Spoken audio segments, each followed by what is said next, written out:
that we are back on air here at the Maria Report, June 6, 2024. Uh, and while the world is focused on the 80th anniversary of D-Day, Tracy and I were just reminding listeners this is also 1 year to the day since Russia destroyed the Novakhovka Dam. A very important day to observe and to remember. And as Tracy was saying, when we were so rudely interrupted, a year ago, the press didn't cover the destruction of the Novakhovka Dam sufficiently, and they really didn't. Now, a year later, they have an opportunity to make amends for that very poor coverage of an astounding disaster perpetrated by the Russians. A year ago, some media outlets and journalists even, and this is unbelievable, uh, even broadcast the story that Ukraine had blown up the dam. Okay, not the Russians, but that Ukraine had blown up the dam. This of course, was disinformation that the Russians had distributed worldwide. Some journalists picked it up. Some journalists even believed it, uh, regardless of the fact that it would have been an impossibility for Ukraine to have blown up the dam. They didn't occupy it, it was occupied by Russians. Uh, and in the year that's passed since the destruction of the Novakhovka Dam, there has been a lot of evidence, both filmed evidence and testimony of individuals, including Russian soldiers who were there, explaining to the world, confirming to the world that this disaster was planned and carried out by Russians. Tracy?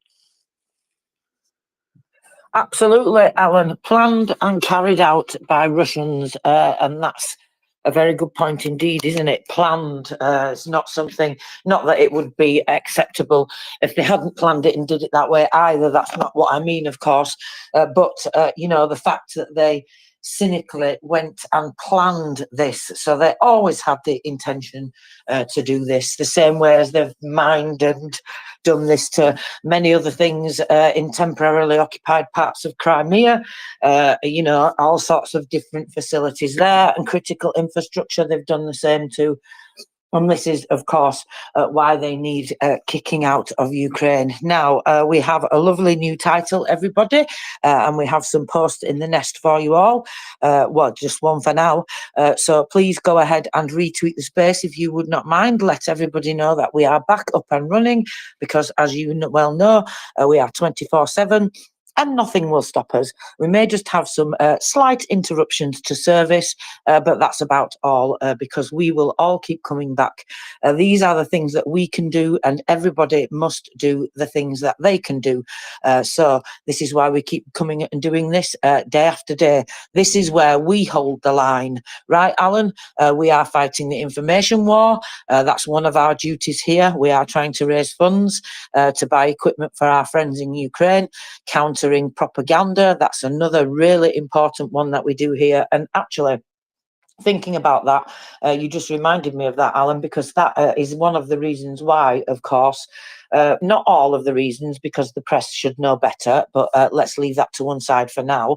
But unfortunately, some people do just pick up Russian propaganda and reprint or broadcast that without checking this information first. So I'm actually reminded of a warning that came out despicably from Ukrenago the other day. They've had to put warnings out, Alan, because, of course, Russia is trying everything they can in terms of propaganda there.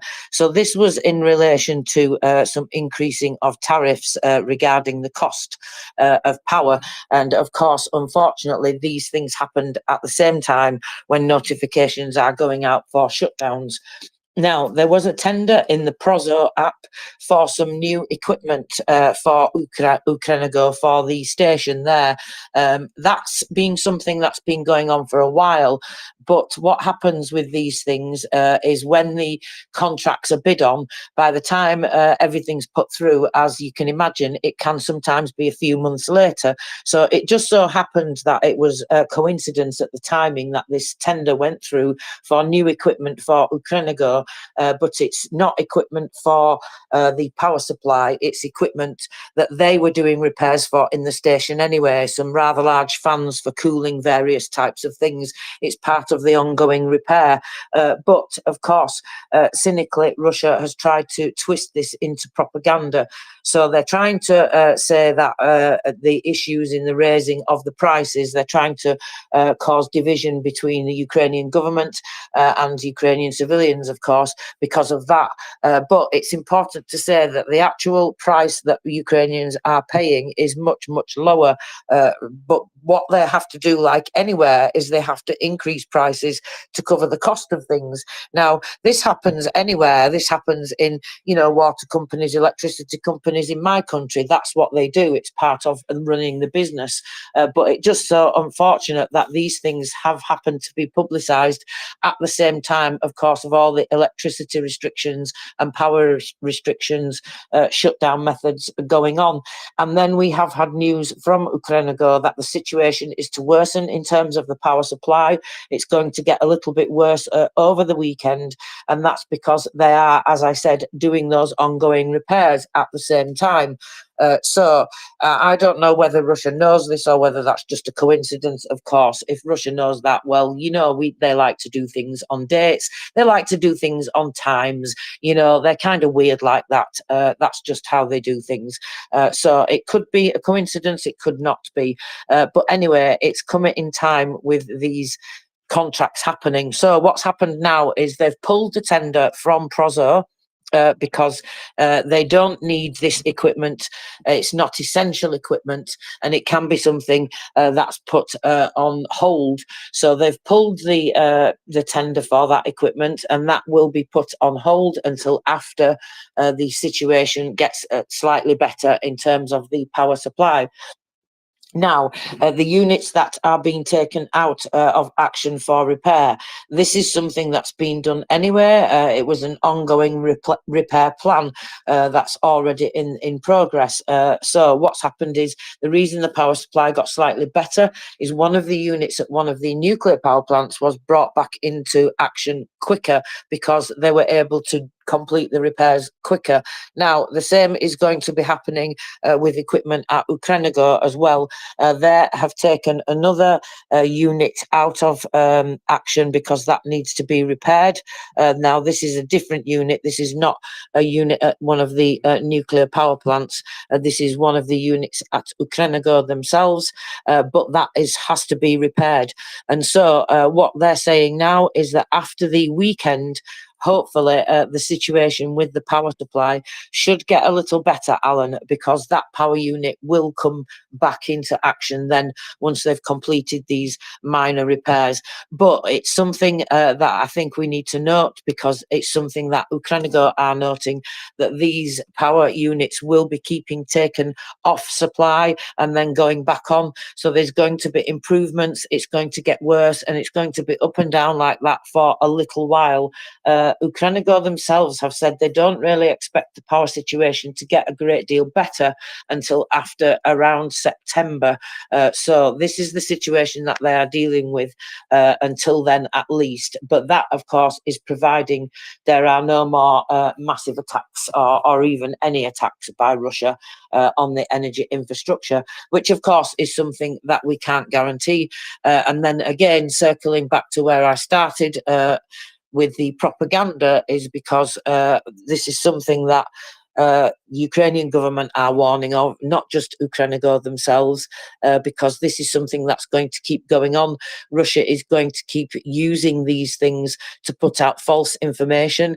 They are putting out phishing scams as well, pretending to be Ukrainigo themselves and pretending to be other agencies like the Minister of Environment or the Minister of Energy, things like that. So that's where we are with the power situation for now, Alan. But the other thing I think to note is that they are asking people just really not to panic, because that's another thing that Russia is trying to do now, and particularly in international media. Ukrainigo pointed out that they are misrepresenting the situation in international media, and of course that's adding to Russia's ability to use that as a propaganda tool and as a narrative, because although the situation is very, very dire, it's not as bad as it's been made out in some international media. And it's not, they're basically just trying to make people panic, the same way that they did in Kharkiv, really, Alan, when we saw Russia using that psychological operation there to try and get people to flee from Kharkiv. The Russians want to sow panic and despair in any way they possibly can. This is actually the purpose of the missile and drone attacks, the glide bomb attacks, the constant shelling from artillery. Russia, having been stopped pretty much north of Kharkiv now, and north of Chernihiv and Sumy, Russia is turning to this tactic of destroying everything they possibly can.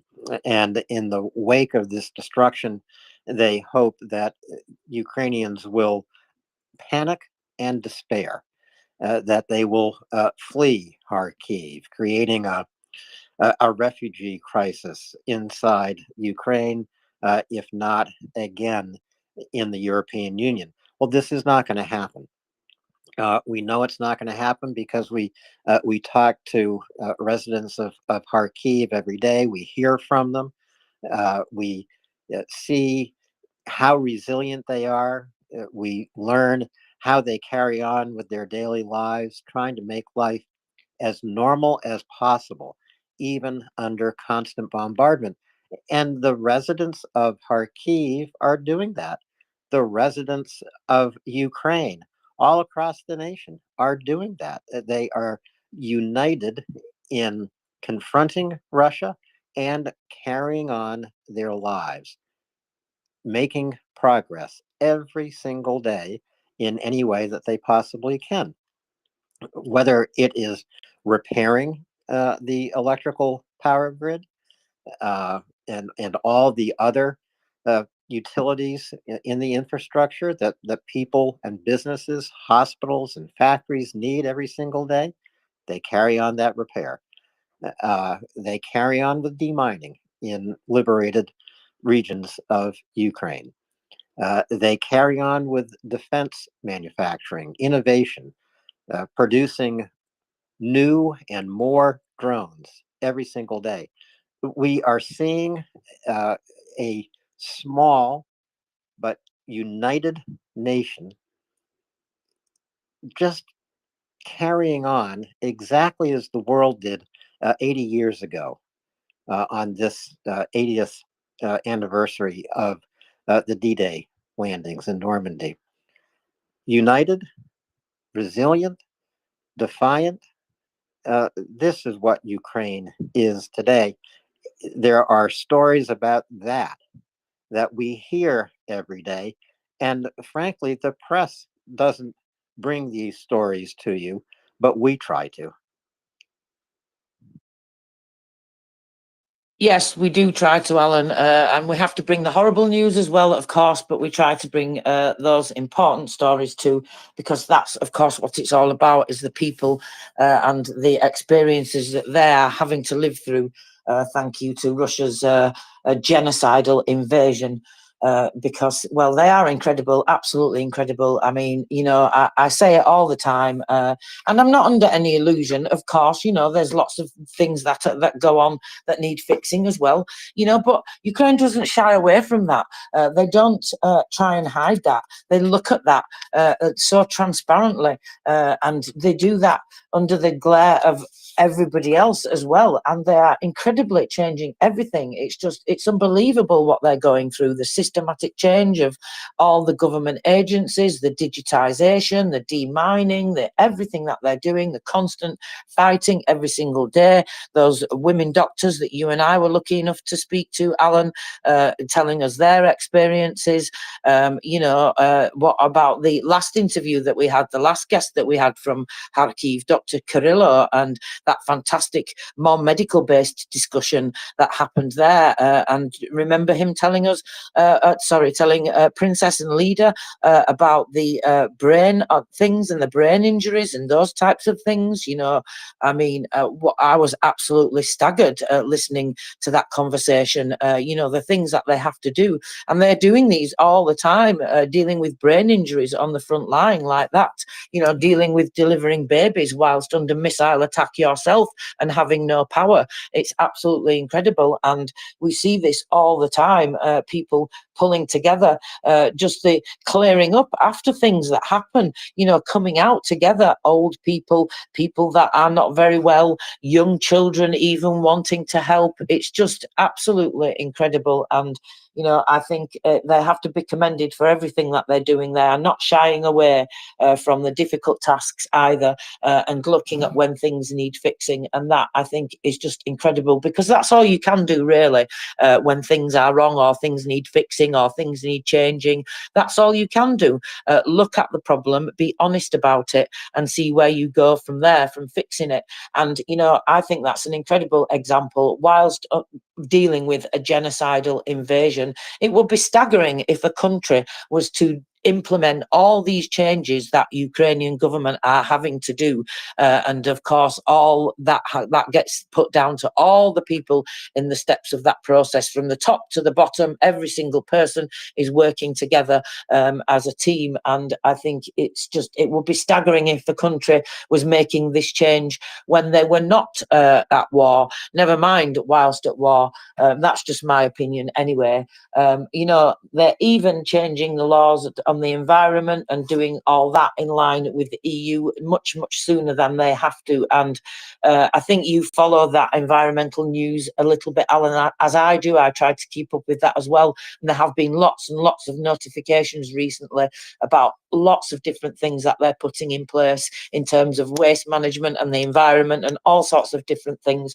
And then I just read yesterday that the Verkhovna Rada has now adopted the law on the percentage of biofuels as well. So actually now all fuels in Ukraine have to contain 5% biofuel, and if not, they get fined. How interesting is that, Alan? Well, that's Ukraine making progress, and reaching standards that will bring them into the European Union. Trace, I want to do two public service announcements to the faithful remnant we have with us.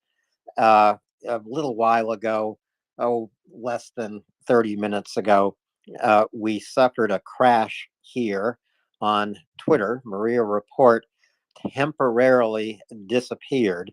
Of course, we're never absent for long, but sometimes it's hard for people to find MriyaReport. That's why I want listeners here right now just to tap on the first tweet in the nest and retweet it.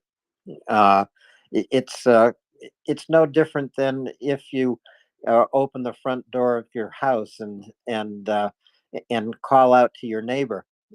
Turn on your TV, there's something important happening, or turn on your radio, there's something important happening. When you tap on that first tweet and retweet it, or if you quote tweet it, let people know you're here listening to MriyaReport and getting today's news about Ukraine. So if you do that one thing for me, then we will bring back all the listeners we had and maybe even add new ones.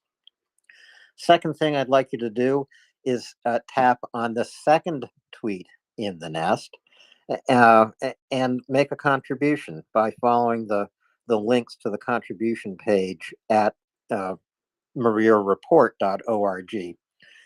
Uh, we'll talk a little bit later about what we are raising money for, but you can learn about that in the little video in that tweet. So retweet that as well. But if you go to the donation page, make a donation, uh, quote tweet it. So just tell folks that you're supporting Maria Report's effort to equip 100 D miners with equipment that they urgently need, that they have specifically asked for. And Maria Report is here trying to raise $23,000 to equip 100 sappers. These are deminers in Ukraine with exactly what they need to continue their work. If you can do those two things for me, I would really appreciate it. Tracy, back to you for just a moment here. Thank you, Alan. Yes, you lovely, faithful people, go ahead and retweet and reshare, as Alan said, because you know what? You make a good point, Alan. We cannot always find the space, even when we are co-hosts, which is a little bit frustrating, but nevertheless, we just carry on and keep searching. So that's why we ask you, of course, to put those links out there, because not always does our space show up in the floating spaces bars, and sometimes you cannot even find it when you try and look. So sometimes you even have to go to the Maria Report account and click on that purple link around the avatar and join the space that way. In fact, that's very often how I join the space. So let's get lots of those lovely links out there. I have just also taken Alan's advice and retweeted that. We have 10 reposts on it. Let's see how many we can get. I would like to see, well, at least 90. I think we can get that. Don't you think, Alan? I reckon so. Let's see what happens. Oh, I think we can do that, Tracy. I would like to take additional time here to talk about the destruction of the Novakhovka Dam by the Russians. That's what we were talking about when we crashed roughly 30 minutes ago, and we had hardly touched on it, but it was a year ago today that the Russians planned and then carried out the plan to destroy the Novakhovka Dam. As Tracy said, a year ago, the world's media didn't cover this disaster sufficiently, and that is true. I remember very well the uh, the horror of the dam's destruction, and then my surprise and sadness that the press worldwide uh, didn't cover this story in a deep way. They didn't cover it continuously for days as they should have, because the destruction downstream, of course, and in Kherson was tremendous, and yet the press failed to bring the horrific uh, scope and scale of this disaster perpetrated by the Russians. They failed to cover it, and I was also utterly aghast at the fact that many journalists picked up the Russian disinformation that Ukraine had destroyed the dam. And now, in the year that has gone by, so much evidence has come out. Some of it actually published by the Russians themselves. This includes videos, that Russians took inside the dam. It includes written reports that Russian soldiers submitted about how they carried out the destruction of the dam.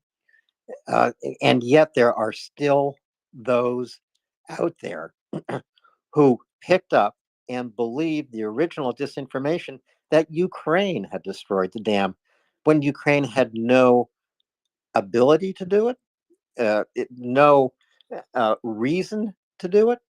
And yet there are still people who don't know that Russia committed this incredible environmental crime.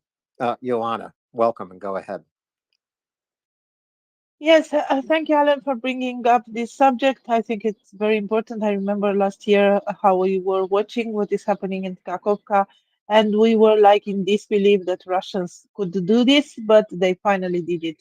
And if they did it by intention or by mistake, to miscalculated the explosive or whatever, if they intended just to destroy the road, but it turned out like this or not, it doesn't matter. They destroyed a very important infrastructure object in Ukraine. They generated, the floods that brought in a lot of problems with them, ecocide, destruction of agricultural land, even diseases and so on and so forth. And they didn't even to take care of the people on the left side of the river because, of course, they don't matter for the Russians. And I was seeing today, you talked about the press, and indeed, in the press, it was presented like both sides. So we don't know yet. We are not sure. Maybe Russians, maybe Ukraine. Framed titles about this. I think, I honestly think that nobody in the right mind could believe that the Russians could do that. But actually, that's what they do. That's what they do. We remember the theater in Mariupol, a civilian object that was a shelter for children and families. We remember about the other apartment buildings or shopping centers. We remember about the other infrastructure objects that they destroyed, and that's what they do, unfortunately. And even today, I've seen in the press, Russian press, but also the Western press, Russia is asking the UN Security Council to discuss the problem of Western weapons being allowed to target the Russian territory. Of course, for them, it's a very important topic. But they are entitled to destroy whatever they want in Ukraine, whatever they want. Like, it's not just on the fighting line, it's not just close to the front line, it's not like collateral damage, because this may happen in a war, but they are intentional in destroying cities, infrastructure, homes. Uh, Libraries, museums, schools, kindergartens, whatever they want in Ukraine, but they are very upset that Western weapons are allowed to touch the Russian territory, as if it matters if the bomb is manufactured in Ukraine or not. It's still a bomb. So anyway, yeah, about the press and about this constant pushing of the Russian narrative, they are the right one, of course. Um, Thank you for bringing up this subject. I think it's important to keep this in mind all the time, and remember how the Russian lie. Remember what destruction they brought, and yes, Gakov Adem. It will take decades for the region to be, as it was before. I don't even know if they will reconstruct the dams. Apparently, there are studies that say that, well, probably it could be just not rebuilt again. So yeah, the consequences, not to mention the consequences for the Black Sea, the consequences for the rivers nearby, the pollution that this brings, because it's not just water. The water goes everywhere and brings with it, chemicals, fuel, things like this. So yeah, imagine the scale of this, and we are still wondering if the Russians are, intended to negotiate or intended to just have a peace. Sorry, I hope that it was understood correctly as sarcasm. Yes, thank you very much, Joanna. Uh, I agree with you. I felt exactly the same as you did a year ago, Joanna. And actually, I remember feeling just as stunned and horrified as I felt on the very first day of Russia's invasion of Ukraine. It was such an unbelievable act of terror and horror. I just had to struggle to comprehend uh, the people who would plan this and carry it out, just as I have had to struggle to comprehend the genocide that Russia is committing inside Ukraine. And I struggle every single day to comprehend how this regime, backed by Russian people, what in the world compels them to inflict this terror and sorrow and destruction on peaceful neighbors. It is no different than going to history as we do when we think about D-Day 80 years ago, going to history in order to struggle to comprehend the destruction that was carried out in the Second World War or in the First World War, or for that matter, in any war. But you have to try to comprehend it, even though you might fail ultimately to do that. But you have to stand up to the aggressors. In this case, Russia started this war. It's up to Russia to end this war, or we're going to end it for them. Absolutely, Alan. Ukraine is going to end it for them, and we are going to help continue to give Ukraine all the things that we can in terms of weapons, military, economic support, all the things that we can. And we will be pushing our representatives to make sure that still happens. I'm staggered as well, Alan. I struggled to comprehend it. I struggled to take it in. Even a year later now, I mean, the GUR released intercepted calls of those Russians that were mining the Kakhovka Dam there. So there's plenty of evidence to support that. And yes, I know all that came out later, but I'm just cross with the press too, because we've seen this on many occasions. We have to highlight that it's not all the press, that there are some people that are doing fantastic jobs, and some of those people come here and speak to us as well, Alan. We have actually a podcast that came out that was released just this week, actually, of a guest coming to speak to us. Well, there's a couple of people that come and speak to us from on the ground in Ukraine. Of course, JP Lindsley is one of those. But as well, we were joined by Guillaume Batak. Say his name, Alan, please. You do it much better than I do. Guillaume Batak. He's a French war correspondent in Ukraine. Actually, had been living in Ukraine before Russia invaded Ukraine, and after the invasion, he became a war correspondent, and a damn good one, I might add. Thank you very much, Alan. Much appreciated. Yeah, he is definitely one of the good ones. And, we have to highlight these things when they happen, but the press is very, very lacking in many ways, unfortunately. And that's why we have to keep doing what we do here and getting this information out to people, of course, with all the resources that we have and all our lovely people here. And, of course, other people that come and speak to us often as well. You, Alan, have done some incredible interviews this week with some fantastic guests. There's been some wonderful conversations.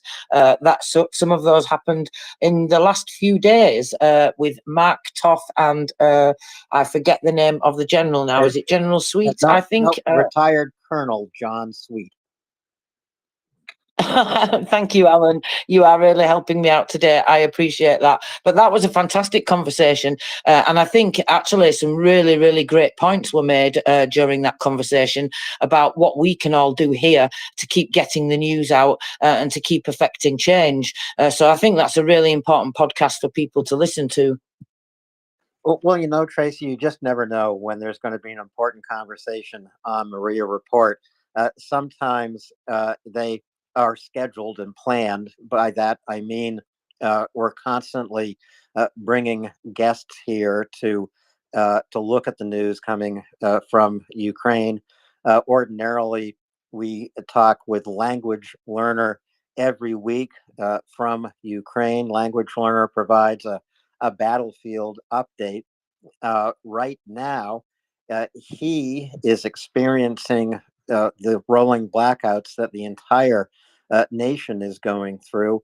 And it's been very difficult for him to connect from Ukraine and get on air.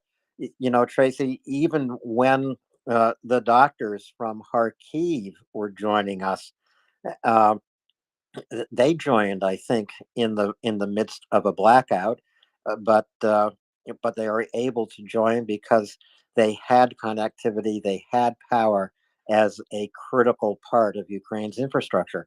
When Richard Woodruff was talking to us from Lviv, my first question to him, Richard, are the lights on or off? And he said they're off. And indeed, the entire city of Lviv was dark, but Richard had a connection because he was speaking to us from a part of Ukraine's critical infrastructure. It's just by luck sometimes that that people in Ukraine are able to come here to MriyaReport and talk to us every day about what is happening in Kharkiv or Kiev or Lviv or in Odessa or right from the Zero Line itself. But it's not easy right now to make that connection. All I'm saying is you never know when there's going to be a great conversation on MriyaReport, sometimes completely unplanned, as Robin and Ben and I last night and Lie Sniper from Helsinki had a wonderful conversation and a far-ranging conversation about Ukraine and life in Ukraine, the landscape of Ukraine, Ukrainian cities and Ukrainian villages. I don't think it's going to be archived as a podcast, but it could be. Well, if it was such a good conversation, Alan, I think possibly it should be considered because you are right. These things do happen very spontaneously around here. But that's because we have such a wonderful community and many people come up and speak to us. And of course, that takes the conversation in a different direction. And that is why we always say, come and talk to us because Alan and I and the other co-hosts, we can talk away and bring you all this information. But as Alan just said, very often the conversation goes in a very interesting and wide-ranging direction when you all come and contribute, and of course that enriches everything that we talk about here, and that's really, really important. So if you would like to come and talk to us, you can do that right now. We have a little bit of a quiet moment whilst everybody is finding the space again after a crash. If you're new around here and you're not sure how to come and speak to us, well, it's dead easy. Just press the microphone icon on the bottom left-hand corner of your screen. That sends us a speaker request and we can raise you up to the speaker panel and you can come and bring us your comments, your questions, or all of those lovely things that we like to talk about related to Ukraine. Although some of them are not lovely things, I have to admit we have to talk about those horrible things as well because we have to bring you the realities of what Russia is doing. And actually, let's just quickly look at that. 27 people injured and 3 people killed this morning were reported in the various military administrations. That's just the morning reports. I have to say there will be evening reports that will be coming out around now. I know there was one came out for Donetsk that unfortunately around 11 a.m. one person was also killed in Donetsk and 3 people were injured. And this is just, of course, what Russia is doing every single day. Zaporizhia, 364 hits across 11 settlements. It seems like they're widening that range of the target now. That was quite narrow for a considerable amount of time over about 7 or 8 settlements. But we have seen as well that Russia is increasing activity. I've seen some military reports as well, Alan, which we can go over at some point because they are changing, it seems, the direction where they're trying to do things. But I say we'll talk about that in a moment in a bit more detail. But coming back to Zaporizhia, So water supply is they're looking at that water supply in Zaporizhia as well. I was talking about that a little bit earlier because 4,000 people in Zaporizhia and 36 enterprises are still having interruptions to water supply. And this is the things that happen in the regions all the time that maybe don't get spoken about as much because there's just so much of it. And Russia is doing this, of course, every single day. Just from that article that you gift articled, I think, was it from the New York Times, Alan, showing that destruction, 200,000 buildings they talk about being destroyed across that 800-mile front line. But again, as we say with all these assessments, that's only what they can quantify at the moment. That will be a great deal more than that, despite the fact that they can clearly see with the analysis that's been done, the very detailed analysis of the destruction that's already happening. In Mykolaiv today, there was lots more destruction.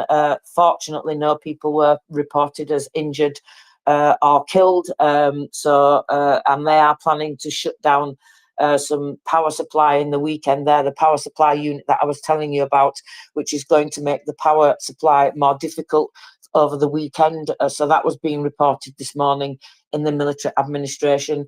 And in terms of Dnipro, that seems to be, well, that's where they seem to be targeting, where I'm looking at, Alan. It's very often every morning now, garages, gas furnaces, power lines, houses, all those types of things. Nikopol seems to be the focus of that attack. But they keep hitting buses as well. That's another thing that I keep noticing. Lots of buses and things like that Russia keeps hitting. 4 people were reported as injured first thing in the morning. And in Donetsk, they reported, as I said, 2 people killed, 14 injured, and 15 shellings. 217 people, including 61 children, were evacuated from Donetsk, though. But then again, like I said, later on in the morning, just after 11 a.m., there was a hit again in Donetsk, and 1 person was killed and 3 people were injured there. So just more of all the same, which is, of course, why we need to get Ukraine everything that they need. Kherson, they particularly focus on Kherson this morning. What I'm seeing, Alan, is absolute destruction of high-rise everywhere that you look. 14 high-rise in one place, 13 high-rise in another. It's just despicable. And in Kherson today, they got hit pretty badly. 4 high-rise there, 14 houses, lots of critical infrastructure, a medical centre, a preschool, other education facilities, a shopping centre, a store, cars, and an internet line were all damaged in Kherson this morning. So just more of the same from Russia, unfortunately, all across that front line there, Alan. And yes, and you know, all of this destruction that occurs every single day will need to be added to that report that appeared in the New York Times a couple of days ago. I'll find it again and put it up in the nest, because it is really important for people to understand the scale and scope of the destruction that Russia has inflicted on Ukraine. The just the bottom line summary of that story, and I had to read this twice. Russia has destroyed Manhattan. This is the island of Manhattan, what everybody thinks of as New York City, even though New York is made up of 5 boroughs. The borough of Manhattan, Russia would have destroyed 4 times over. 4 times over. That is the total amount of destruction they have caused in Ukraine, everywhere. But certainly most significantly, obviously, in the east of the country. But it is as if New York City destroyed 4 times over. That's just hard to get your head to accept. But this is the scale and scope of what Russia is doing in Ukraine. And that doesn't even begin to cover it, because We haven't talked about the 700,000 Ukrainian children kidnapped and taken to Russia to be Russified, to be cut off from their culture. The New York Times story only covers the physical destruction inflicted by Russia.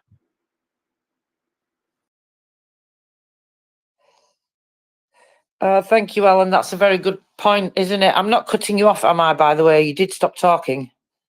Yes, for a change, I stopped talking, Tracy. I know sometimes I can just go on and on and on, and I'm going to be back later today to go on and on and on for several more hours. Uh, I don't like the sound of my own voice that much, believe me. Well, I like the sound of your voice, Alan, and so does everybody else. So thank you for being here today with me, and thank you for coming back and doing everything that you do. I notice you are doing a great deal of hours just lately, well, I just want to say thank you very much, Alan. It's very much appreciated. Now, we did not get to any numbers, Alan. Do you think we should do the numbers before you leave? But Dan's got his hand up, so maybe we should go there first. So let's go to Dan and then do the numbers, Tracy. Dan, go ahead. Hi, I had to cycle down because I got a phone call, and then I kept going up and down as a yo-yo. I came in and my mic was on live. You were talking. I said, "Oh my God, I gotta get out again. I don't want to interrupt Alan. He'll kill me." He lives above me in Maine. We're going to Gunquit in a couple weeks, or no, yeah, next week, just for a couple days. Anyways, your voice is great. You should be on radio. You do an excellent job. And I listened to you last night, and it was pretty good.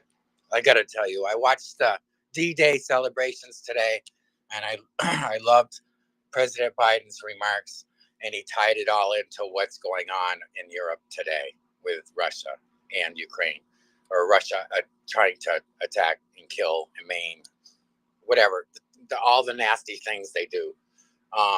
And then I got to tell you, I had a wild dream, and I don't want people to think that MriyaReport supports this, but I had a wild dream, and in the dream was Will Ferrer. I think you were one of them, Alan. Tracy, you were in the background. I could hear your voice in the dream.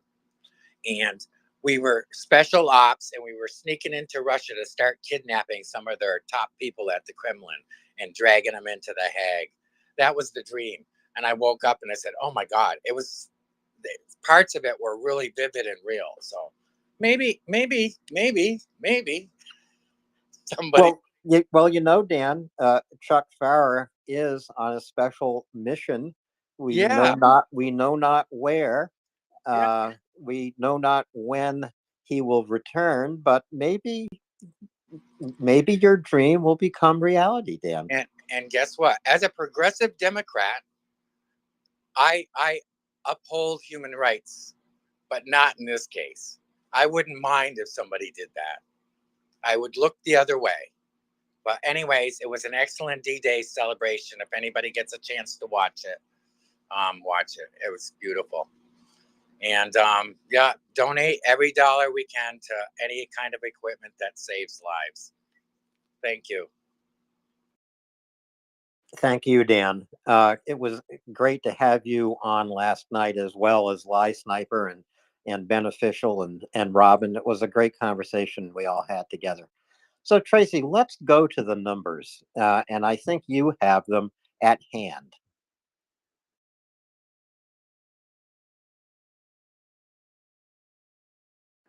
Tracy, did I lose you? Did you lose audio, Tracy, just at this critical moment? I can't hear you. Okay, I think Tracy is experiencing audio difficulties. We have been plagued by some Twitter glitches here on MriyaReport this morning. 45 minutes ago or so, almost an hour ago, we crashed. That's why that first tweet in the nest is up there. It is a way for every listener here, if you just tap on it and retweet it, or even better, quote tweet it, you can let other folks who ordinarily listen to MriyaReport know that we're back up after a crash. Sometimes it's actually difficult to find MriyaReport and to listen in. It's always easy if we have listeners here retweeting the space, and especially quote tweeting the space. That way, people can just tap on the link up there and join as listener or come up to speak, as Joanna and Dan have. And Dan mentioned the 80th memorial of the D-Day landings on the beaches of Normandy. I have not yet heard or watched any of the ceremonies that were broadcast around the world live today. I, of course, have read a lot of history, as I do every single year, actually, in the days leading up to D-Day. I go back to some of my very favorite history books of the Second World War. I go back to read Dwight Eisenhower's. He was the supreme commander, of course. I go back and read his statement to the troops. It's an inspiring short speech, and on Tuesday, John Sweet and Mark Toth and I were talking about the speech that Eisenhower made to the troops, thinking that, at some point in this war in Ukraine, a very similar speech is going to be made to the troops of Ukraine on their own D-Day.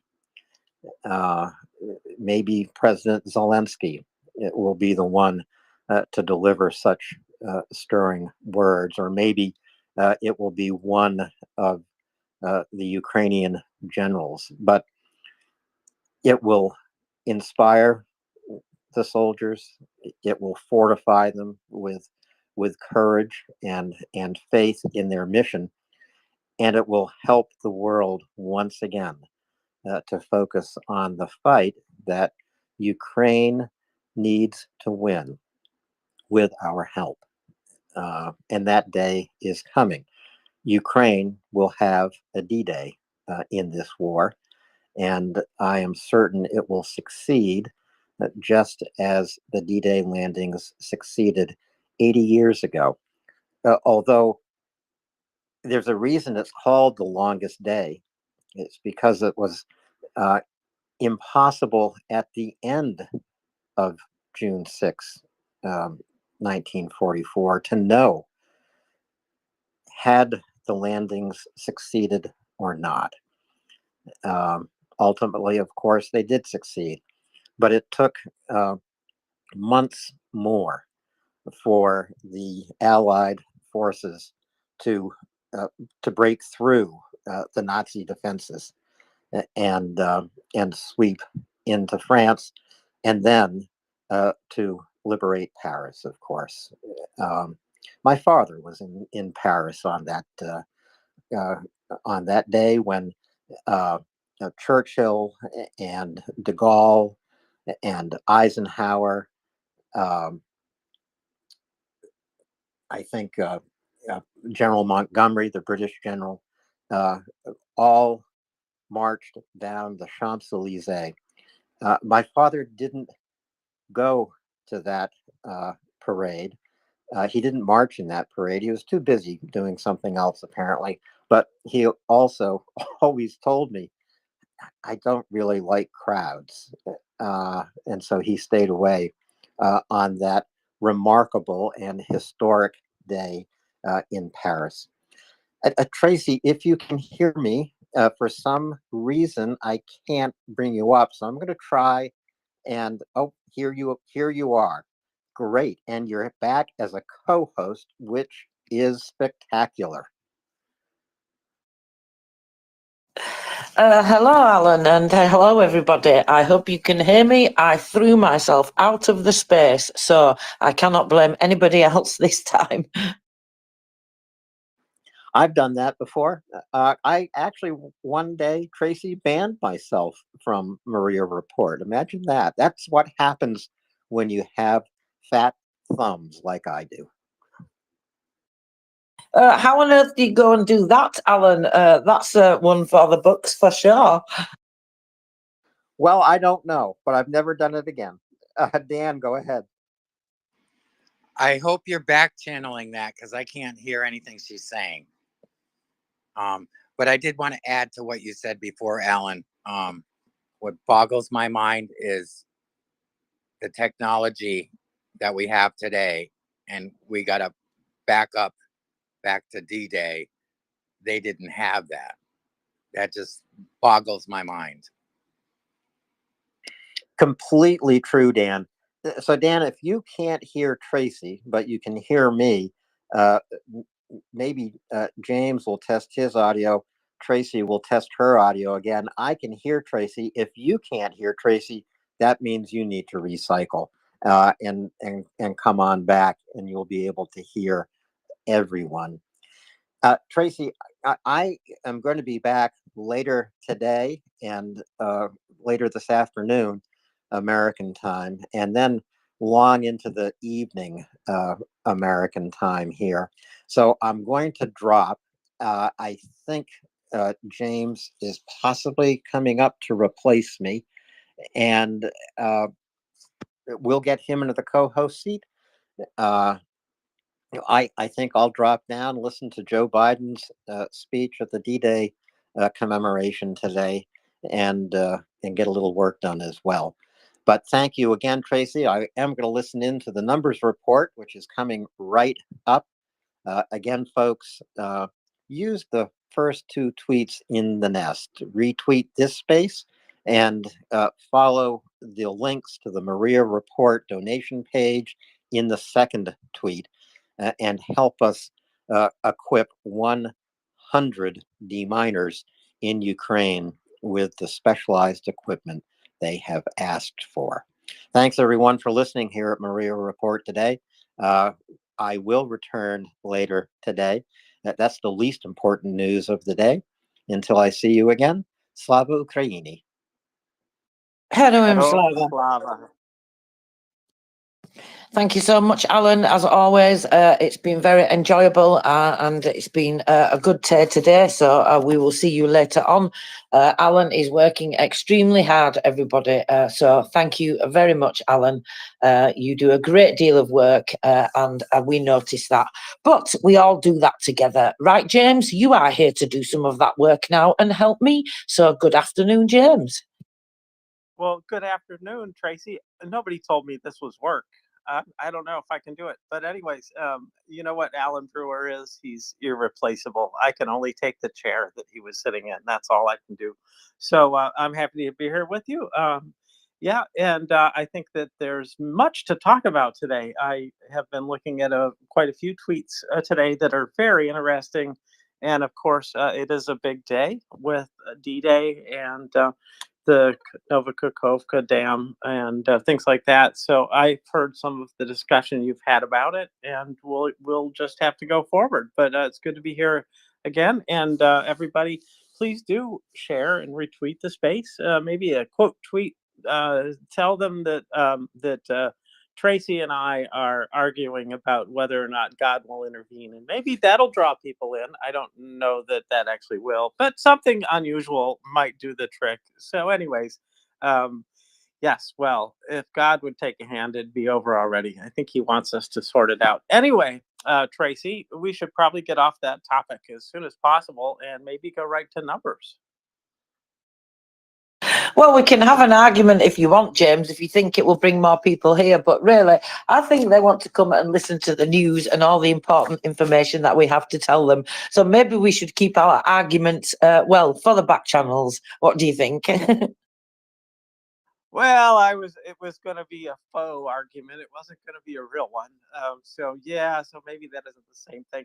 Well, I just look around. I look at some of the spaces, and I listen to a few, and I'm like, oh my God, they're going at it. And, it's a huge space because, well, okay, there's a bunch of bots in there and stuff, and they're talking shit. So anyway, Tracy, yeah, we won't argue. We will argue with people that come up if they want to argue. However, so please feel free if you want to come up and talk to us, especially if you come up to compliment my beautiful hair or something like that, then you are welcome. But if you do want to discuss serious topics about Ukraine, that would be the best thing. And any anything anything you want to talk about related to Ukraine is good too. And that means there's a whole lot of topics that can come up, Tracy. In fact, I just mentioned a couple at the top, but this is the big, the big build up to the peace summit, which is a big deal. It's a very big deal, and it should get some of our attention today as well. Yeah, I absolutely agree, James. There's a lot to talk about, and it is an absolutely big deal as well. I mean, Russia likes to do these things on significant days on purpose, don't they? Of course, because they like to divide everybody's attention in the hope that people, well, just don't have the bandwidth. That's one of the things that they do. And, I think about Russian propaganda, James, and I think how powerful it is and everything that it's managed to do over the past, years, decades, and continuing to do with these active measures. And then I look at things that we're talking about today, like the blowing up, the marking of this a year later of the blowing up of the Kakhovka Dam on this day, of course, as well, and the D-Day memorials as well. And, they do these things on purpose significantly because of that. And it's absolutely despicable. But we need to keep talking about all these things, of course, because we need to raise awareness. We need to, in some cases, take responsibility for sharing that information as well. In the day and age that we live in now, we are part of that information war, and we are on that line. I said to Alan earlier on, James, that we are holding the line. And I think when I look at the propaganda, I think that that's one of the massive reasons why all these things don't get talked about more. The things that we're talking about, the blowing up of the Kakhovka Dam and all the things that Joanna mentioned earlier that have happened, that the Russians have done, all the despicable, horrible things, and none of them get talked about enough. None of them get enough media attention.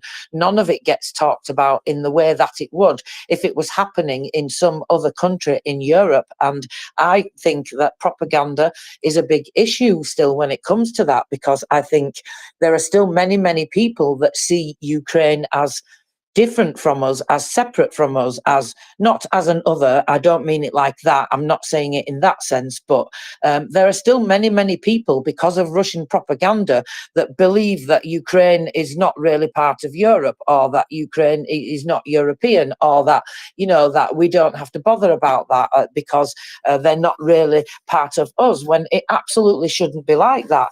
You correct me if I'm wrong, James, and I know all the things that people say, yes, there's no Article 5, all the rest of it, they're not in NATO, blah, blah, blah. But those things should not matter when it comes to the destruction and the devastation that Russia is causing in Ukraine, and the genocide and the scale of the things that they're doing. And the Kakhovka Dam is just one of those things.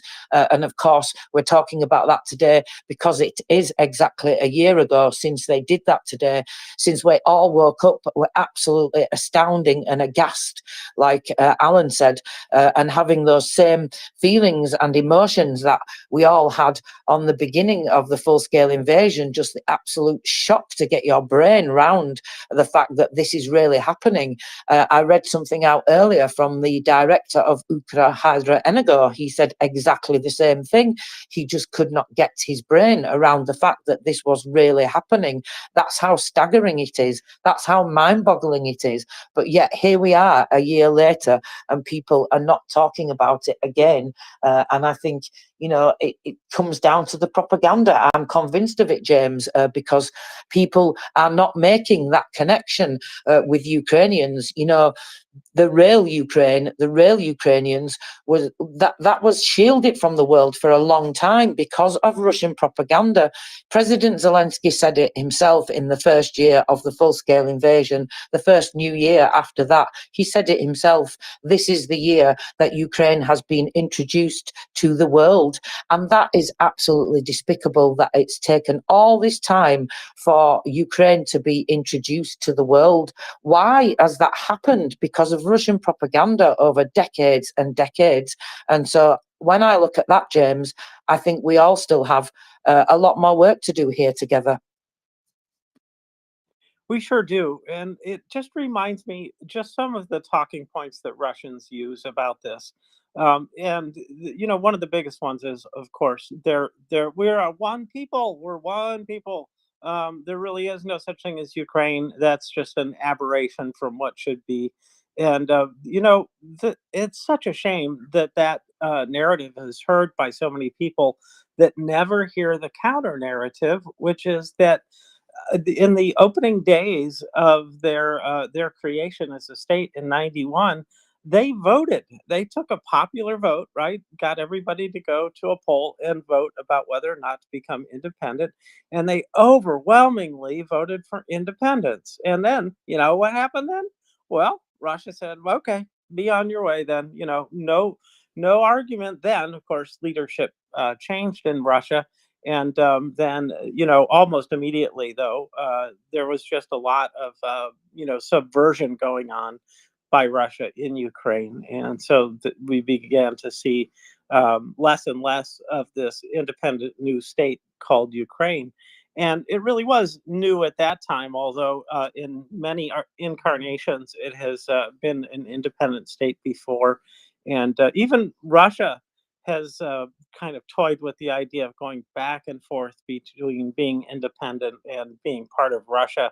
And the reason that they kind of toyed with Ukraine with that kind of technique was that they wanted Ukraine to join happily, right, into the Soviet Union, and they did that successfully to some extent. But Ukraine wanted to have its own language, and they didn't like that, so they banned it. Have their own culture, et cetera, et cetera.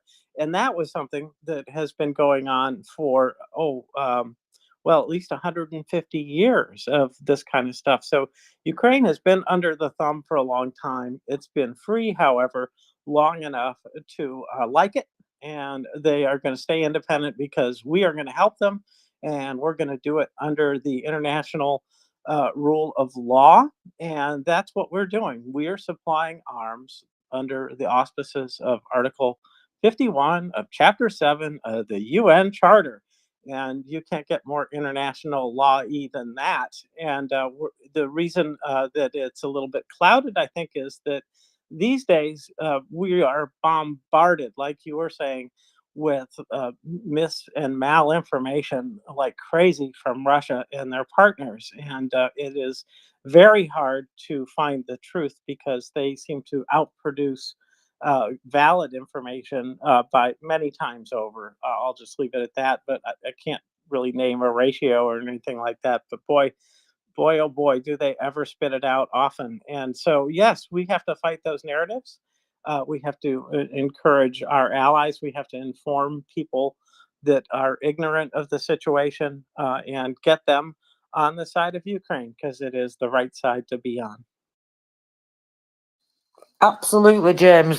Get on the right side, because if not, you are on the wrong side, and you do not want to be on the wrong side. You do not want to be helping the aggressor. So we must keep pushing information out. We must keep sharing information.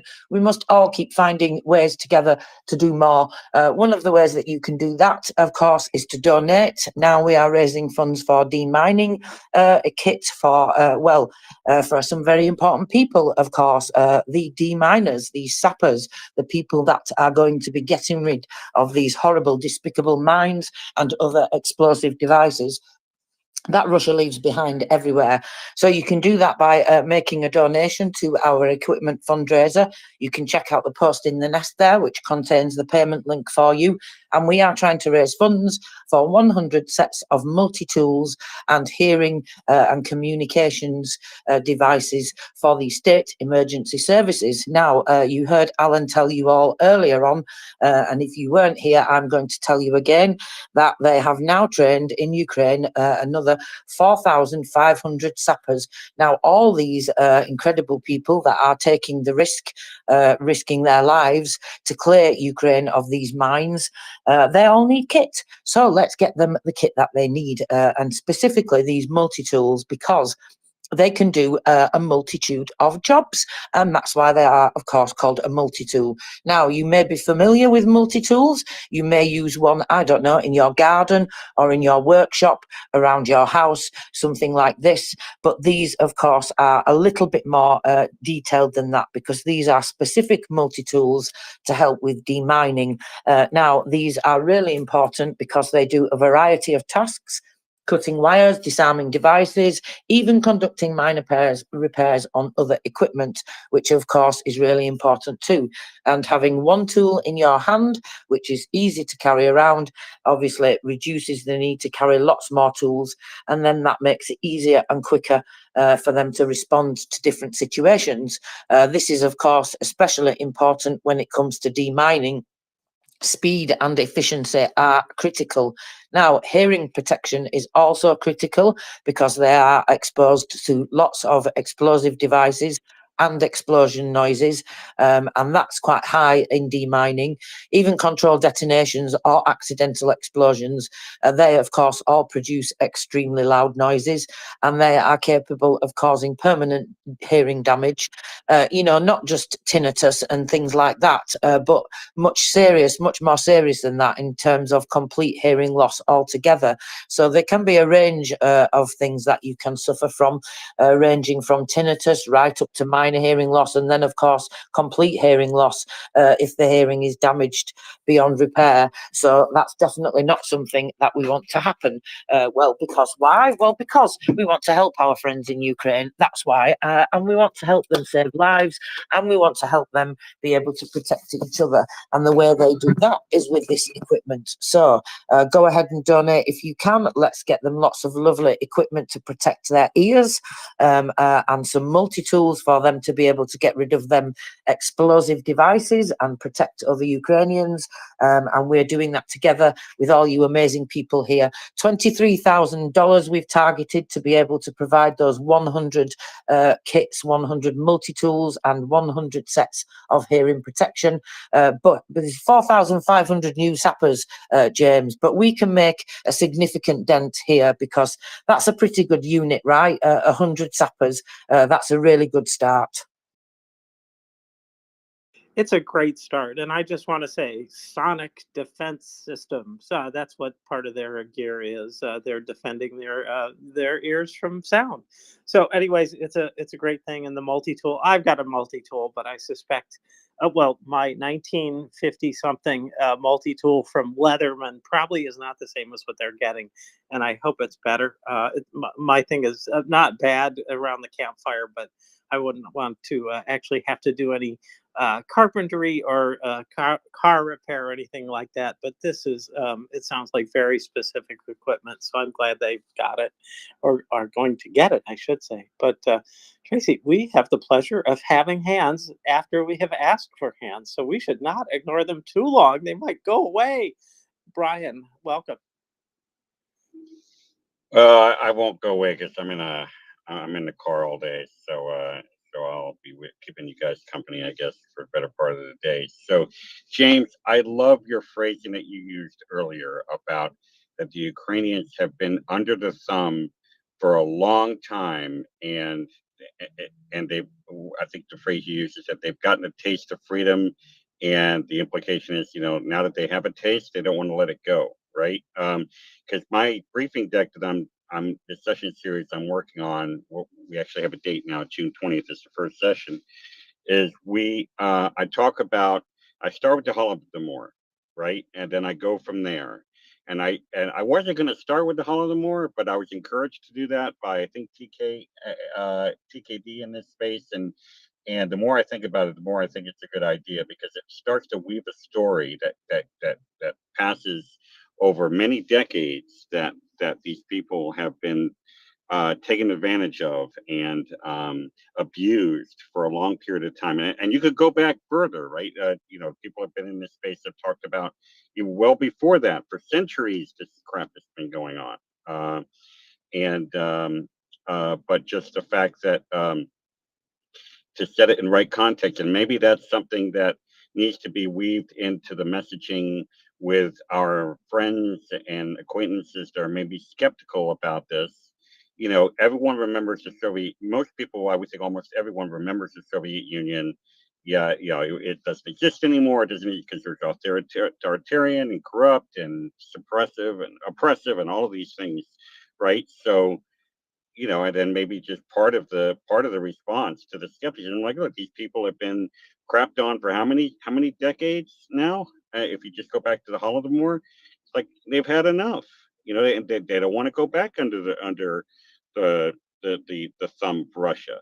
They did this already before for decades. They don't want to do it again. So why would we sit around and allow them to be again enslaved and subjugated? When we're sitting here, and for a rounding error of our budget, we can stop this crap from happening, and at the same time stop the murder of millions and this enslavement and abduction of millions of people. I mean, this is a no-brainer. What are we doing here? Back to you. Thank you, Brian. Appreciate that. Yes. Well, what are we doing here? Well, we are doing good things collectively as the nations that support Ukraine, and providing them with weapon systems, financial aid, humanitarian aid, and also applying sanctions and, definitely restrictions on what some people from some countries can do. So we are definitely in the game, if not directly in the war, and that's the way we fight now under the UN, law. And so it's a great thing that we get to do this. Are we doing enough? Well, no, we're not. So we still need to work on upping our game. But even so, even without getting everything they need, Ukraine is doing, I believe, extremely well. So thank you, Brian, for jumping in there. So, Tracy, did you notice that there's been a name change there on our next speaker? I did, James. Trying to catch us out.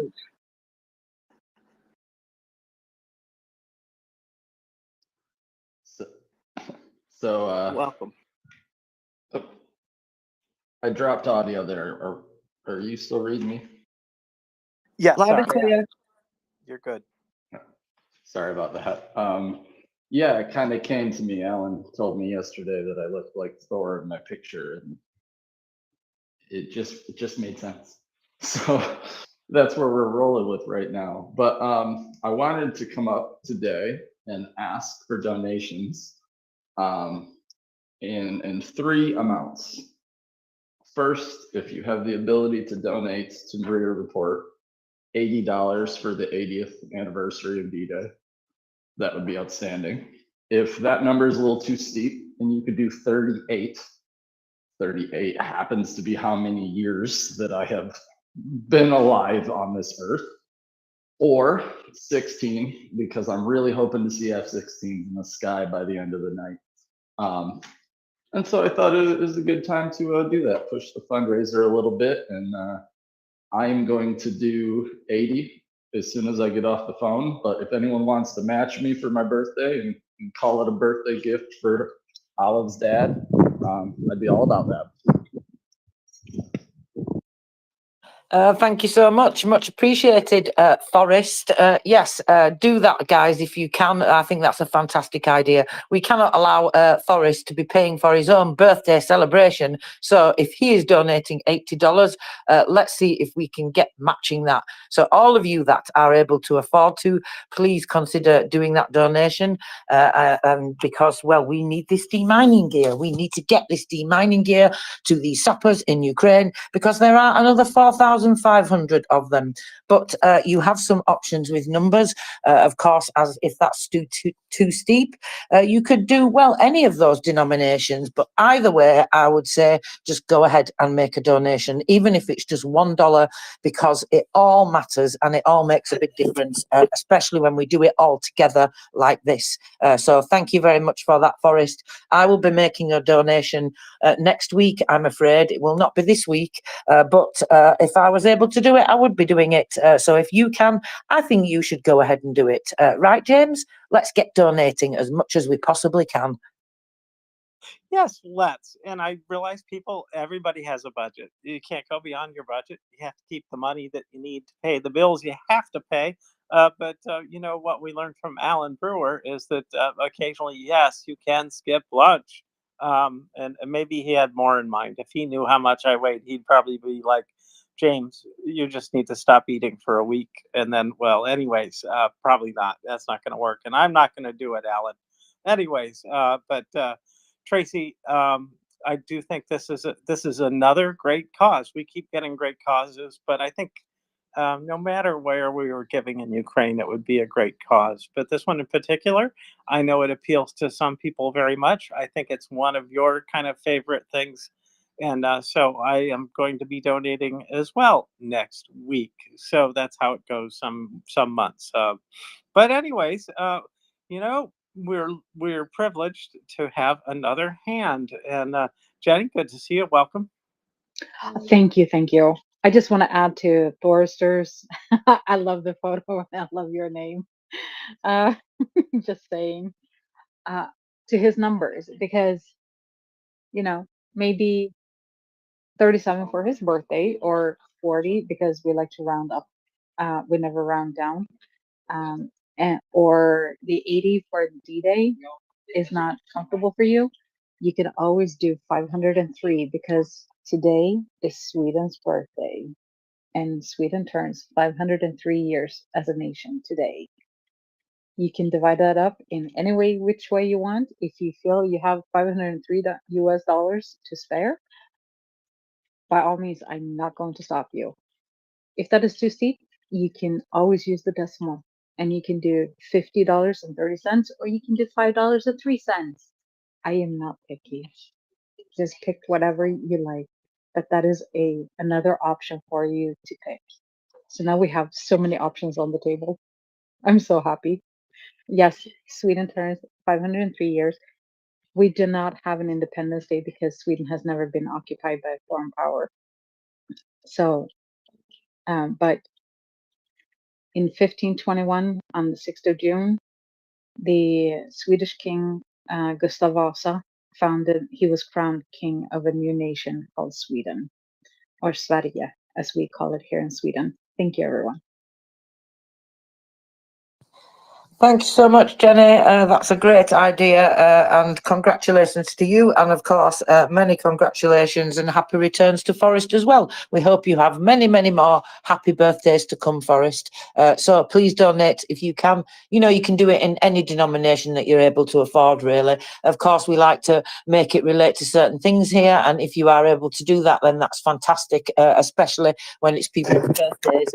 But yeah, it's just important to make a donation in the amount that you can afford, and just to be as generous as you are able to. And of course, don't forget to retweet, reshare and repost if you're not able to donate, because that's another very important part of what everybody does in this community together, and that's sharing that information, raising awareness and telling as many people as possible about the fundraising campaign. And not just the fundraising campaign, the whole demining topic in general, and the scale of everything that has to be dealt with, the scale of all those mines that have to be taken out, and Russia keeps just pumping them out on a daily basis. Forrest?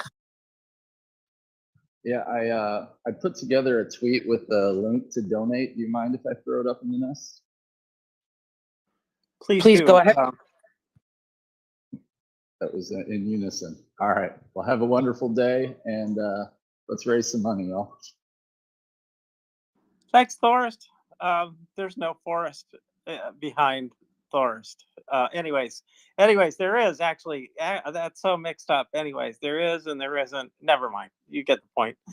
Folks, there's other numbers that you could use. You could go with something derived from June 6, 1944. It could be $19.44. It could be $194.40. Or if you want to go all out and wanted to put it in sort of reverse date order, at least the way that we do it here, it would be reverse order. It could be 194466, which, there you go. That would pay for a lot of things. So if you're feeling really generous and you really want to commemorate D-Day, we don't care what it is, in whether it's a small or large donation, but please do donate. So let's see, Tracy, we got another hand. Welcome for every child. Thank you, James. Good morning. Good morning, Tracy. I came across a 50s cartoon related to Holodomor, Brian. I don't know if you would want to screen it or just know that it's there. Maybe watch it yourself. It's only a short cartoon, but it's Animal Farm, and the animals are Ukraine and the pigs are Russia. And it tells the story of Holodomor in Animal Farm.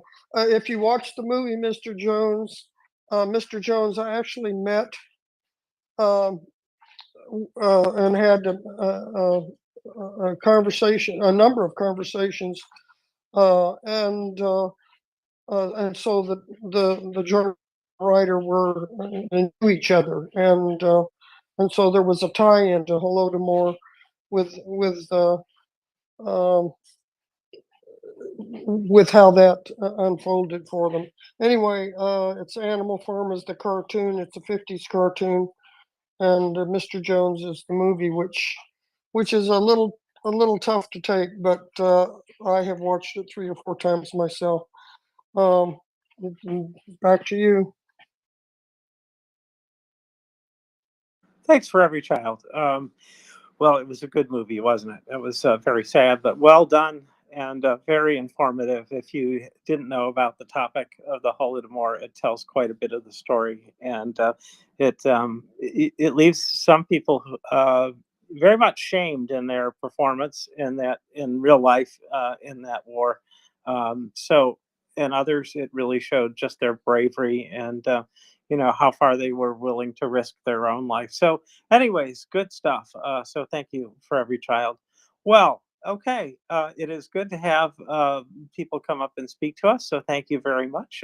But now, Tracy, maybe now we can go to the numbers. What do you think? I think that sounds like a perfect idea, James. How about I do the Air Force report and you do the enemy losses? Sounds like a plan. Go right ahead. Thank you very much. Unless you want to go second.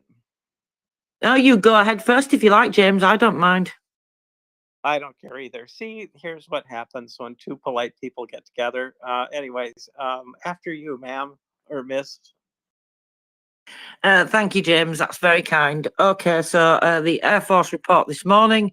Unfortunately, yes, there was an Air Force report this morning, but they did absolutely incredibly because, well, they took down pretty much all of the drones this morning. So that was definitely good news. So your Air Force report for today, the 6th of June, is 17 impact UAVs were taken down. So that was definitely a fantastic result. Russia fired those and they attacked Dnipropetrovsk with 2 Iskanders as well, actually 2 Iskander M ballistic missiles.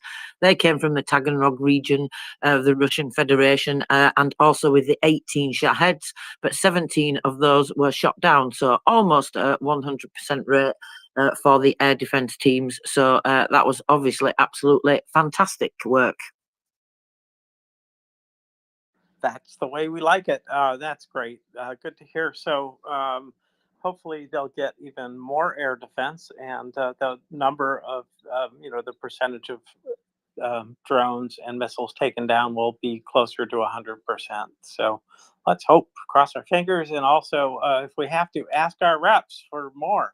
But anyways, let's see here. So the numbers for today, this is the losses of the Russian occupiers in Ukraine today. I'll come back to the quote, but we have a total of 515,000 eliminated personnel, and it was not so long ago that we were at the 500,000 mark. So things are moving along. Today included, or I should say, in the last day, 1,300 were eliminated. So another stellar day in terms of that. Tanks, 22. That's a great number too. These all are really armored personnel carriers. 40 artillery, 48 MLRS or multiple launch rocket systems, 3 air defense systems, 1 UAVs, 41. And let's see here, vehicles and fuel tanks, 63, and special equipment, 7. So another fantastic day for the defenders of Ukraine. And there is a quote today, and I liked it. It made me think. And Tracy, who do you think the man is in this? This is from Stephen Crane. I have no idea who that is, but his quote is, "I saw a man pursuing the horizon." Well, that's interesting, isn't it?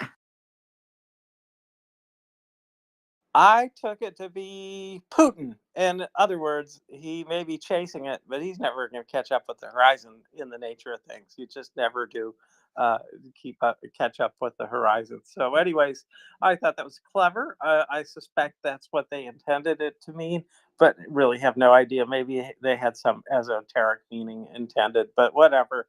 I'll take it as I read it. So, well, there.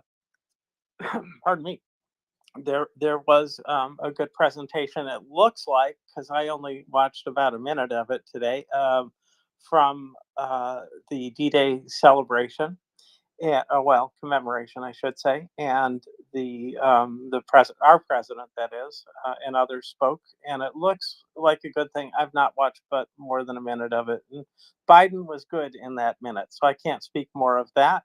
um, there is something I would like to put in the nest because I found this fascinating.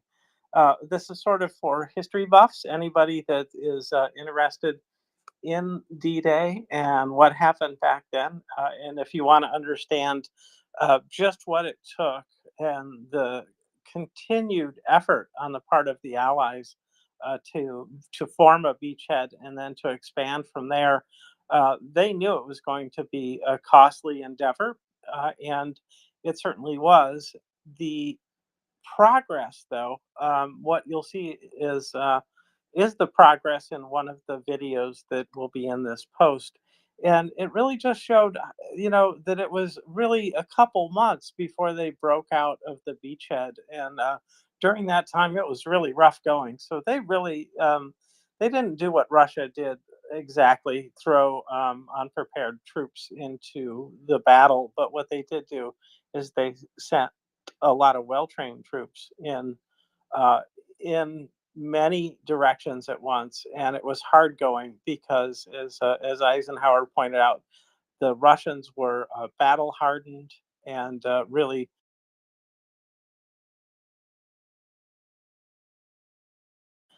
fought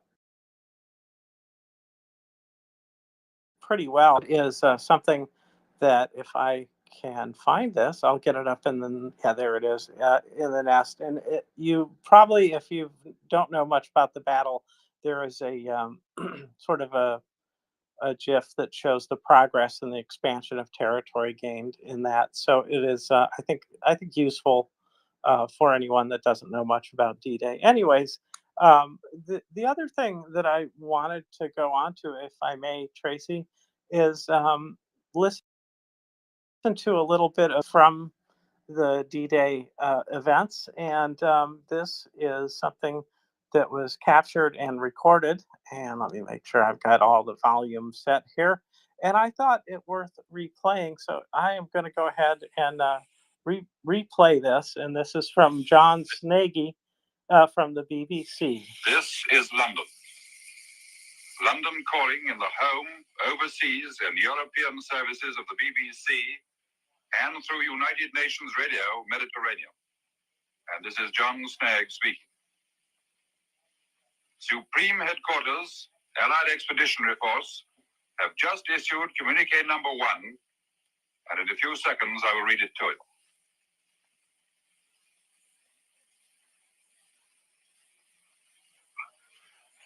Communique number 1. Under the command of General Eisenhower, Allied naval forces, supported by strong air forces, began landing Allied armies this morning on the northern coast of France. I repeat that communique. Communique number 1. Under the command of General Eisenhower, Allied naval forces, supported by strong air forces, began landing Allied armies this morning on the northern coast of France. This ends the reading of communique number 1 from Supreme Headquarters, Allied Expeditionary Force. So, Tracy, I think this is entirely of an age that we'll never see again, because by the time the BBC would be ready to read that today, we'd have read about it on Twitter and other things like that. So it is a staggering bit of information for the world to get that day. And it would really raised everybody's hopes. I know that, and hopes that the war then would be quickly concluded. Of course, it took some time to subdue the Russians and the Japanese, and of course the Italians. So it was not over quickly, but it was over after this, and this was a major blow to Nazi Germany to be fooled into thinking that there were other places that they were going to land. So anyways, Tracy, I just thought to commemorate D-Day, that was sort of a nice addition to remember what was going on and just what a big deal it was. Thank you, James. I appreciate that, and I agree with you. I think it's important that you play that. So I think that was a very good idea, and thank you very much. It's quite significant, isn't it? As you say, it would take the BBC a long time to get to that point today, unfortunately. But it is odd that we came to this place here, this app here, where there is so much nonsense, Russian propaganda and all sorts of other things that go on. But yet at the same time, we all had to come here to get more news as well. So it's that odd juxtaposition, isn't it, again? But nevertheless, I'm thankful that we are here, that we are able to have this space, that MriyaReport is here, that the people who decided to start this project, had the idea, kept on with it. All the people that contributed all the way along, James, we would not be here if it wasn't for every single one of them. And thankfully, we are here and we are able to deliver the news, to bring the important news, the factual news, the verified news, and to counter Russian propaganda. So I guess we are the BBC today, James. I hadn't thought of it that way, but you know what? We do bring the news quite often. We're often the very first space, at least, that gets that news out. We're getting it from somewhere, so somebody knew before us, but didn't really get it out the way that we do it, which is telling the audience, and hopefully that everyone is retweeting and sharing the bits of news that we identify as critical. And I realized that I put that as interesting as it is, I put the wrong tweet in the nest. So I'm now posting the right tweet in the nest for you guys to look at. And this is about the maps of D-Day again. I'll sorry about that. I'll clean it up. But yes, absolutely. If the BBC could get things out as fast as we could, they probably would have to check their sources maybe more thoroughly, and then they'd have to schedule the news, and they'd have to, the time slot, etc. And then they'd have to check the spelling, and Okay, we don't check our spelling necessarily. We do check the articles. We try to find confirmation of what we present as news. We do those things, but we do not have to speak in clear, beautiful. I don't know whatever the right accent in Britain is for news reading, but we don't care about that. We'll take any accent, any voice that can tell the story as close to the facts as can be, and we do it happily. And so that's why I don't think the BBC will ever catch up with us or anybody else. I agree, James. They will not indeed, because we have a great big team here, all working together. And so this is why we do so well here, because, of course, everybody helps us in terms of checking that information, verifying that information, and knowing where to go to get factual information. That's, of course, one of the most important things. So I'm just seeing something about the budget committee of the Bundestag approving the purchase of additional 155 artillery shells in the amount of 880 million euros. Well, that's definitely good news, right, James? Only way it could be better if it was more money, but no, that is fantastic news. And how much was it again exactly? 880 million euros. 880 million euros. You know what? I think that'll go a long way. And I suspect that it will be more than a week's worth of munitions if you turned it into munitions. So that's a great deal of money. So, oh boy, let's keep doing that, Germany and everybody else who's giving. I know that we've got some packages coming from the United States on a regular basis now. So I think we just heard about the last one a day or so ago. It feels like I can't remember that well, but we're coming up probably in a week on another one, so we'll stay tuned for that. But that's great news. Yeah, absolutely. It is definitely good news. So I was just trying to look at, because of course that's the headline. I was just looking to see on the Bundestag website about more detail and more information, so we can go through that. So they've given quite a lot of detail here about the procurement project will enable continued support for Ukraine with urgently needed ammunition, but will also enable the country's own stocks to be replenished. So an agreement has now been reached with the German arms company to produce and deliver these projectiles and further support to Ukraine. And so they're giving some detail there about the framework of that. So that's quite interesting. But maybe we can dig into the details in a moment, James, depending on where you would like to go next, because there's lots of news coming out. There's lots of news to cover, and there's almost so much to cover. I don't know where to start even. Maybe we should go over some of the headlines of the day. And of course, we have the demining numbers as well. What have you been looking at in particular, James? Well, I could knock out a couple of mine right now just by saying, in terms of honoring the people who lost their lives on D-Day and the people who are willing to serve, who don't necessarily have to. And in many cases in the U.S., they were impressed into service, and many volunteered. So we had a mix. But in the war that we're supporting, there are a couple of people I'd like to call out, and that would be Malcolm Nance, who has fought on the line and behind Russian lines, and Sarah Ashton Carrillo, who has been a spokesperson and also fought on the front line. And both Americans, both represent many people who have come to Ukraine or gone to Ukraine to help support it in the military endeavor there to clear out the Russians. And so I know that the Ukrainians themselves are brave and courageous in fighting, to defend their own country and us as well.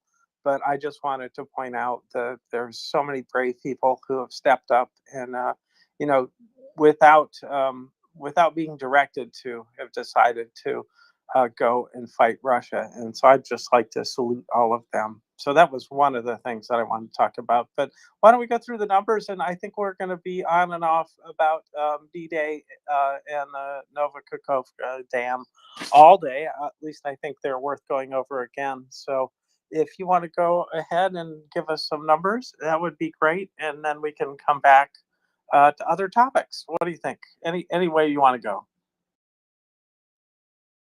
Okay, is my audio okay, James, or am I rubber banding to you? 5 by 5, as they say. Clarity and amplitude is all there. Or, as they say, loud and clear. So just my audio then. So hopefully we will be able to continue. So let's look at the demining numbers for today, because as you may already know, these are my favourite numbers that I like to look at in the day. Why is that? Because I like to look at it in terms of lives saved. And of course, that's even more apt now when we are having the fundraising for kit for the sappers, the newly trained sappers in Ukraine. Now 4,500 of them, a staggering amount. So what have we got today? Let's have a look. Well, we have 320 hectares of land cleared and examined. This is in the last 24 hours, of course, and 435 explosive items removed and cleared. So that's 435 lives saved. Yes, that's how I like to look at it. Yes, I know one mine may not kill one person, but one mine may also kill two people. And as we always say, even if you are not killed and your life isn't taken, if you are injured by one of these mines, very often your life is changed significantly and permanently depending on the injuries that you get. So I'm very pleased to say that the incredible sappers are doing incredible work as always and continuing to remove those disgusting items that Russia likes to fling about everywhere, James, and in particular butterfly mines as well. They are very common indeed. Tracy, I like your method of estimation. I think it's a good representation until the Ukraine, Ukraine, I should say, comes up with the total number of mines and then does the math on, the number of people who've been killed or wounded. We're not going to know that rate. So I think it's a fair interpretation that, certainly everyone, and what we don't know either is how long will they be in the soil there laying in wait for somebody to step on it, and so we cannot even possibly measure how many people will die from these mines. What we do know is that these mines can stay deadly for decades and decades, and so because of that we could see potentially injuries 30 years from now if they're not removed. So I think we have to represent the fact that these are life-saving. This is a life-saving work that the sappers are doing. No matter how you slice it, the fewer mines out there, the fewer casualties there will be. So I like the way that you've done it. I think it's a fair representation of a number that we can't possibly know. Thank you, James. I appreciate that. What we can know, though, is some data that was released on Sunday. 970 people have been either injured or killed up to now. So there's 970 people in total. Of those 970, 297 died and 673 people, well, plus another 4 actually, because there was another 4 added on after that. So 677 people altogether have been injured and 297 people have lost their lives. Some of the places where these have happened, these incidents, fields 170 times, roads 134, yards 153. So that's people's own personal yards, forests 109, reservoirs 33, and premises, it says. I'm not really sure what that means. I'm thinking maybe business premises or something like that, because of course it's not residential, and that's 65. So that's just some of the numbers, but you are right, James. They cannot properly quantify all of that as to now. And in terms of the amount of territory that's mined, they're doing incredibly with that as well. There has been a reduction in that. 156,000 kilometres squared are now mined, and that was reported recently by the Minister of the Environment in a report that he was talking about. So we can see some of the numbers, James. Well, that I'm glad to have numbers there about how many killed and how many wounded. It's good to know these things, even if it's unpleasant to know them at the same time. The Yeah, that is an amazing amount of territory, and it just tells you that the 10-year challenge is going to be just that. It is going to be a real challenge to get these out, but I'm not going to doubt Ukraine because they have already met so many challenges and surpassed expectations so many times that I don't put it past them. I think that they can, because they've set their mind to it. And what I see is an increasing number, or what I think I'm seeing is an increasing number of sappers who are on the job. And so it's quite possible that they can do this. So I'm, well, of course, proud of Ukrainians and yeah, optimistic that they'll be able to do this. So, and I wish them all safety and health in their endeavors to do this, and good ear gear to protect their ears and let them communicate while protecting from potential booms. Because I'll bet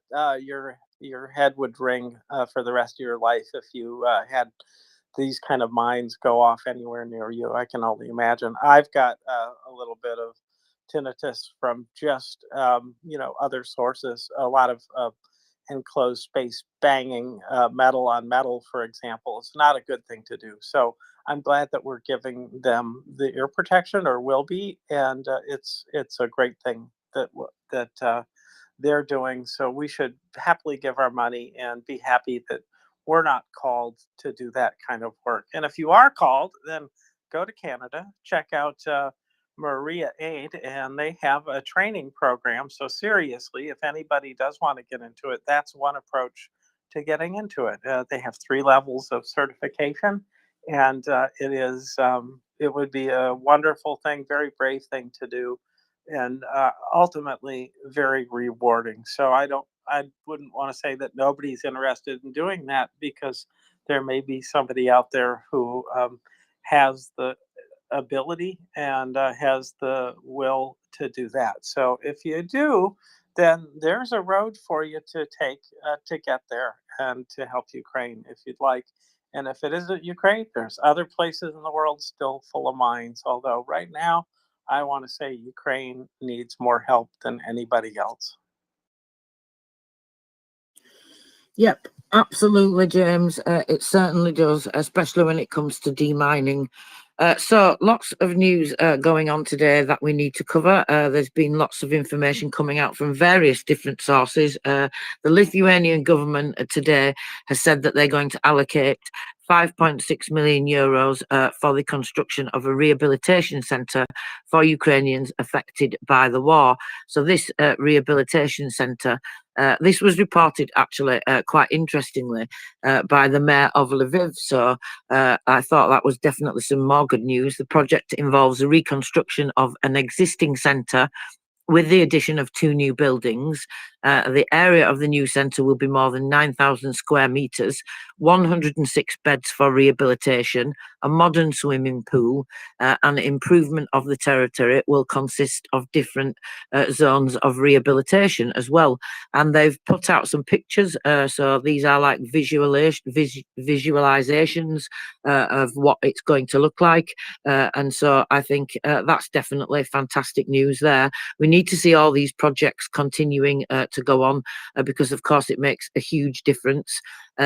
There's lots of other information coming out today from various different things. British intelligence believes that the recent damage to the 2 Russian rail ferries in Crimea is likely to have caused major disruptions. So we can talk about some of those things that happened overnight as well, James, because there were a few different things to cover, a few different booms from Mockers this morning. Of course, she is our resident boomologist, and she tells us about all these things happening. For example, GUR drones, for example, James, attacking oil depots in Belgorod region. Oh dear, what a shame. No tiny violins for them here today. We're all out of tiny violins, folks. So if you've got some, keep them. You might need them later, but not right now, not for this. So, anyways, Tracy, that's great to hear.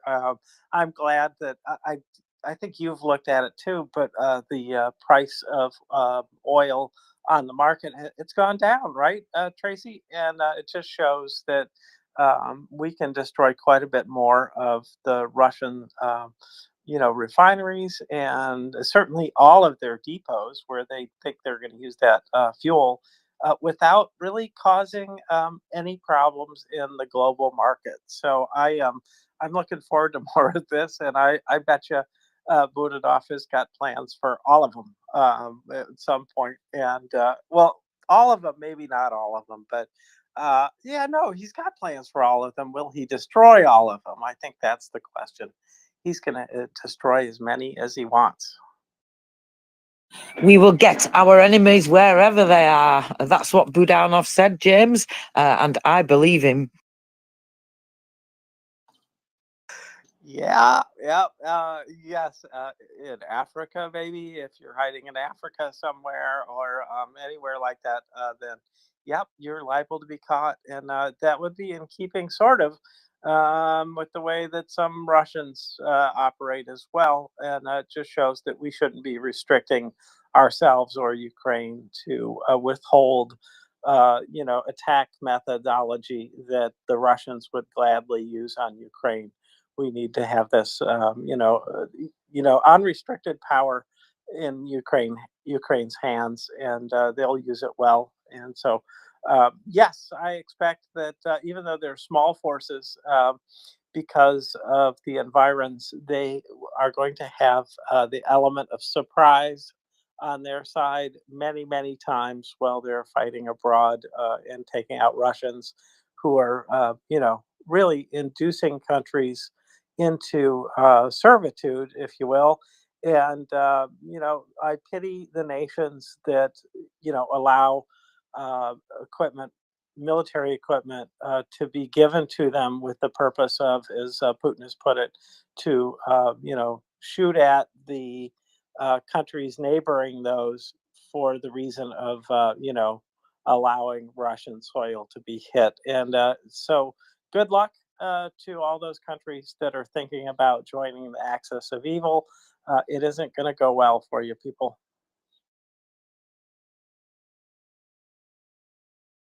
I like that, James. It isn't going to go well for you people.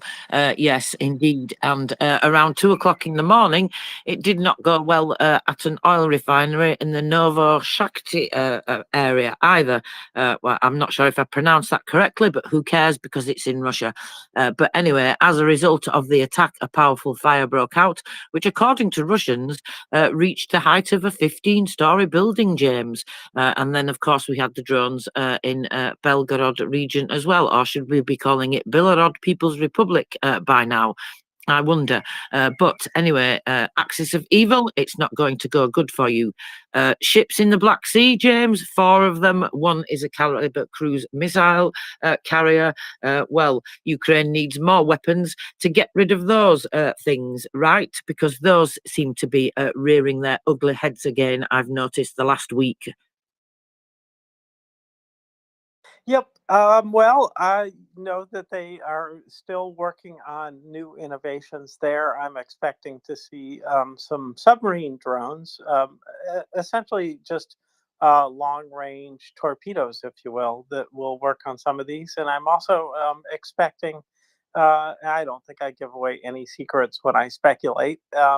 That there'll be some who lay in wait there, perhaps lodged on the bottom of the Black Sea, or on one of the, well, I guess you can call it a continental shelf, not all the way to the bottom. That'd be a bit much, but just waiting their turn till somebody comes along, some unsuspecting Russian ship, and boom, boom, boom, boom, probably with the sympathetic booms thrown in there. So, anyways, Do you more think to mockers come. will We'll be see down there about that. waiting?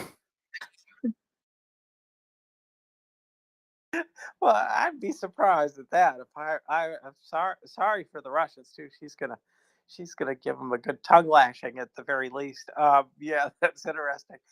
No, I had not considered that she would go all frog man on us, but anything's possible. Well, Mockers isn't here today, so nothing would surprise me, James, at this stage. But no, we're being a little bit silly now, of course. Unfortunately, what's not silly is that there are stabilisation schedules reported for tomorrow by Ukrenergo. So they will be having stabilisation schedules of power outages, and they will be in effect all day long throughout Ukraine. I don't know if you heard me saying earlier on, James, the energy situation is to get a little bit worse. This was being reported from a few different places. Ukrenergo, of course, the official notifications come from. But I noticed as well the Vitaly Kim. He's the Mykolaiv military administration there. So he reported this morning in the morning report about that, just letting residents know, letting citizens know that things are going to get a bit more difficult. But hopefully after the weekend, it should get slightly better. And that's because one of the power units is being repaired, unfortunately. And that should be repaired after the weekend. So it's going to get a little bit worse and then get a little bit better. I was also reading the wider report from Ukrenergo, and they were talking about the fact that, unfortunately, this is how the power situation is going to be in Ukraine now, at least until they don't expect it to get any better until around September. And of course, that only depends then if there are any more attacks by Russia on the energy infrastructure between now and then. Well, I'm certain that they will continue to try to take out these because it seems very systematic and frankly very effective so far. And I'm sure that they're anticipating a cold winter for Ukraine. And the only way to stop this is with better air defense, and Ukraine to some extent being a little bit more offensive in terms of taking out host connection issue. Let's see, but taking out the missile launchers and stuff that are doing this damage to the energy system.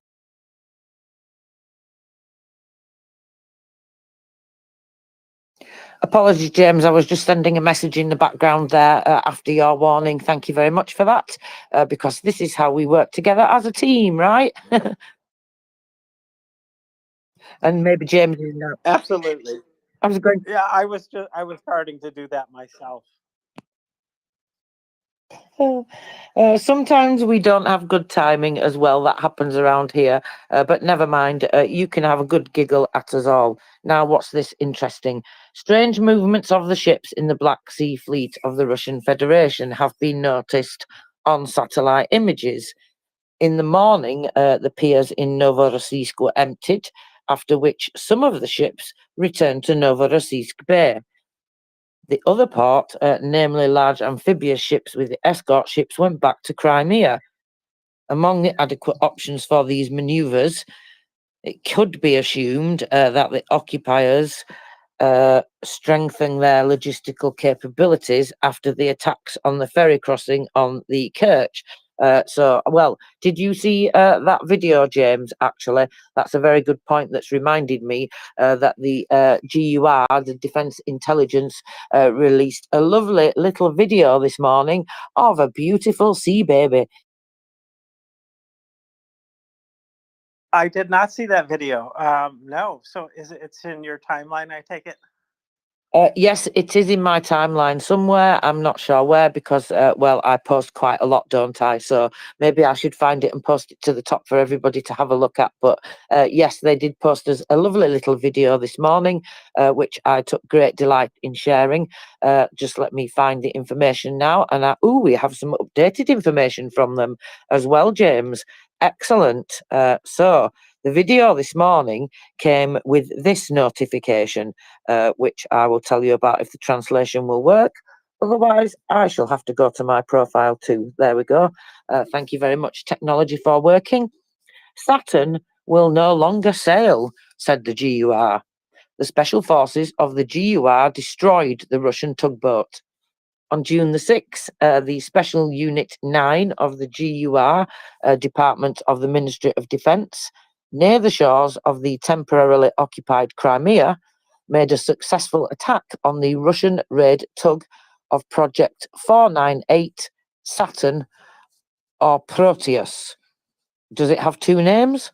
As a result of the operation in the water of the area, another vessel of the Russian invaders was destroyed. Devastating fire damage was inflicted after a successful breakthrough of the line of defensive barriers.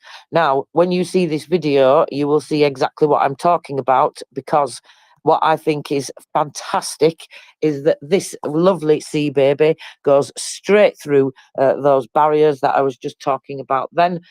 What barriers am I talking about? Yes, those barriers that they have been erecting, Russia, for a while now. And well, we all said that sea babies are just going to go right through there, right? And especially Magura 5s. Well, of course, this is exactly what happened. And now we have another notification from them. Well, thank you very much, because I love finding out about these things. Magure for the GUR, a large gathering for marine attack drones has started.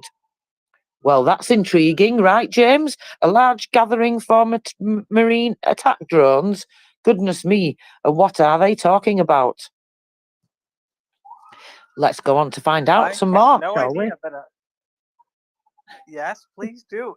You know what I'm expecting one day is the penguin drone. You've probably seen penguins that leap out of the water up onto the iceberg, but the point is they go leaping way out of the water. I'm expecting one of those too soon.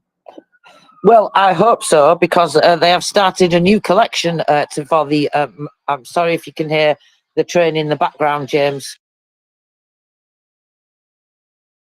Oh, you're coming through pretty loud and clear.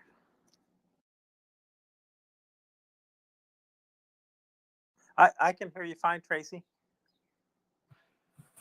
I wonder, Tracy, if you can hear me. But let's see. Well, since Tracy, go ahead. I see you opened your mic. If you can hear me, that'd be great. Go ahead. Thank you, James, and thank you for your help there. Sorry about that, everybody. Have a rather noisy steam train, which, yes, I love the sound of. But when you're trying to talk to people, it's a little distracting. So apologies for that, everybody. But anyway, let's go back to this information because... Tracy? Yeah. Tracy, if you don't mind, I will just say the sound system that you're using, whatever it is doing a fine job of blocking that. I can barely hear it in the background, but yeah, for you, it's probably very distracting. But for us, it's amazingly, taken out of the sound. So this is good. Anyway, sorry.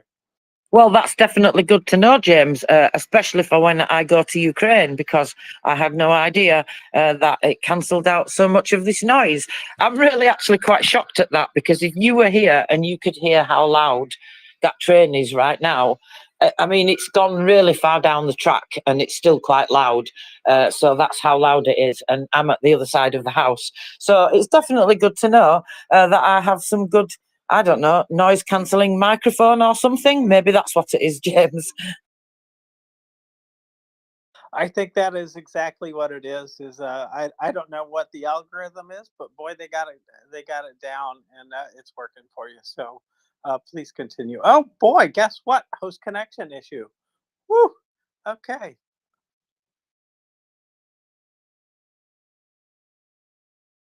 Are we still live? Yeah, we're still live, but I did see the host connection issue message again. And so I am sending it this time, and I'm also going to send it to Forrest, and we'll just have to see who jumps on it first here. But anyways, it's one right after the other, isn't it? Anyway, uh, okay. Let's see. Finally reconnected a second ago. Okay, maybe we're out of the woods, but there we are. So, Tracy, this is a challenging environment. Sometimes we're getting more disruption from the environment than from that train in your background. These things are sent to try us, James, but they shall not beat us, because we will just keep coming back again and again and again. I don't know what's going on. We've had loads of host connection issues today, so hopefully we don't crash again. But if we do, you know what to do, everybody. Just come right back and get retweeting. Fortunately, we're still here. Still here, still going, and I don't know where you were. I got distracted, frankly, and lost my place in the conversation. Sorry. That's okay, James. No problem. So we've got, like I said, we've got lots of news to cover anyway, so we can go wherever you would like. But at the moment, it looks like we are being joined by the Whiskey Guy. So let's see what the Whiskey Guy has to say first. Welcome to you, Whiskey Guy. Ahoy, hoy. It is I that's there. Hey, mate. How's it going? Yeah, not bad, not bad. The game is afoot in the Black Sea, so I've been out doing admin all afternoon. Came in, MT Anderson, who's part witch, I think. His ability to pick up on stuff is quite exceptional. The Black Sea Flotilla has a major deployment going on as of a few hours ago. 8 ships. Well, first of all, we saw what appeared to be warships coming off the wall in Novorossiysk and forming in the protective harbour, possibly. The second thing is there is a nicely spaced convoy, as of a few hours ago, as I said, heading west towards Crimea, or probably more southwest, to be honest. There's an RQ-4 Forte call sign tracking them.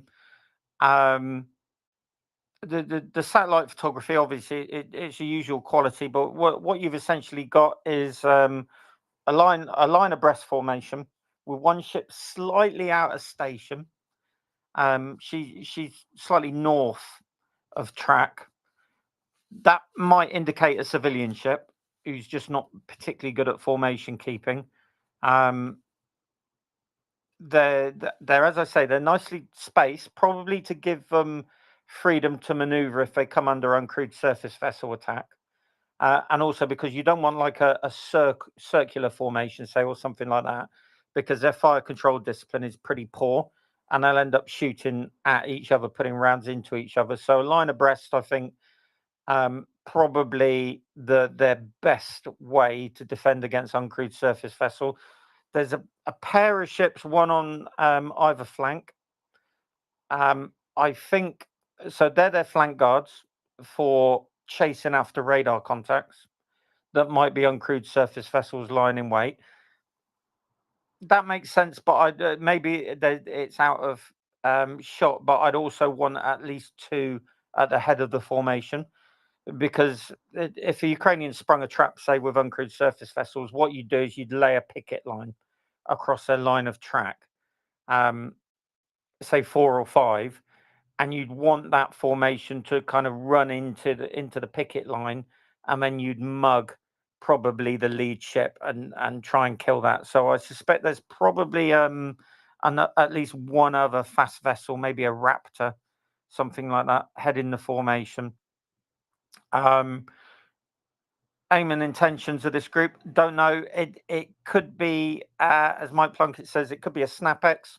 So Black Sea Flotilla Commander has thrown an all-hands exercise, got his ships out of harbour in what we call a coordinated departure. So ships will be designated positions within the chain, and then you will leave one at a time.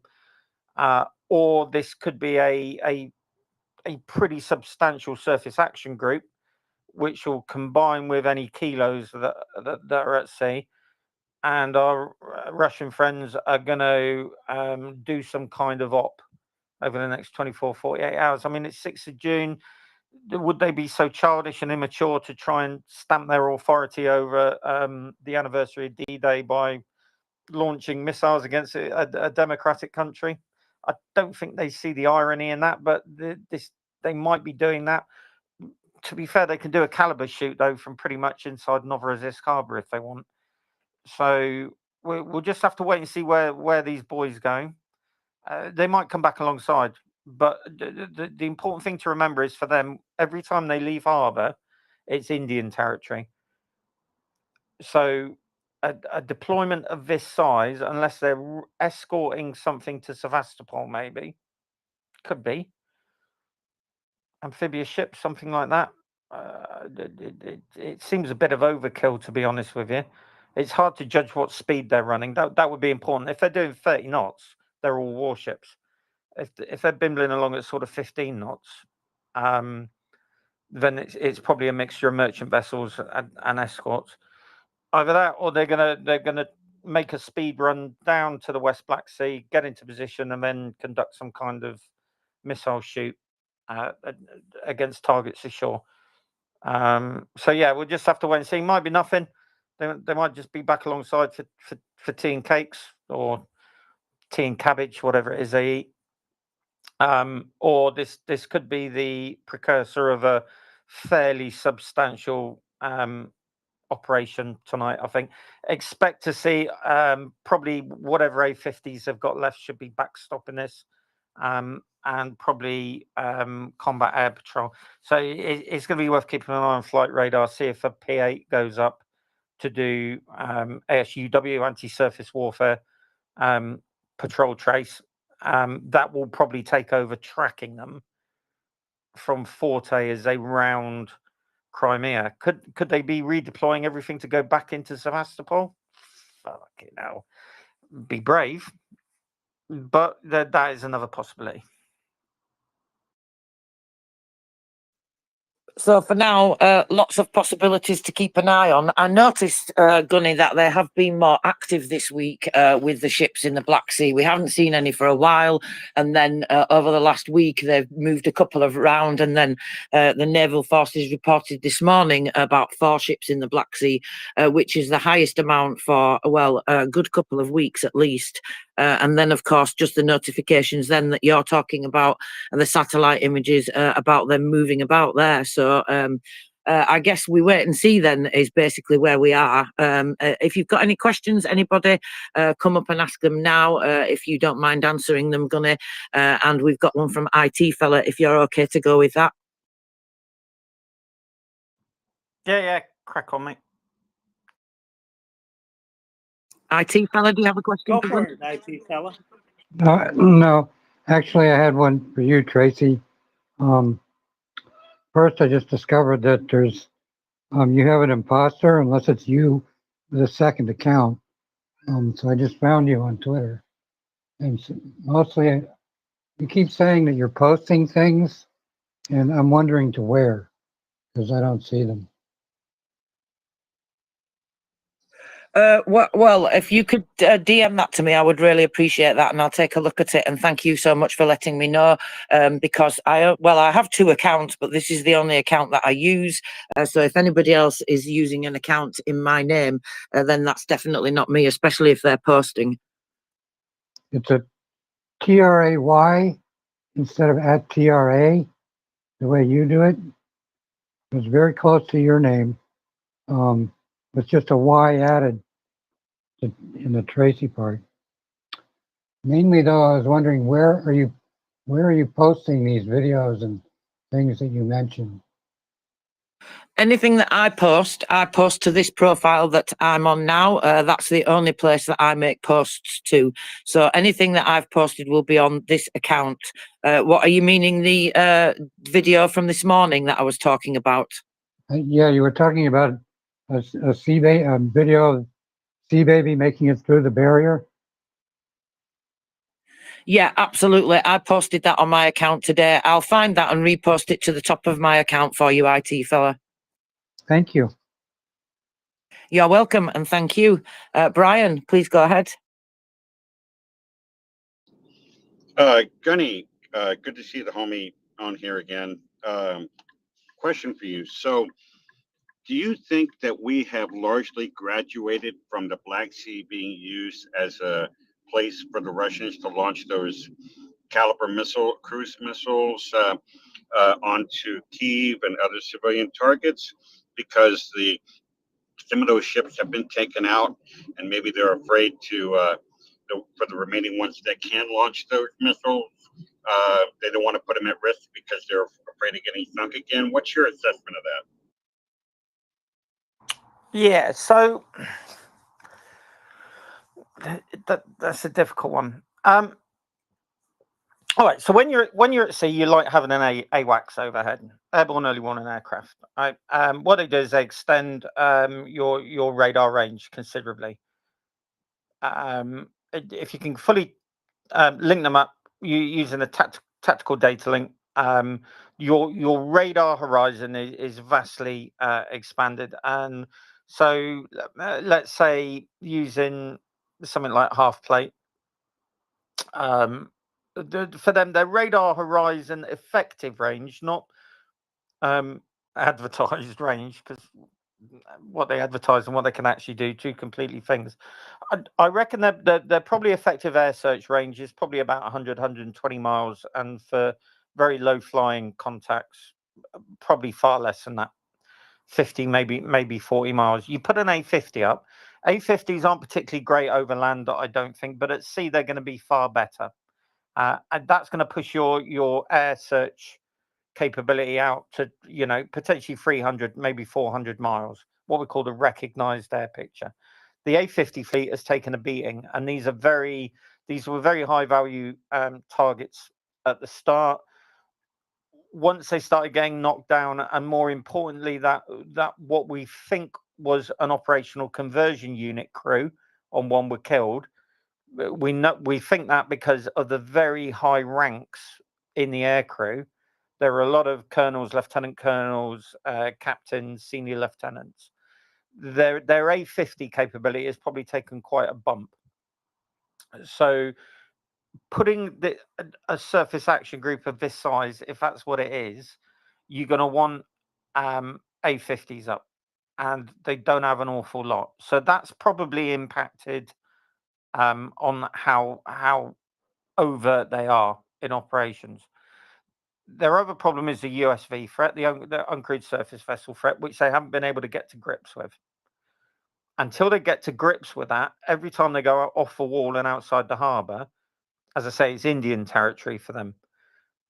And they probably don't have the skill set yet, or the kind of assets that we would use to counter it. So we would have helicopters up and maritime patrol aircraft up, because it's a fairly benign operating environment for them. So a couple of P8s doing surface search, a couple of helicopters close in doing surface search, night vision equipment, decent radar.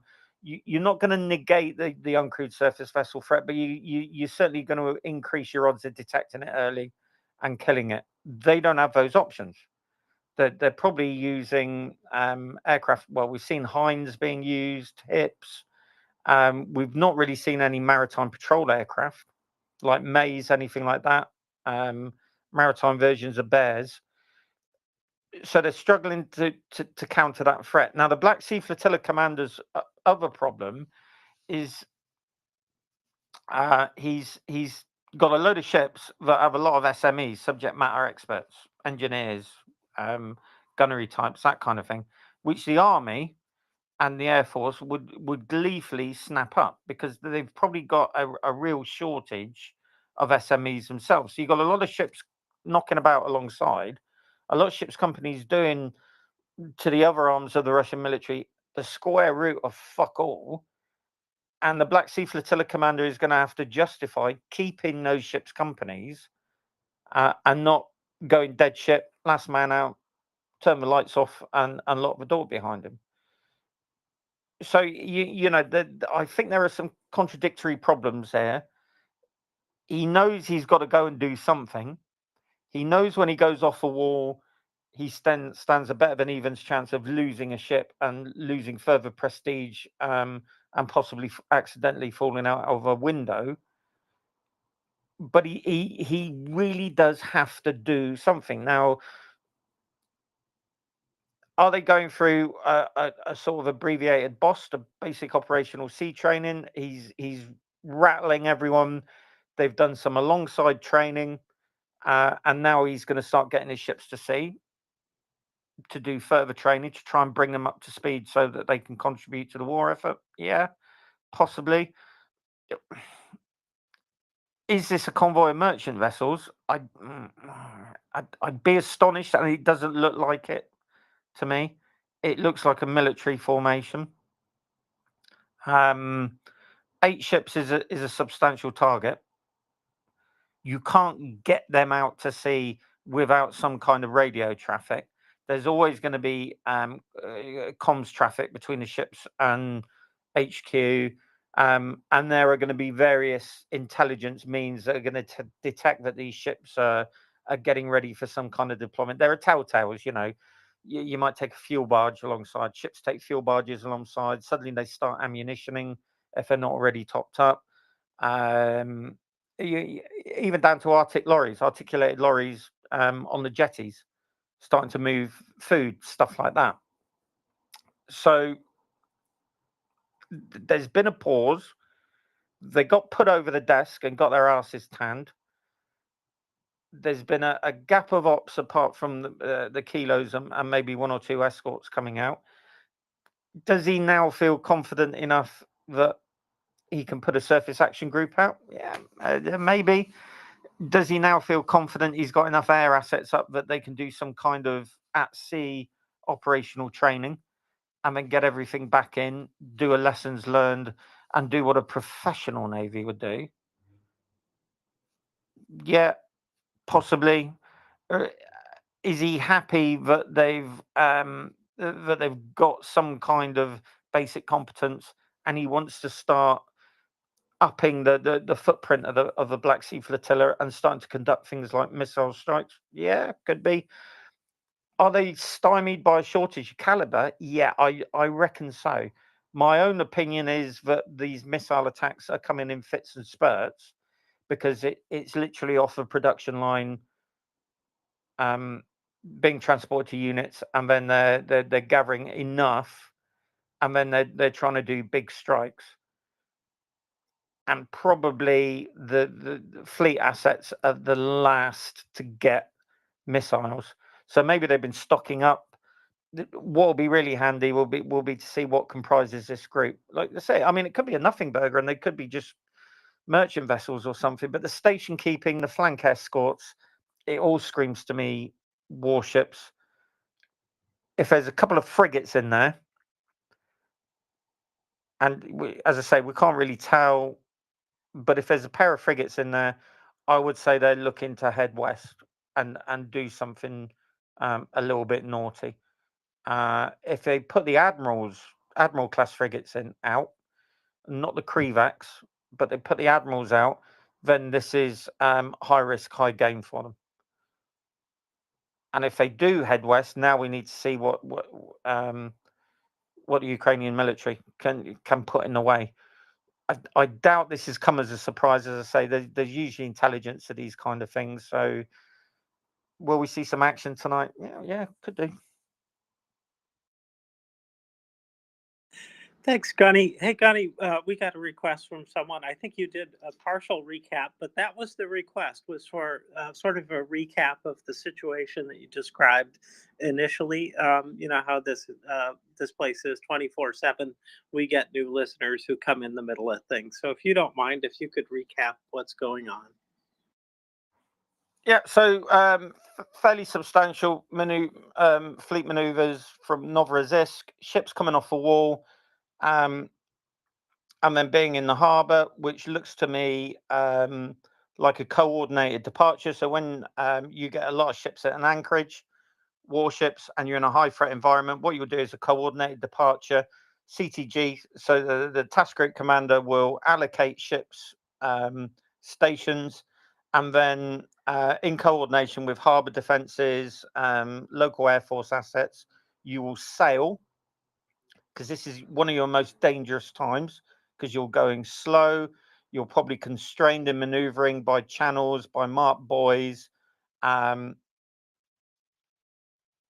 you know, even down to things like backlighting from the city, stuff like that, ruins, lookouts, night vision.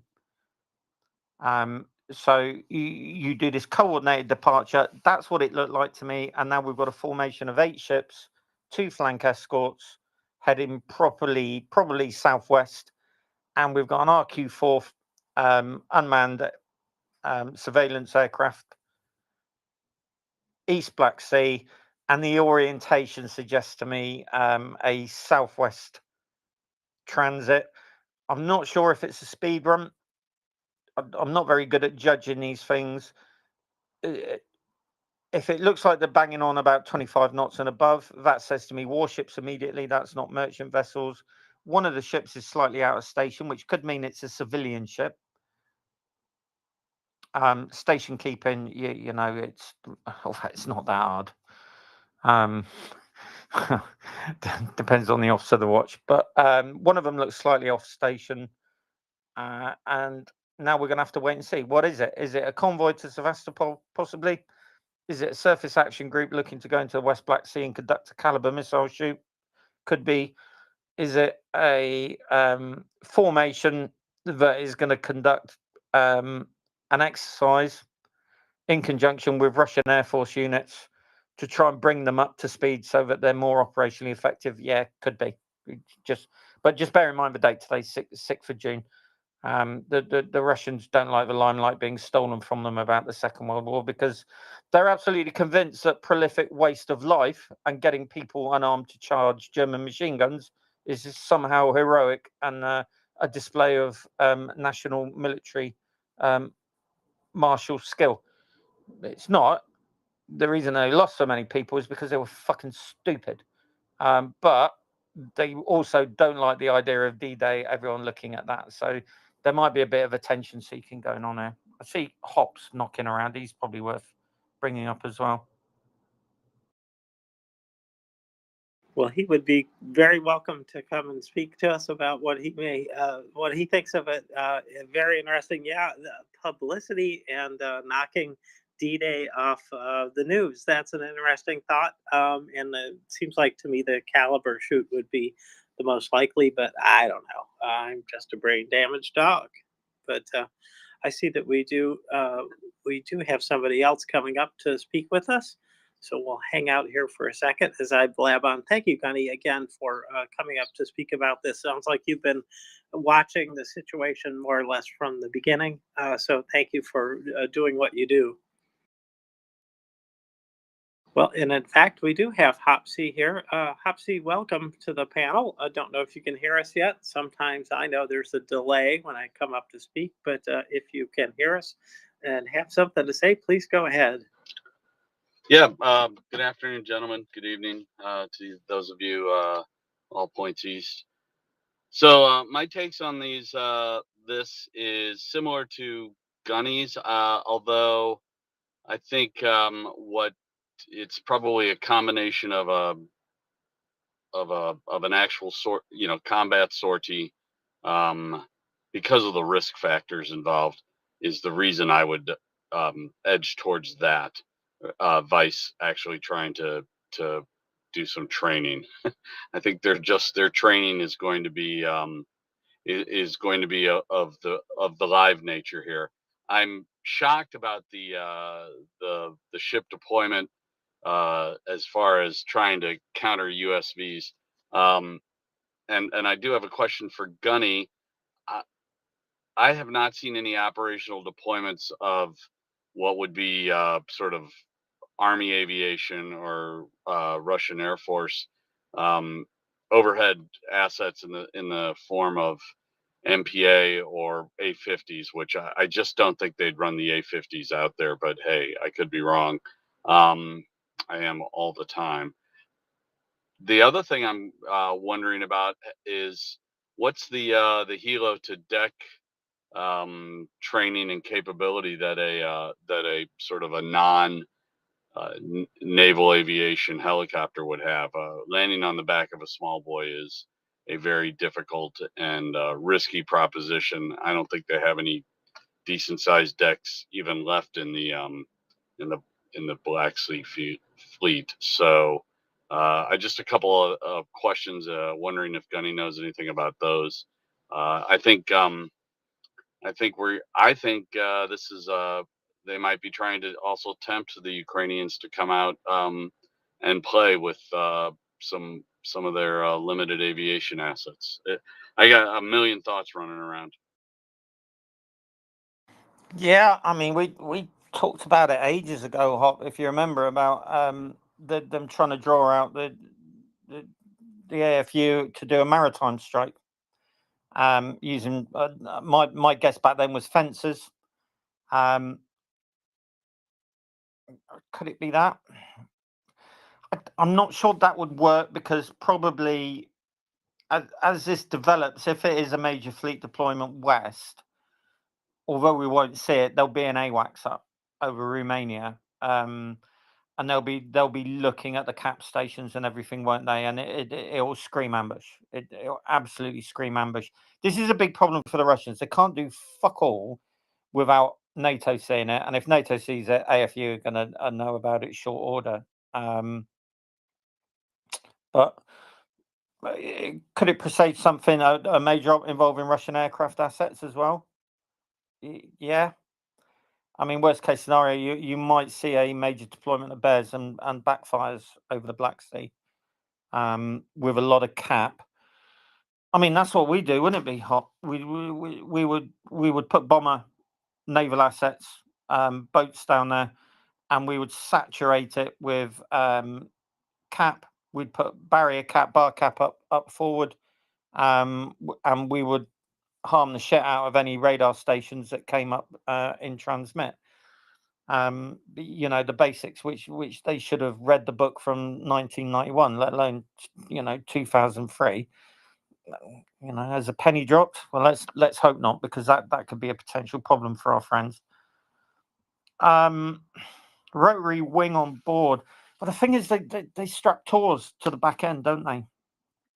If this is a major deployment, I'd want a Tor, or to be honest, I'd rather have a Panzer, something like that on the back end, something with a gun system on the back end. That's going to be more useful to me than Tor. We know already that Tor isn't fantastic. A gun system that can be manually laid, I'd want Panzer strapped on my flight deck. But then, yeah, you're right. You're going to want rotary wing, aren't you? Because what you want is at least 2 helos. Well, no, 3. One at the head of the column, sweeping the PIM, the position intended movement ahead, and then 2 running, 1 on either flank, running around doing surface search. But they can't be up forever. So if you've got 3 aircraft, you're really going to want 6, because they don't do HIFAR, helicopter in-flight refueling. That's a thing, by the way. You can actually fly a helicopter alongside a ship, drop a line down, bring on a fuel hose, and you can refuel while you're in the air. I haven't seen them do that. Bears, I've got it in the back of my head. They might have deployed 1 maritime patrol aircraft a while ago, and it was tracked doing low-level runs, kind of to the west, maybe around Snake Island, but I think that's about it. Never seen a May deployed, anything like that. I think all their maritime strike aircraft are still kind of parked up north, aren't they? So I think there are certain indicators here. I've just had a quick look. I can't see a P8 over the pocket north of Constanta. That'll be the next one. Although, to be honest, one of those up on station isn't really that rare. And again, just because you can't see it on flight radar doesn't mean that he isn't up there having a good old look. People just assume because you can't see something on flight radar or ADS-B, that means that they're not up. It's absolute nonsense. It just means that they're up and you can't see it. All of this, well, military aircraft have to military aircraft have to use OFF and they have to. No, they don't. They really don't. Just because military aircraft coordinate with civilian air traffic control, because I've seen it working. So I don't know. It feels to me like this is a SAG out hop, but it equally could be that they'll turn around. They'll do some off the watch maneuvers. They'll do some basic counter USV stuff. I mean, those two flank escorts could be Raptors, which are going to role play USVs. That's a possibility. But obviously, for the transit to and from the exercise area, you're going to want something like Raptors out anyway, because, as I say, you're in Indian territory, aren't you? You're off a wall outside of Novorossiysk and Sevastopol. All bets are off. So we're just going to have to wait and see. It's the formation composition that will be key here. Who's still in harbour and who is deployed here? But my gut is it's not merchant vessels, that this is some kind of military op. Hopsy? There's going to be a couple of. I do agree, Gunny. I think there's probably a P8 or two outside operating off a little bit to the east of the western approaches. Does anybody else hear somebody talking? Yeah, have we got a hot mic, James? I'm trying to find it, but I can't see it. Can you? Debbie. Yeah, I think I took care of it. Thanks. Okay, back to it real quickly. You're going to have a P8 probably out there providing all sorts of whiz-bang information on a bunch of different spectrums. Additionally, right now, probably at Sigonella, there is a crew manning up to come and back this the on-station P8 up so that there is a persistence here. I think if I'm Ukrainian, I'm starting to move around. If I keep USVs sort of at sea and deployed at certain times, I'm going to be trying to form what maybe would have been called a picket line in the past. I would probably try and put it, between Sevastopol and the current line of movement for this little flotilla, which I do think are warships, and I might be trying to slide one in behind if I can to account for a gunny scenario where they're just doing a little practice. Let's give them some real practice. And additionally, with the air assets, my experience with Bears is that they have a pretty good surface search radar, and I think you would want that. But what the Russians, as we know, don't do well is they don't do data link. And Gunny, you've been on the nets when you got Alpha Sierra, the anti-surface guys in one ear, and Alpha Whiskey, the anti-air guys in another ear. It can be absolute chaos, and the only way to work it out is if you've got a good link picture. And I just don't know how good their link is, and it'd be pretty. Well, this will be telling. I actually have to take a call, so I'm going to try and come back later and see what happens as this goes forward. Thanks so much, everybody. Have a good one. Don't forget to like and retweet the space. Whiskey, I'll check on you later, buddy. Yeah, Roger, we need to have a chat because got an idea for the next podcast, and we want to bring you in on it. The other thing about the tactical data links, and always try and tie these things in together. If you remember, a few weeks ago there was a strike on the site southern Crimea, and it looked like an uplink downlink satellite station. Now, my guess was, whilst there may have been a radar there, simply because of its geographic position and it fairly good cover over the southern Black Sea. Excuse me, that vodka and coke is really strong. I think it was to do with Russian tactical data links. I think the Ukrainians went after an uplink downlink, and the latest Russian certainly naval tactical data links They do utilize satellite uplink, downlink, because they can not only transmit a picture, you can also do things like secure conference calling, stuff like that. So it's always worth looking at the strikes over the past few weeks, and then looking at movements like this. Was that a preemptive strike because the Ukrainians knew that the Russians were planning a fairly substantial naval op? It could be, because as Hop says, tactical data links are absolutely vital. If you want to put a surface action group into a high threat environment and coordinate with Air Force assets, you need TADL to do it properly. Otherwise, you're reverting to VoiceNet. And the problem with VoiceNet is, even when it's encrypted, you can break it, and you can either listen in or you can jam it, what we call chatter, or you can insert yourself into the VoiceNet as a pretend call sign and cause confusion, what we call spoofing. That's actually what spoofing means. When people use the word spoofing, they tend to get it wrong. Spoofing means inserting yourself into a voice comms net and pretending to be someone, and then causing confusion and forcing them to chop frequency. So it could be that. All bets are off at the moment, but it is really interesting that suddenly the Black Sea Flotilla might have found its mojo a little bit. Let's hope that they're stupid enough to put themselves in a position where they can be attacked. Fully on board with what Hopsy said, a picket line. The thing to do is to think of USVs. If you get 5 or 6 USVs, it's a mobile minefield. That's the beauty of them. They're low observable. They've got low radar cross section. Unless you've got fantastic night vision equipment, they're going to be hard to see at night. Unless you've got good searchlight close range battery coordination, they're going to be hard to shoot at. Although the Russians are getting a little bit better, but they're still way below what we are. And your mobile minefield can reorientate itself according to the position intended movement of the target.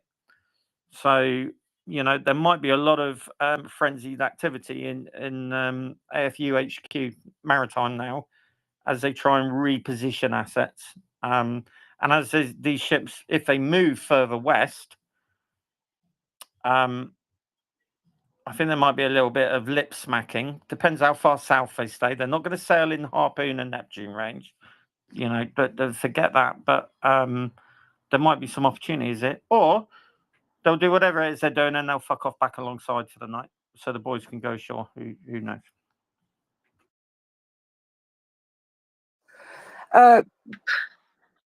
Sorry, go ahead, James.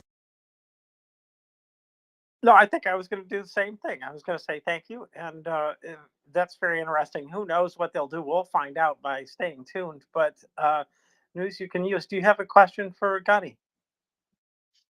Yes, I do. I was wondering what the Sea Babies and that little spy torpedo will do against this. Right, it depends what they've got at sea, because they can't get some uncrewed surface vessels from Odessa out, because you would have to do a speed run. How these are deployed is really interesting. I couldn't tell you. I've got no idea. My bet is they're deploying them from somewhere, and what they do is like slow transits, because you've got finite endurance on these things. So I think they probably slow deploy them, motor across at 5-10 knots or something like that, and then get them into position. So it all depends on what assets are available. There might be USVs knocking around the southern tip of Crimea. Who knows? The torpedo ones, semi-submersible. It's a nice idea, but I'm not really buying into it at the moment until I see one used operationally. The thing is, even a reasonably sized lightweight anti-submarine torpedo like the Mark 50 or the Stingray, these are big in relation to UAVs. These are big weapons. So getting that to sea is going to be a thing. I mean, look at Orca. the US Navy's uncrewed submersible, which has a mission payload bay on it. Uncrewed submarines working as adjutant to manned submarines are going to be a thing. Have the Ukrainians got a viable semi-submersible one that can use a torpedo? Don't know. I'm not convinced about that. But is it coming? Yeah, absolutely. So yeah, it all depends on the assets, mate. What's out there at the moment? What have they got? Who's watching? What's mission intention for this group? And are they going to push them west? Because don't forget the Russian problem here is the Ukrainians have the ability to generate a decent air picture and detect missile launchers. Because you see that on Twitter, you get warnings that bears and backfires are airborne, and doing Morse code comms checks, and are calling the tower in the clear before hours, sometimes hours before they even get into launch position. So what we used to call raid warning isn't a problem for the AFU. Better to be able to do depressed trajectory shots. So what the Russians would really want to do, and this is where losing Moskva would really fuck them over in terms of maritime planning and concept. I think she was her and Snake Island were absolutely key for this. But what you want to do is get a warship in as close as possible, and then start shooting missiles. And what that does is it cuts down on raid warning. And it cuts down on detection time. Calibers go up. They can be detected on radar. If the AFU are transmitting on long-range air search radar, calibers go down, very low level. And if you're, say, 200 miles away, that's a lot better proposition as far as they're concerned than launching from 1,000 miles away. The problem is, in order to get warships, surface ships into position to do that, you've got to sail from harbour and you've got to go west. Because the closer that you get, the less warning the AFU get. But the closer you get, everyone knows that you're out there. Therefore, that's a raid warning within itself. And you can't get too close because there are Neptunes, Harpoons, hopefully maybe a couple of other exotic things like NSM. And you've also got to be aware of that uncrewed surface vessel threat. And also in the back of their minds will be the possibility of an anti-shipping strike by the AFU using low-level. And I've always said, if the AFU get themselves an opportunity to go after some major Russian surface combatants with jets, unless the Russians suddenly have a rush of shit to the brains and become very competent at this, I'd give them better than even odds they might be able to sink a vessel. So all of this is going to be floating around in the Russians' minds.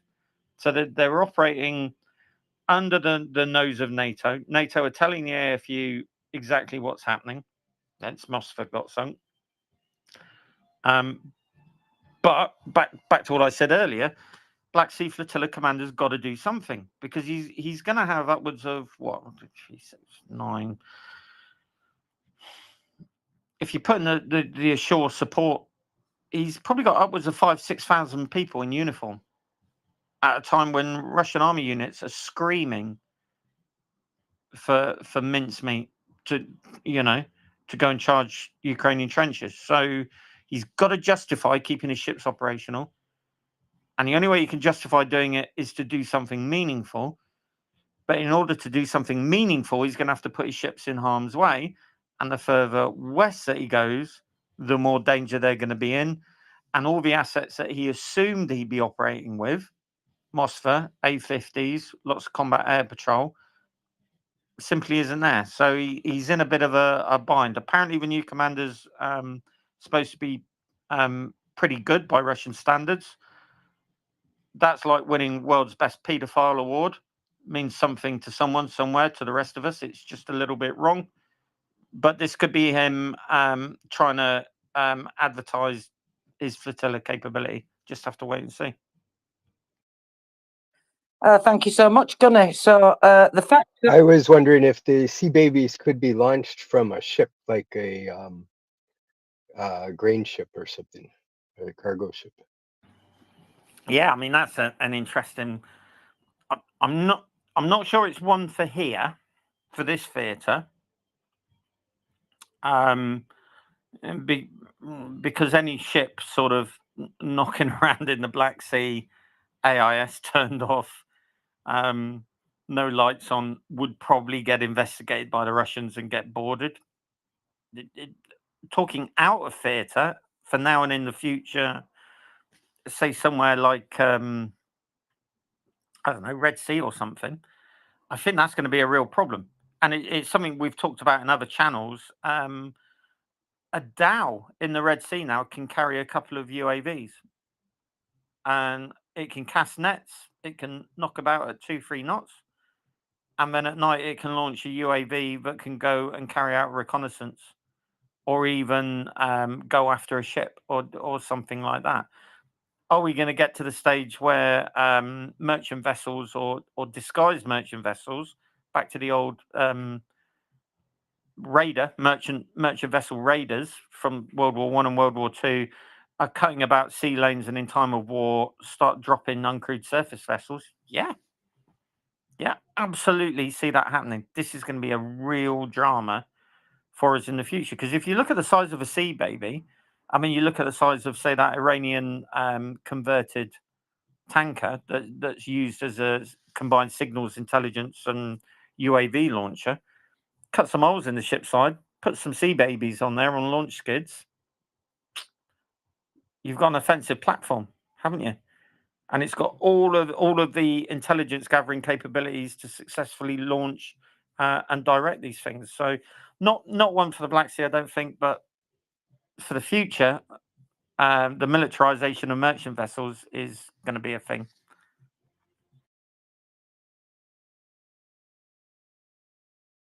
Wow. Thanks for your answers. Yeah, thank you, News you can use for the questions. Good questions. That seems pretty risky to the those vessels. Whoever arms themselves, it seems to me. Wouldn't that mean that you could then target those vessels?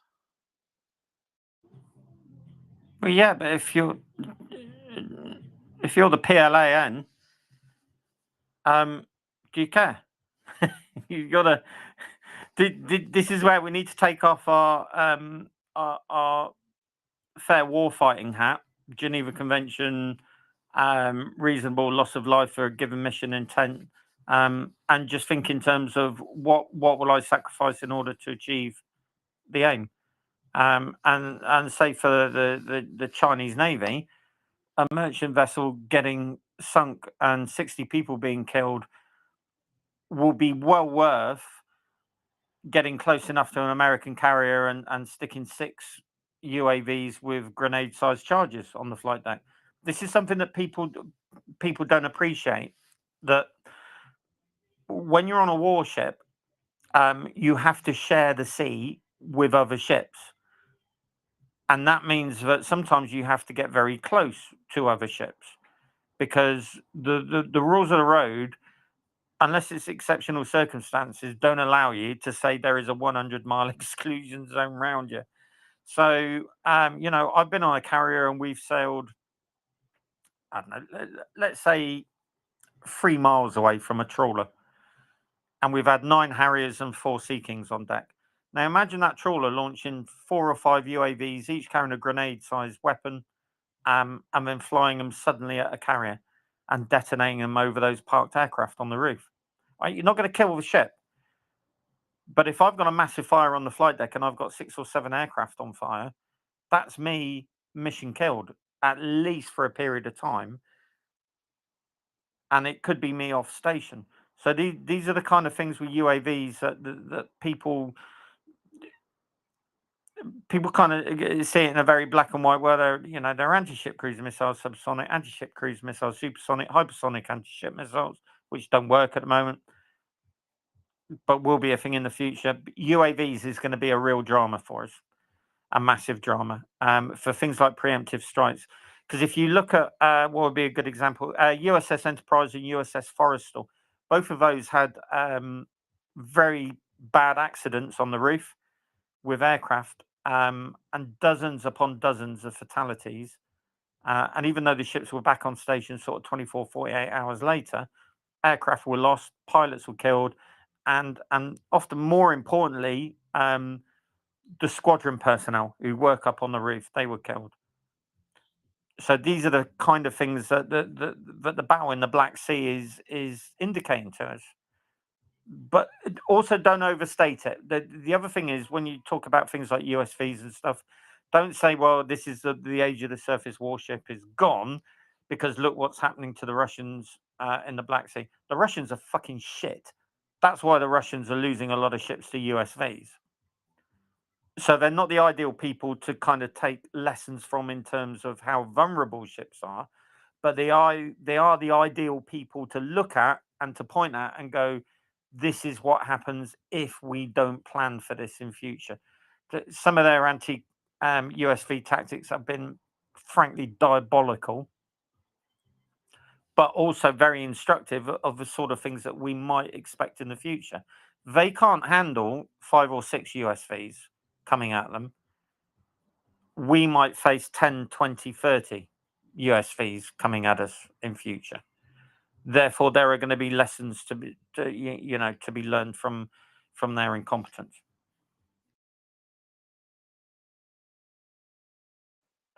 Thank you very much. Thank you, Connie. Oh, go ahead. Thank you, James. I was just going to say, well, actually, a couple of things, because what we've seen from the GUR, what they've reported previously when they've used the Magura 5s, the sea drones that they have, because the SBU have the Sea Babies and the GUR have the Magura 5s, but of course they work very closely together on operations as well. So this morning, when they reported that going through the barrier there, that one, what looks like, it looks like it's a Magura 5 because it was GUR. So that's been reported as going through that barrier. About 9 o'clock this morning, the GUR reported it, Gunny. Bearing in mind, obviously, the Navy reported 4 ships, 4 enemy ships in the Black Sea first thing this morning at about 9 o'clock. So what I'm wondering is, what the GUR have reported previously is that they hunt their ships. They hunt them in packs of 6, and they try to get the ship or whatever it is that they're targeting to use up their ammunition. I've seen quite a few of the different videos of them doing that over a period of time, and we've been told that they hunt in packs of 6, and that they also can hang out, hiding out in places, waiting to be put into action. So I was wondering about something like that. And then this one thing this morning, like I say, it's just the one Sea Baby or Magura 5, whichever, it's gone through the barrier. Saturn will no longer sail, is what they said. And this was Special Unit 9 of the GUR, which is interesting because normally these operations, when I've seen them previously reported, are carried out by Group 13. So this is Special Unit 9 of the GUR in this case. And they said they made that a successful attack on the Russian raid. It's a tug, of course. But I was wondering if that changed anything that you just gave us, any of that analysis that you just gave us there, Gunny. Yeah, so one of the things to think about in the future is not just the chase and kill aspect of USVs. They're going to be able to be used for other things like signals intelligence. So in 1982, the Royal Navy parked nuclear submarines off air bases like Rio Grande on the Argentine mainland, and they would do raid warning. So they would sit off the coast, and they would watch Argentine aircraft launch and recover. One, that gave them raid warning to the battle group, and 2, if 6 aircraft launched and only 4 came back, that was kind of a confirmation that 2 had probably been killed. Now, think of submarines with uncrewed surface vessels or uncrewed submerged vessels. Now all you have to do is be in a position to launch one of these things, and then that can sit off, and then that can do the job for you, and your submarine isn't going to have to be sat a mile, 2 miles off the coast, far more at risk. You can do the same with uncrewed surface vessels. It's going to be better if you can maybe submerge them at during the day, which will effectively turn them into semi-submersibles, and maybe just an antenna up, something like that. That's going to be another thing I think that we're going to have to worry about. Small, uncrewed electronic intelligence craft knocking around at choke points off naval bases. And it wouldn't only have to be sensors that could detect radar and radio chatter. It could be they could have a basic sonar fit.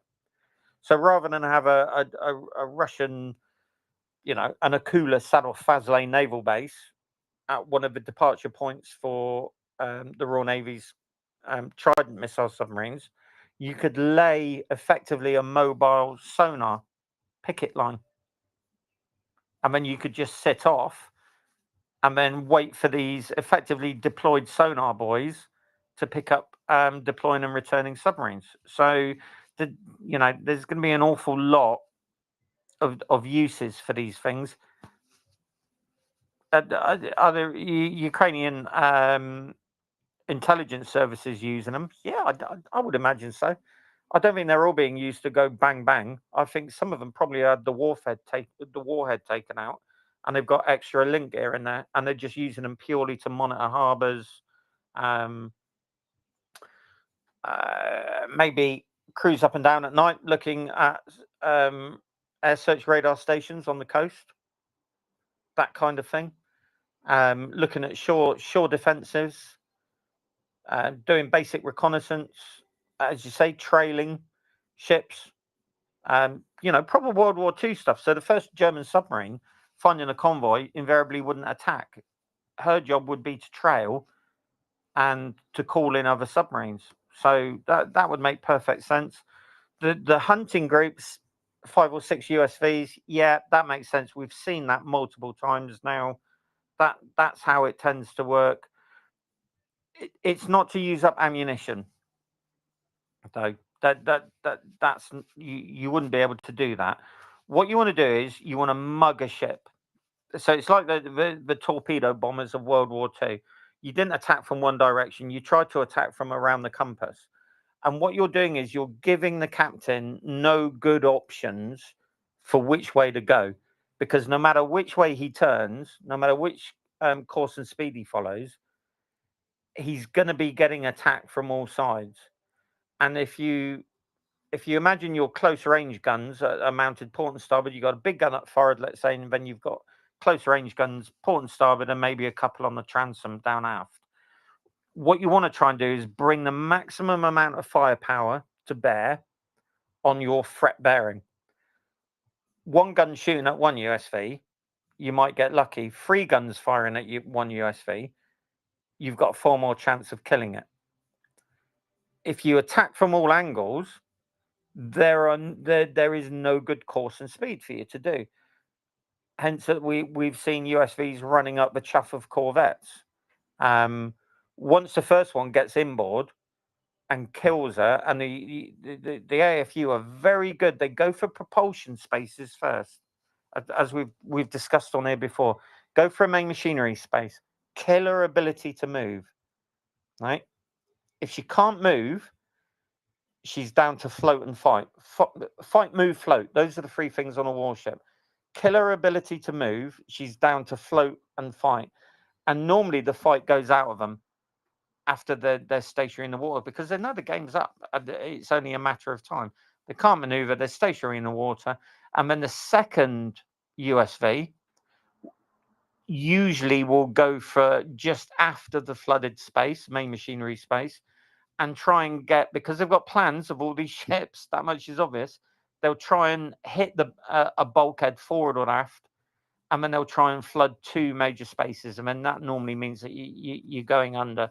So no, the massed attacks are not to get them to expend ammunition.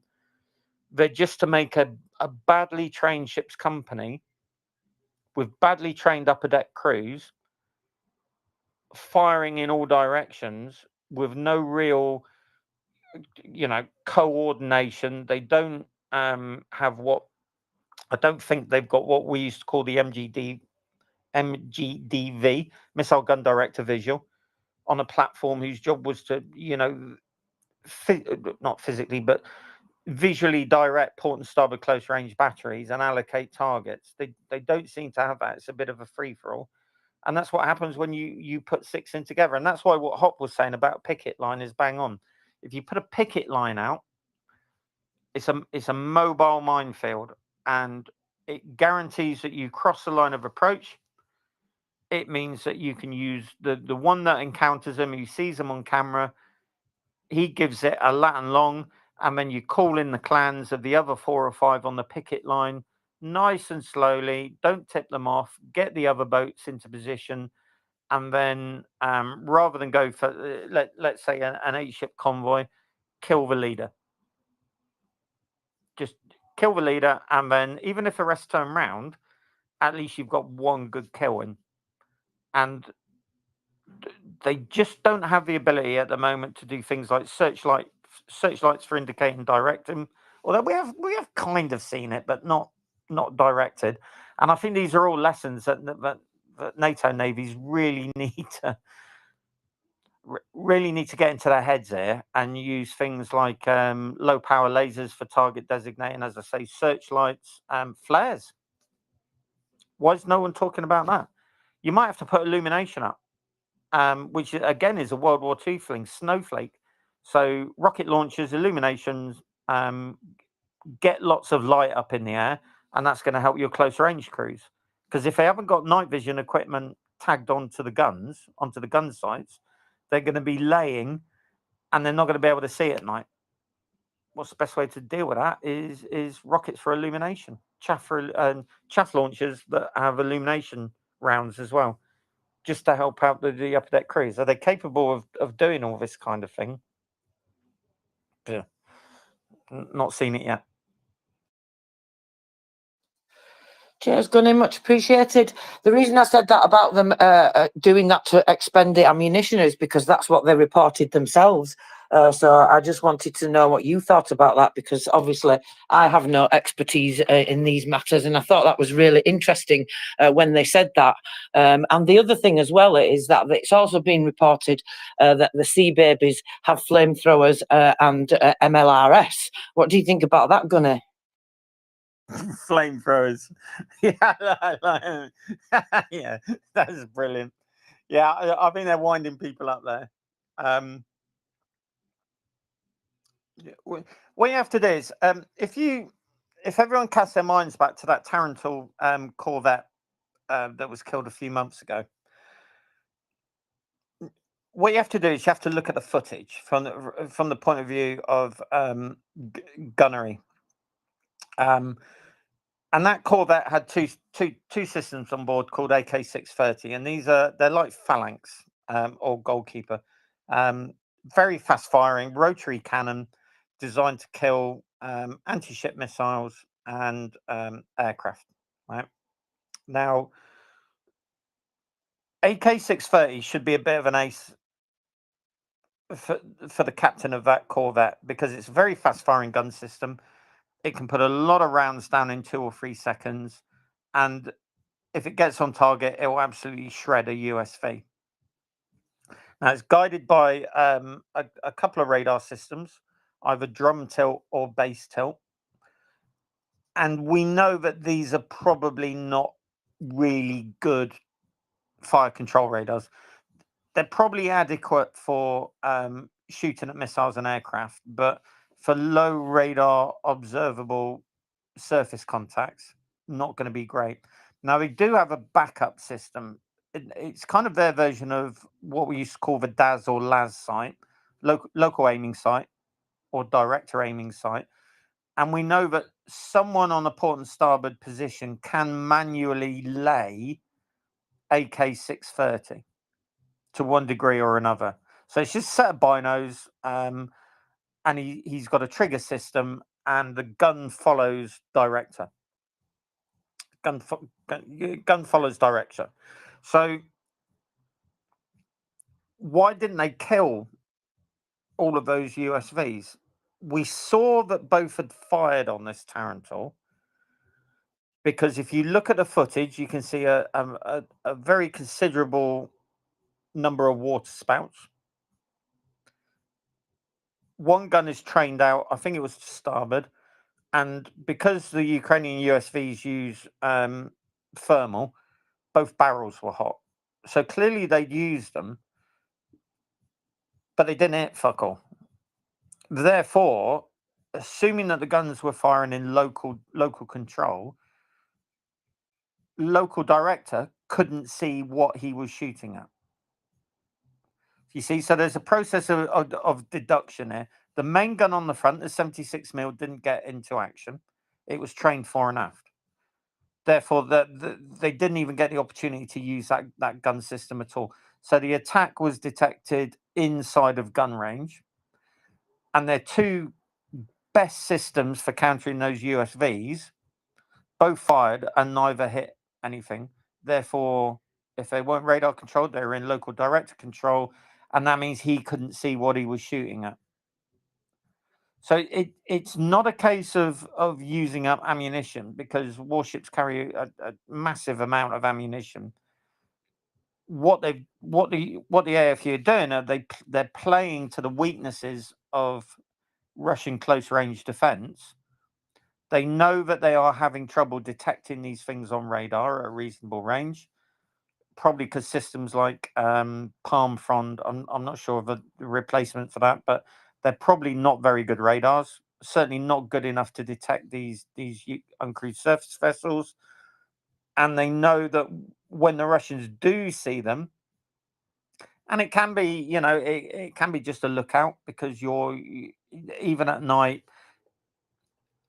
if you know how to look for things at sea, you know not to stare at them. Say that's one of the tricks of night vision. Look through a set of binos, look off the bearing. Don't stare at something that you think you see. Look off the bearing about 10, 15, 20 degrees, because the outer reaches of your eye are better at pulling in very faint images for some reason. I don't know why. The Russians don't fire illumination rockets. The Russians have only just started kind of trying to use searchlights to indicate and direct. And I doubt there's any coordination. So, the AFU are really playing to the Russians' inability to do close range defense.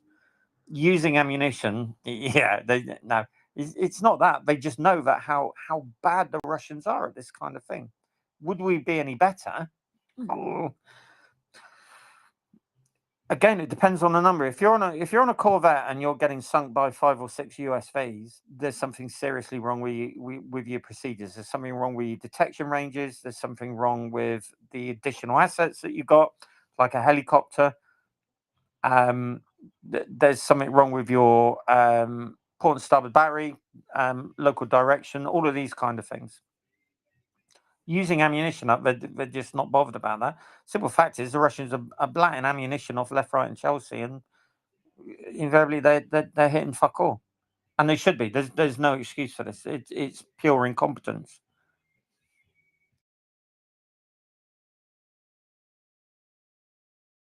Thanks, Scotty. I will say that I've seen two bits. I don't believe the one and the other is possible, but I've not seen confirmation. The one that's kind of crazy is that this is a delivery convoy to Crimea. I did not think that even makes sense at all. It'd be crazy to risk your surface vessels on such a task when there's a ground path there. But the other one was that there were Caliber missiles fired, but we have seen no indication of that yet. I don't believe. Tracy, have you seen anything like that? Say that again, please, James. You broke up for me. Apologies. Oh, no problem. I did see that somebody was reporting that Caliber missiles had been fired from these ships, but I've not seen any confirmation. Had you seen anything like that? It seems unlikely too. If it seems like we'd hear about that pretty quickly. Oh, I think you're talking about the other day, maybe, when it was the first time that happened for quite a while. Is that what you mean? No, it was something very recently, but I just hadn't seen confirmation, and I don't think it's happening. But it's the more likely. It's definitely not a delivery convoy to Crimea. So some people, I think, just shoot off their mouth and say things like that, but it seems very unlikely that it's that. Anyways, Tracy and Gunny, I don't. Have you seen any signs of anything yet that indicates they're firing missiles? So No, one, nothing at all. What I would say is, Forte, I think that track's north of track from what we normally see.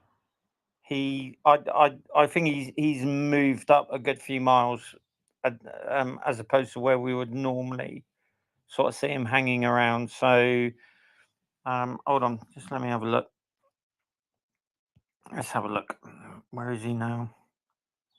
Yeah, I mean it's off flight radar, so and there's a lot of jamming around there, so it's difficult to tell if that's about right. But I think he kind of had a look sort of south of Novorossiysk, southeast. Maybe they're running up and down the coastline there. Which, if it was if it was training, I would probably want to run alongside the Caucasus Escarpment, nice and close in and about as far away as possible. Maybe head down towards Sochi. That puts you in cover of a rotary wing to protect you as well. So yeah, it could be that they might have turned southeast. Could have done just looking at Forte's track, but yeah, we'll have to wait and see, mate.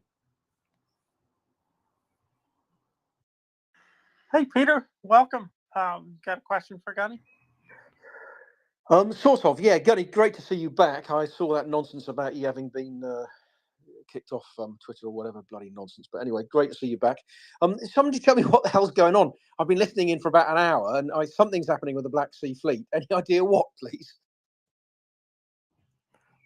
Ships came off the jetty. Ships sat in the middle of the harbour. Ship sailed. Convoy. No, we don't know. Not sure. Out of Novorossiysk, presumably. Yeah.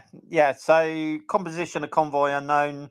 2 flank escorts, which says to me county USV. I don't know if anyone could have a look actually to see what the weather's like at the moment. Weather's always key on these kind of things, simply because why do I say that? If the weather's benign and it's going to remain benign, I would want Raptors, small patrol boats out, doing my flank security. Why? Because they're small but they're fast. And if you think about it, like the old convoys in the Napoleonic Wars, what you wanted was a small, fast brig or something like that, running around the flanks of the convoy, able to investigate unknown sail back then. But I'd want something like that, a screen or at least an asset that can go and investigate unknown radar contacts or suspicious contacts.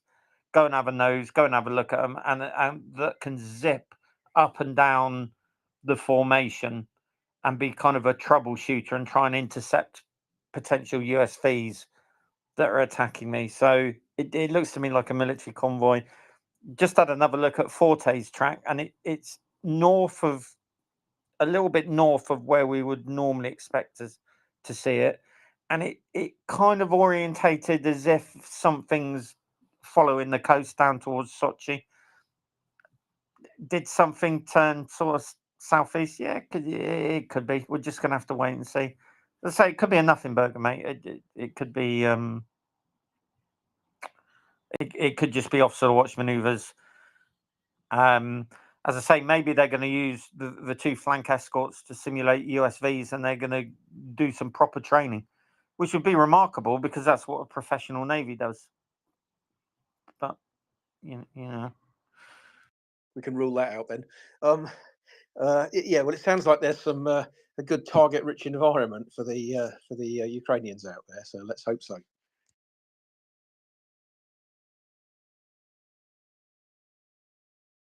Well, for what it's worth, they do, it appears, have clear skies over at least southern Crimea. And so that's the best place I can look for a weather report.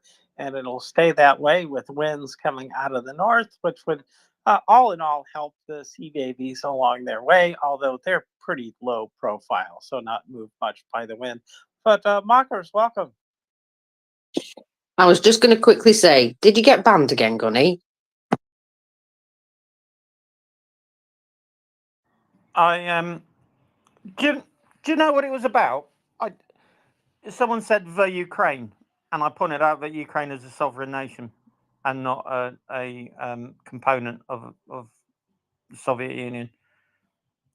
I may have called him a fuckhead as well. No, a fuck knuckle. Yeah, and that was it. Yeah, and I got banned for that. It's remarkable, isn't it? This platform is shit. It really is. But yeah, you know, it is what it is. So this will be my last one. And then that's it. I'm going to be on to Mastodon. But yeah. Oh, can I plug my podcast?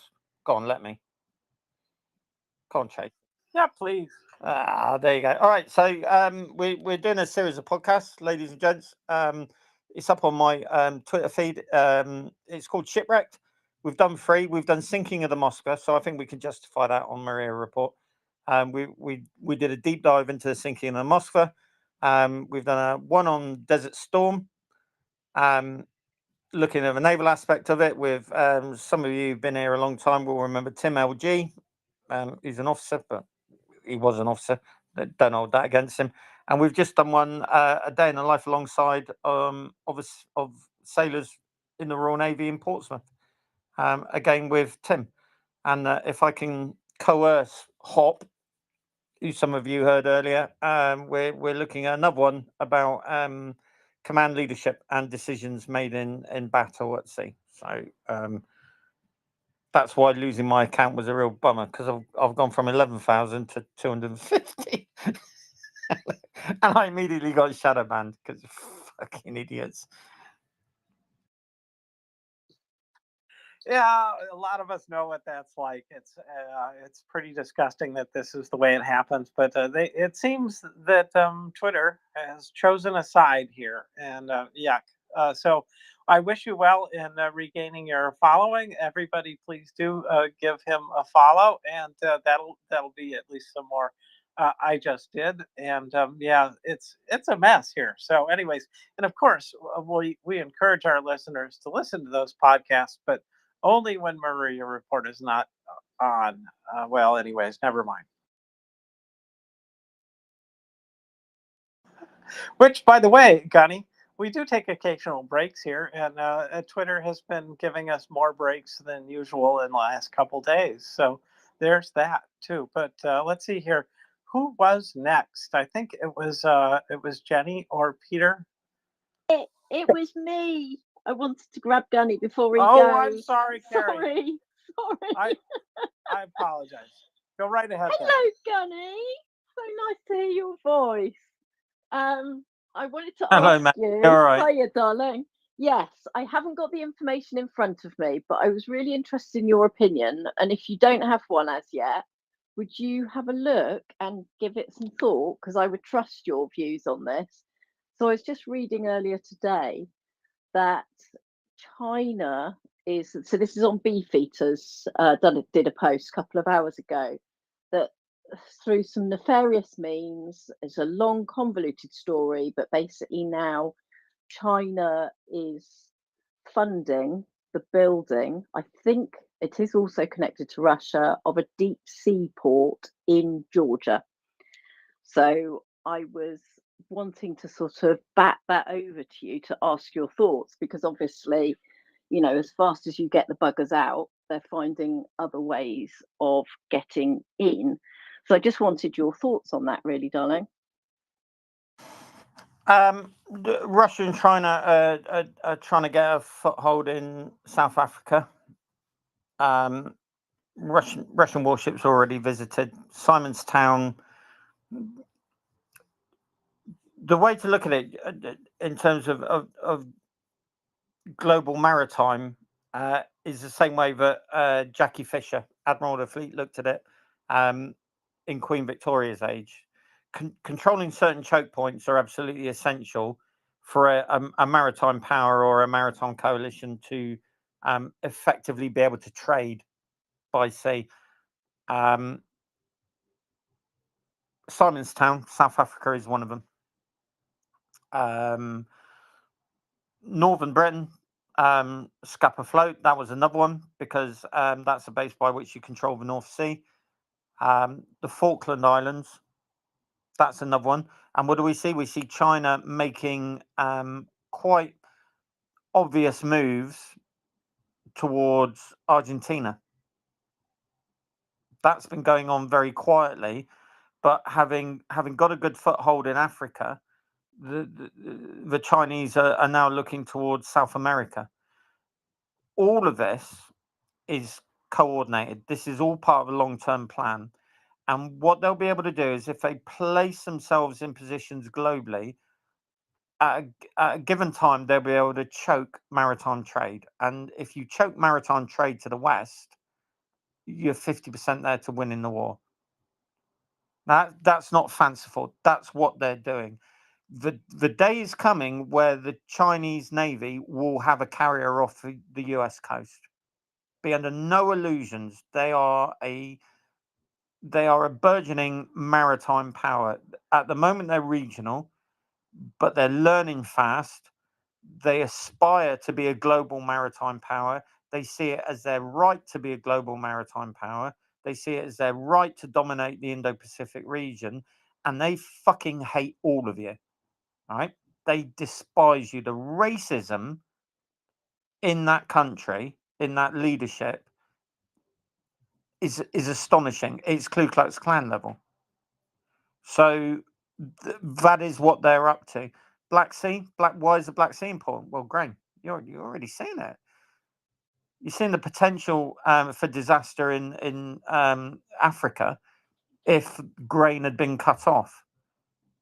Therefore, it makes absolute sense for the PLAN to have a naval base there, doesn't it? What would have happened if we closed off the Red Sea via the Houthis, and ships suddenly mysteriously started hitting mines off Cape of Good Hope? Then there would have been no maritime traffic, would there? Who potentially can close off Straits of Hormuz? Iran. Who's in the Axis coalition? Iran. So you've really got to take a pace back and look at what's happening now and how that could develop in the future, and how important maritime trade will be. Everything hinges on maritime trade. This is why it infuriates me that the people in the UK don't understand. What do we need a navy for, man? You know, we're not like a colonial power anymore. Everything you got in your house came by sea, you fucking idiot. That's it. All comes by container. But this is why one of the things I agree with Conrad, who some of you might follow, the importance of maritime trade cannot be overemphasized here. And the PLA, the Russians and the Iranians know this, and they know that it's our weak point, and they know that we're driving our naval capability downwards, because people don't understand when they go on Amazon and they order their shitty Christmas lights or their incense sticks, or their for me, bourbon ain't coming by air, it's all coming by sea. And if we choke that, we're in serious trouble. So yeah, that's what the PLA are looking at.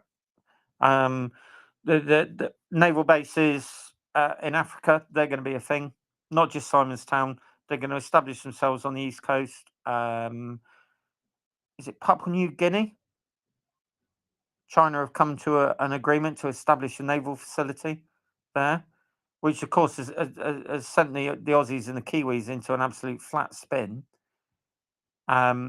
Everyone is looking globally now at what the world's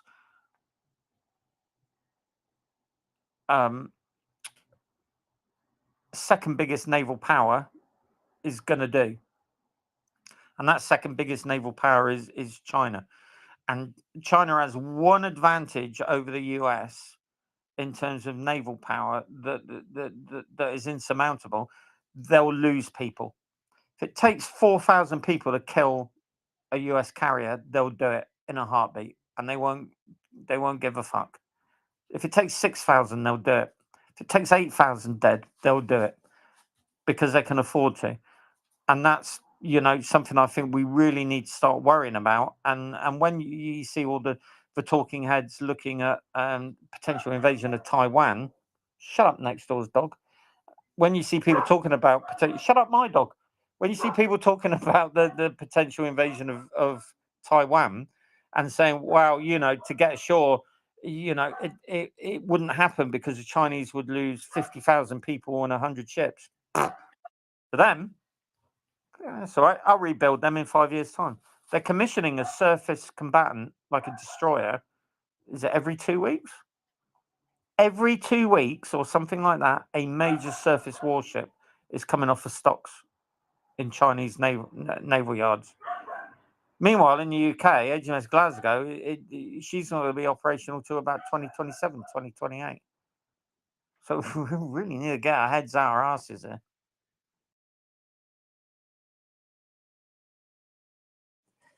Thank you very much, Gunny. On that note, you could not have left it on a better note, I feel. So now let me see. I think it was Jenny, Peter and Mockers, but Mockers may need to go next, given she has, well, things to do today, right, Mockers? And now I do have things to do today, sorry, but I've totally forgotten why I had my hand up. It was dead pertinent at the time, I'm sure it was. But I'll just say that I've had a very long and expensive day because my car broke down. So now I've stolen my mum's car. Yes, I know, I'm a terrible person. I'm going to go away for a little bit because my brain doesn't work right now. Thank you, Mockers. So you stole your mum's car and you jumped the queue and you can't remember what you wanted to say. That's how it goes around here. Thank you very much for your patience, everybody. Please go ahead, Jenny. I just wanted to give Gunny a helpful hint. Tell them that their mother should have swallowed. You're not saying that you wish them to be dead. You're not saying anything rude. You're just saying that your mother should have had different sexual preferences or practices. Sorry. And they can't report you for this because, like I said, you're not asking them to, you're not saying that you wish them harm. You just suggest that their mother should have done something differently. That's my tip for today. Thank you. Trust you, Jenny. Thank you very much. I've remembered. Go on, Mockers. It's only quick anyway. Just, I'm sure everybody's seen this, but did you see the World War II veteran trying to actually kiss Zelensky's hand? And Zelensky nearly wrenched his hand back off him and bent down to his knees and hugged the guy and said, "You don't honour me, I honour you. You saved Europe." And this guy's like, "But you're the saviour of your people." And he was like, no. You're the important one here. You saved Europe. So, yeah, anyway, I just thought that was really a beautiful thing. Now I'm going to shut up. Thank you so much. I did see that and it brought a little tear to my eye and it reminded me of when President Zelensky did something similar last November and going down the line. He did not put his hand out for everybody to shake his hand. He waited for them to put their hand out. Didn't expect that they would want to shake his hand, even though he was the president of Ukraine and being greeted by these people. So I think it reminds me of that. And thank you so much for that, Mockers, because I think these things are very today of all days, of course. And one more note before we go on to hands and I forget, and I won't go into all the details, but as it's today, I wanted to tell you all that the SBU have now served suspicion to the despicable orders dam.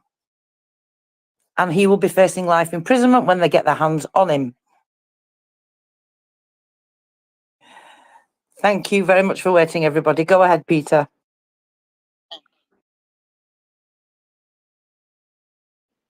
Right. Okay. Sorry about that. Yeah. So I want to give a hat tip to Gunny for doing a deep dive on the sinking of the Moskva. That is genius. And what else has happened in the last few weeks? Well, our own Chuck Farrer has just completely disappeared. So I'm going to sort of put two and two together here and suggest that maybe this was a joint endeavour.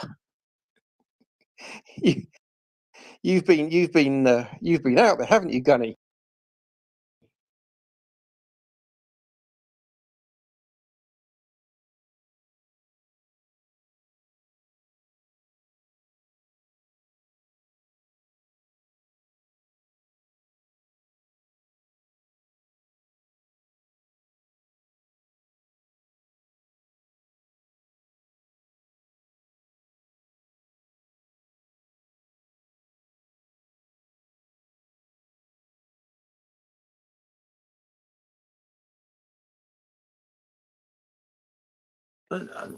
I think we all know that Chuck is probably a little bit chunkier than he was when he was. Thank you very much, everybody. So, who was next, James? Was it a Ioana or Sir Fella? Do you know? I believe it was Ioana, but I am not sure.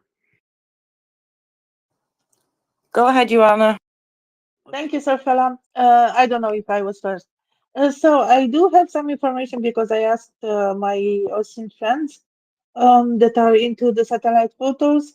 So the first two ships are 100-meter long. They did not identify them yet. There are two Grachonok patrol boats. Let me verify this. Grachonok, yes, patrol boats.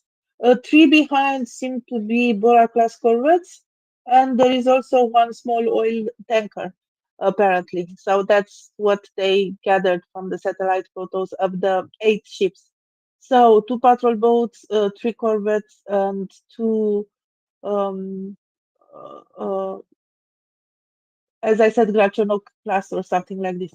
So if this info is true, because I'm not sure, it's not confirmed, it's just the visual identification from satellite. What do you think about this? The corvettes, if they are Bora class, they seem to be well, according to the Russians, they are prepared for air defense. They have gun on board. They can launch a type of missile.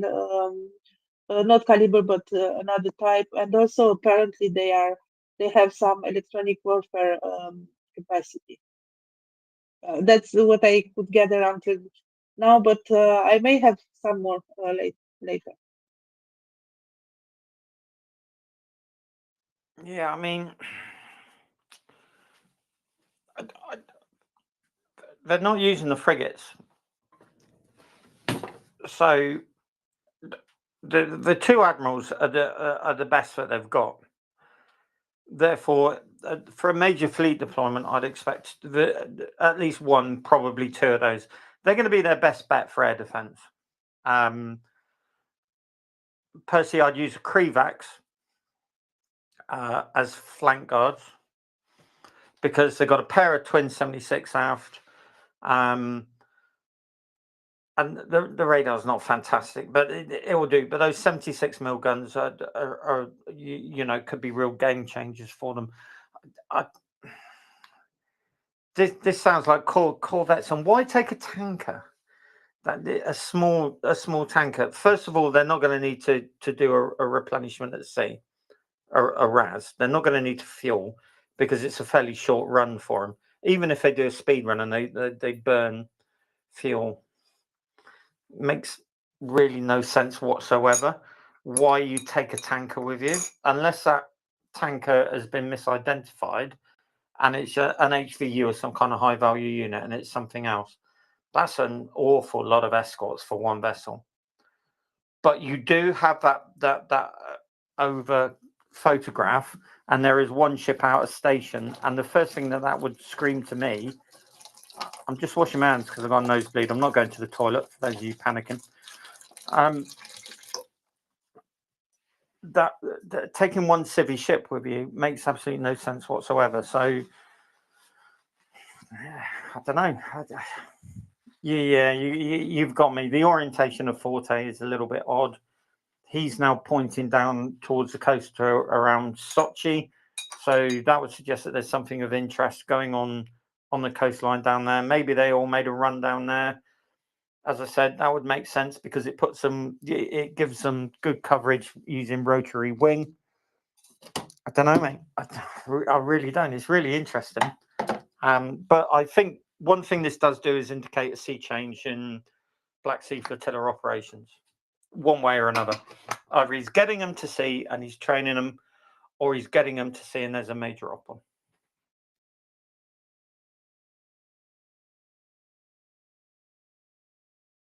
Fascinating. Well, I don't know what it is, but the land war is not going so well for Mr. Putin. So I am not surprised if he is going to try something different. That would be a logical thing to do. So let's see what Surf Fella has to say.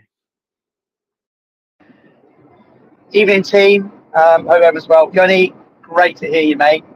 Giving you a follow on your new account. Hope everybody else does the same. Really good to hear you. I was going to ask you about your comments there. So, has the West woken up, like, to what's going on with China and all these boats that they're doing? I know, like you said, that we're starting to slow down on what we're producing for the Navy. Yeah, it should be going the other way. Have like the top brass, are we kind of like the military aware of this and doing something about it? We just don't know about it, or are they just thinking, it'll never happen, and then get caught by surprise?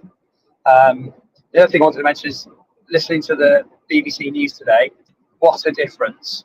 They've gone from being special military operations to actually now calling it a war, and then on the 6 o'clock news over the D-Day 80th anniversary, they've actually started to have a bit of a go at Russia and make the public aware what's going on and call Putin a tyrant and the bloody war and conflict. The BBC that normally sit on the fence and utterly shit have suddenly woken up and actually sounds like with the anniversary of D-Day is starting to stir up the good old British public into we've got another war in Europe. This is happening all over again. Let's do something about it.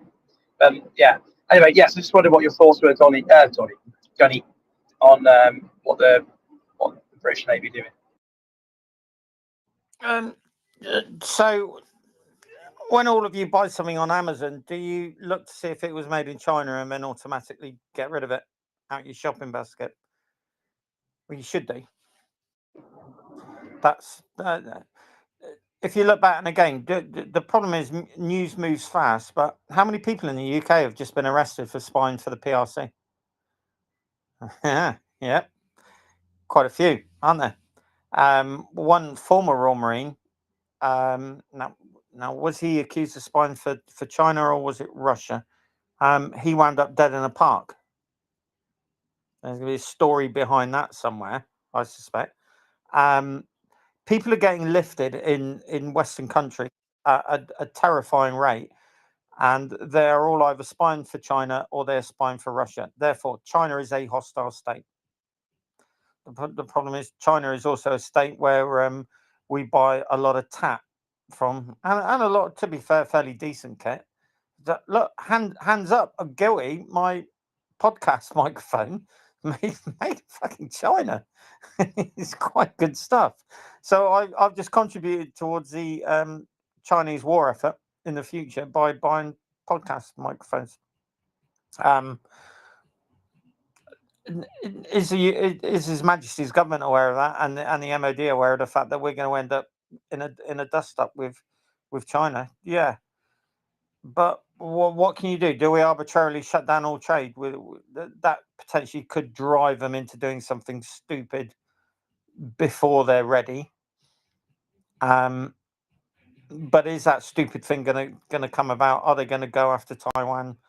Yeah, the Japanese think so. Absolutely, the conduct of China towards the Philippines and towards the region around Spratly Islands, things like that, is absolutely abominable. They're behaving like thugs. you know, and it's not going to be long before they kill someone. And what are we doing? Well, we're doing the same thing that we did with Russia, and we're doing the same thing that we did with Germany. We're just kind of thinking that we can buy them off, or at least buy ourselves some time. Whereas historically, the lesson is if you confront expansionist dictatorships early, they do tend to back off a bit. But if you leave them to get on, eventually, war's coming one way or the other. You know, probably the same with Russia, to one extent or the other. It's just, do you do it now or do you do it later? You would like to think that certainly in the UK that we're aware of it, but the thing is, congratulations, UK population. You happily have voted in successive governments that have driven down Royal Navy capability, and the Royal Navy is going to be the primary means by which we influence anything that happens around Taiwan. In 1995, we could have put 2 decent-sized carrier groups, baby carriers, but with Sea Harriers on board as an adjutant to US carrier striking groups, with a screen each. So 3 or 4 destroyers, 3 or 4 frigates, and an air wing on board each one. And we could have contributed substantially towards the breaking of the blockade around Taiwan, and knocking back the PLA invasion. Fucking good luck now. But hey, you wanted more money in hospitals, and you wanted more money into schools, and you wanted better social security. So UK population, now the Royal Navy can't secure our own sea lines of communication to the UK. You know, in 1990, we could have conducted convoys across the Atlantic. We had 12 destroyers, all right, not all of them would have been operational, let's say 10. And we had a frigate force of upwards of 20, 25 frigates, plus 2 carriers, plus 1 in refit, pair of assault ships. You will be hard put to put 1 UK carrier with 3 destroyers and 3 frigates. But that's what you wanted. You know, you voted for all of this. So are we waking up now? Yeah, probably. Is it too late? Yeah, absolutely. As I say, the first replacement Type 26 frigate, she's not going to be operational for 2 to 3 years. Meantime, the Type 23 frigates, who should have all have been scrapped years ago, are now going through £400-500 million life extension programs, because the replacement Type 26 frigates and the Type 31s are all late because none of you wanted to spend money on defence. So not only did none of you want to spend money on defence to get more frigates and more destroyers to the Royal Navy, you're also paying to keep frigates that should have been scrapped by now running, and it's costing you 500 million a shot to do that. So long, slow clap for the electorates of Western democracies, not just us. Danish frigate rocks up to the Red Sea and a combat system fails and she can't do air engagements. Ditto with the German Navy. Spanish Navy is fully engaged, harassing shipping going around Gibraltar, because that's a priority for them. You know, it may be Gibraltar's British in perpetuity, signed over by treaty, but the Spanish Navy are very busy hassling Gibraltar and running inside UK territorial waters because they're fucking nails, aren't they? Never mind what's going on with the illegal invasion of a sovereign nation on NATO's borders. So, you know, we are where we are. And this is why it just infuriates me. And I think it's all very well for people on various spaces to say, well, we need to invest in defence. Too late. This is all your fault. People in defence have been telling you all for 20, 30 years that the threat never went away. It just quietly simmered on the back burner. And you voted in successive governments that have peeled away defence capability. And now a lot of you are going to be wailing when coffins come back in Union Jacks, saying, well, how did this come to pass? And ultimately, my friends, I hate to break it to you, this came to pass because of you. Right? It's not people like me who wore uniform. It's you and your successive inability to understand how important defence is. Sorry, kids, but that's the way it is.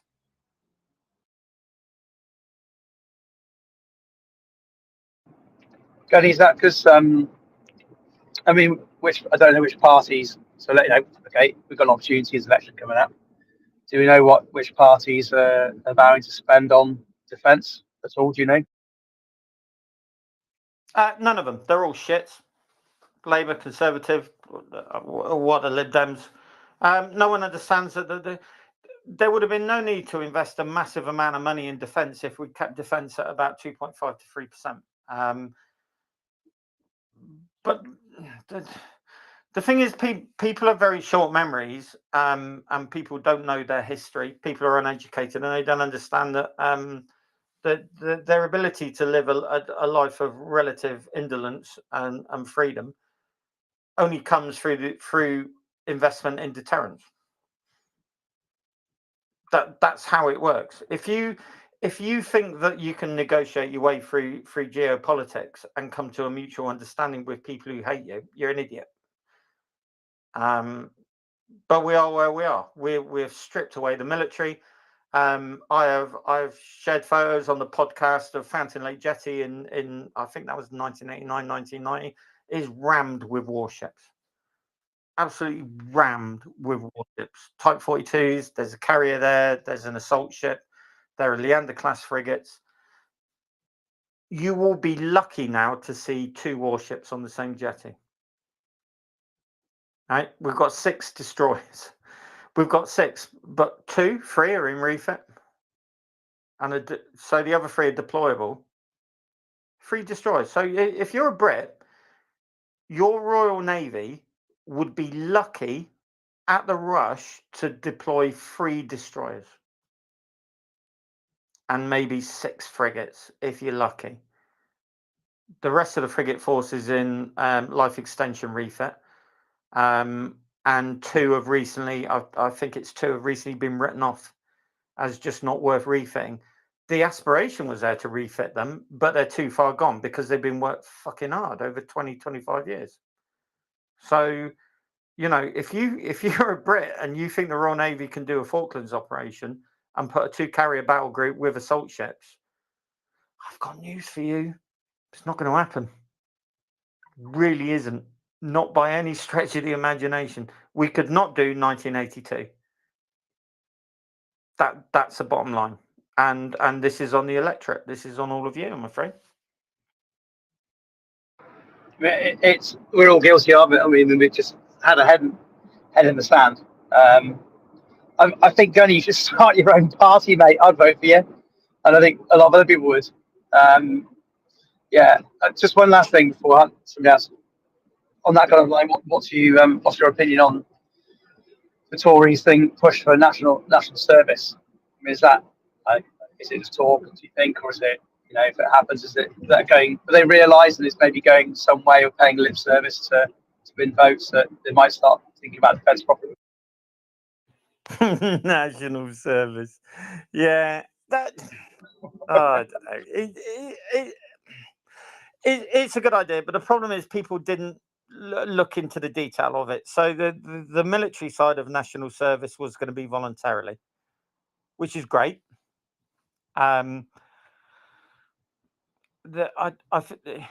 second thing was people just assuming they were going to become infanteers and tankers and artillery and things like that. That was never the intention. They were going to put them more into things like civilian resilience, cyber warfare, all of that kind of things. Sounds quite good. A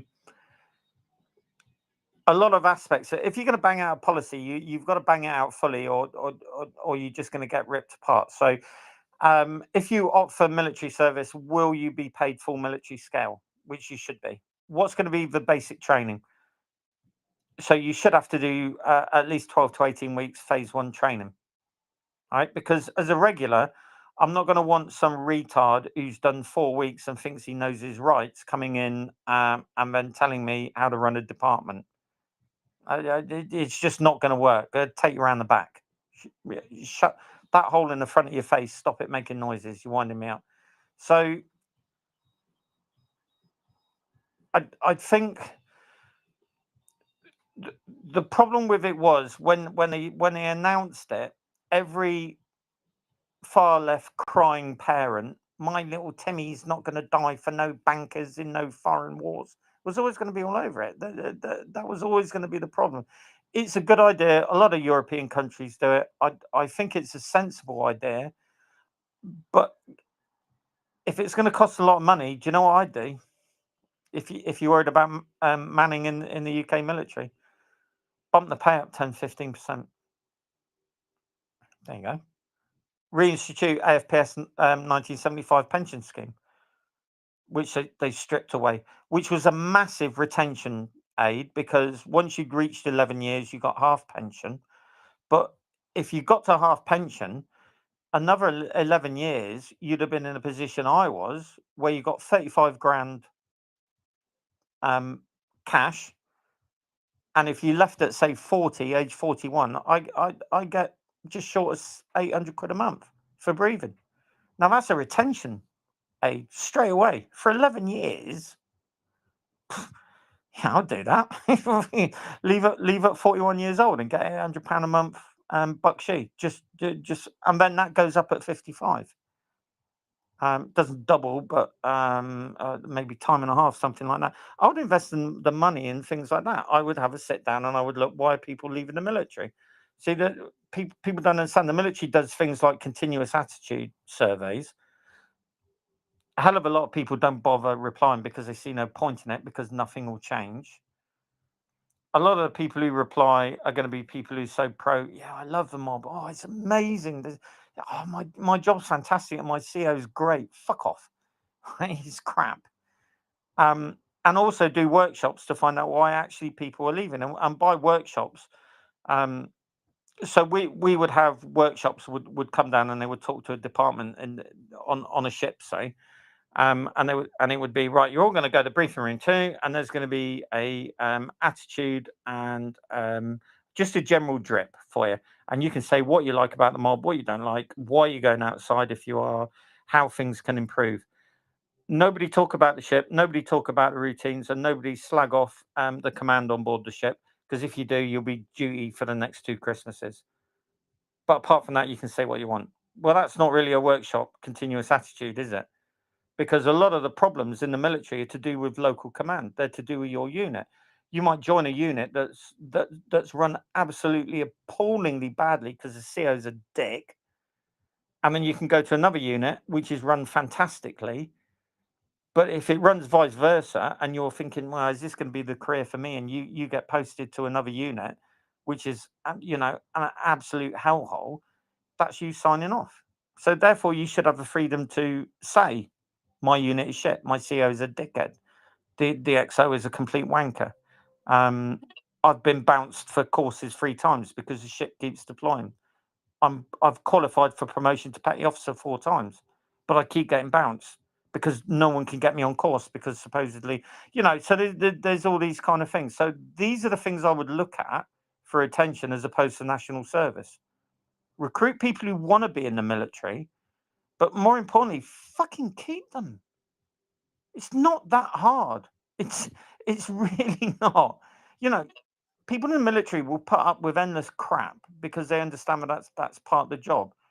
All they want is to be treated fairly, have a good divisional system that looks after them when they're having trouble, because people in the military are like all of you, there are family tragedies, there are mental health problems, there are financial issues, what we call the divisional system, looking after the man or woman in the division, remunerate them properly and give them a reason to stay in. And that means good promotion system, a fair system, good working conditions, don't have to be luxury, just fair working conditions, and a reason to stay in 22 years and potentially ruin your health.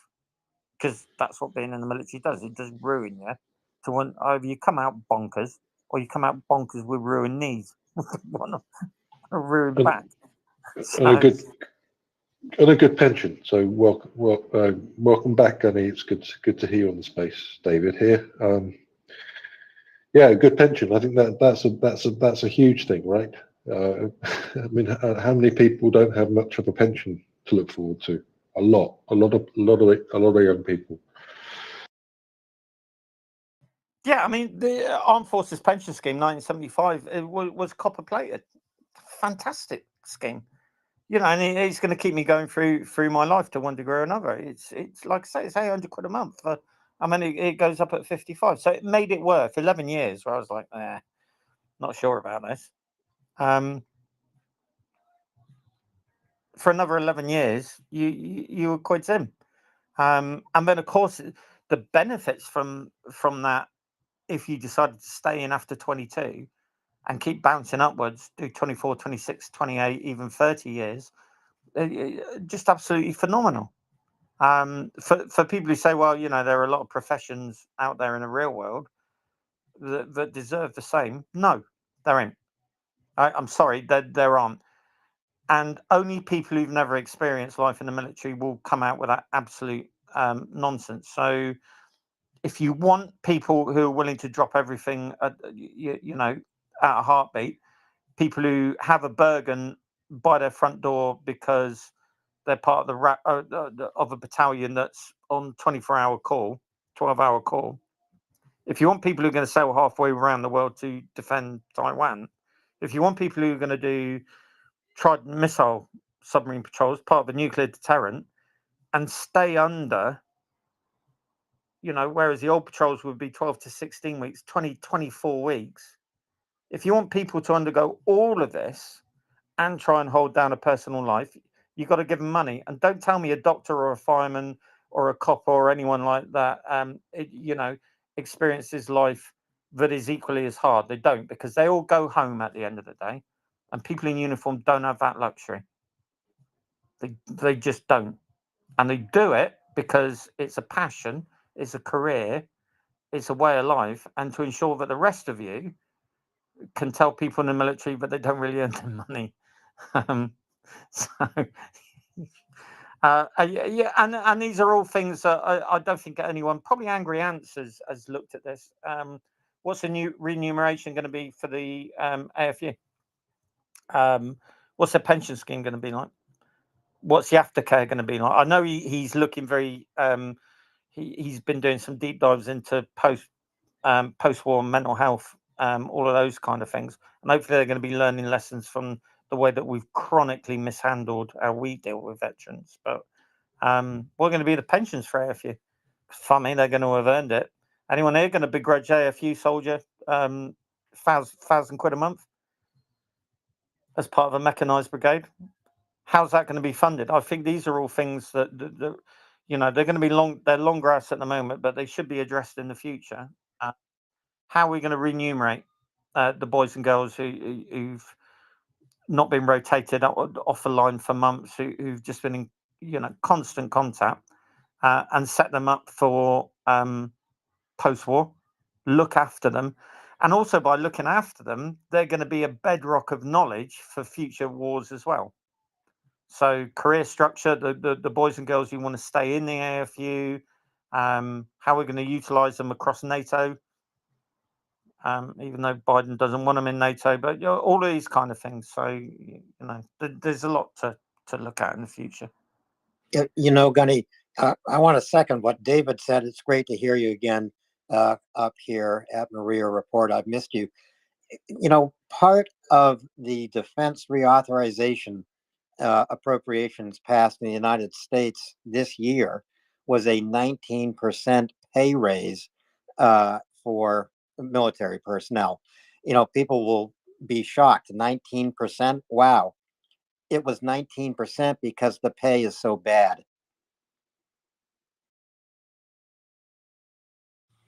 Yeah, and that's the thing with the military pay is it's been degraded and denuded certainly across the UK for a long period of time. So no, it's not kept up. Right. The flip side is you get subsidised housing. Let's say. Great. Yeah, you do. You do get subsidised. And we had two fabulous married quarters. One at a place called Worthy Down. Lovely little 2-bedroom terrace, and because my boss was mega, we were allocated a married quarter in somewhere called Gosport in Rowner. One or two of you listening might know it. It's kind of like Rafa, really. It's just awful.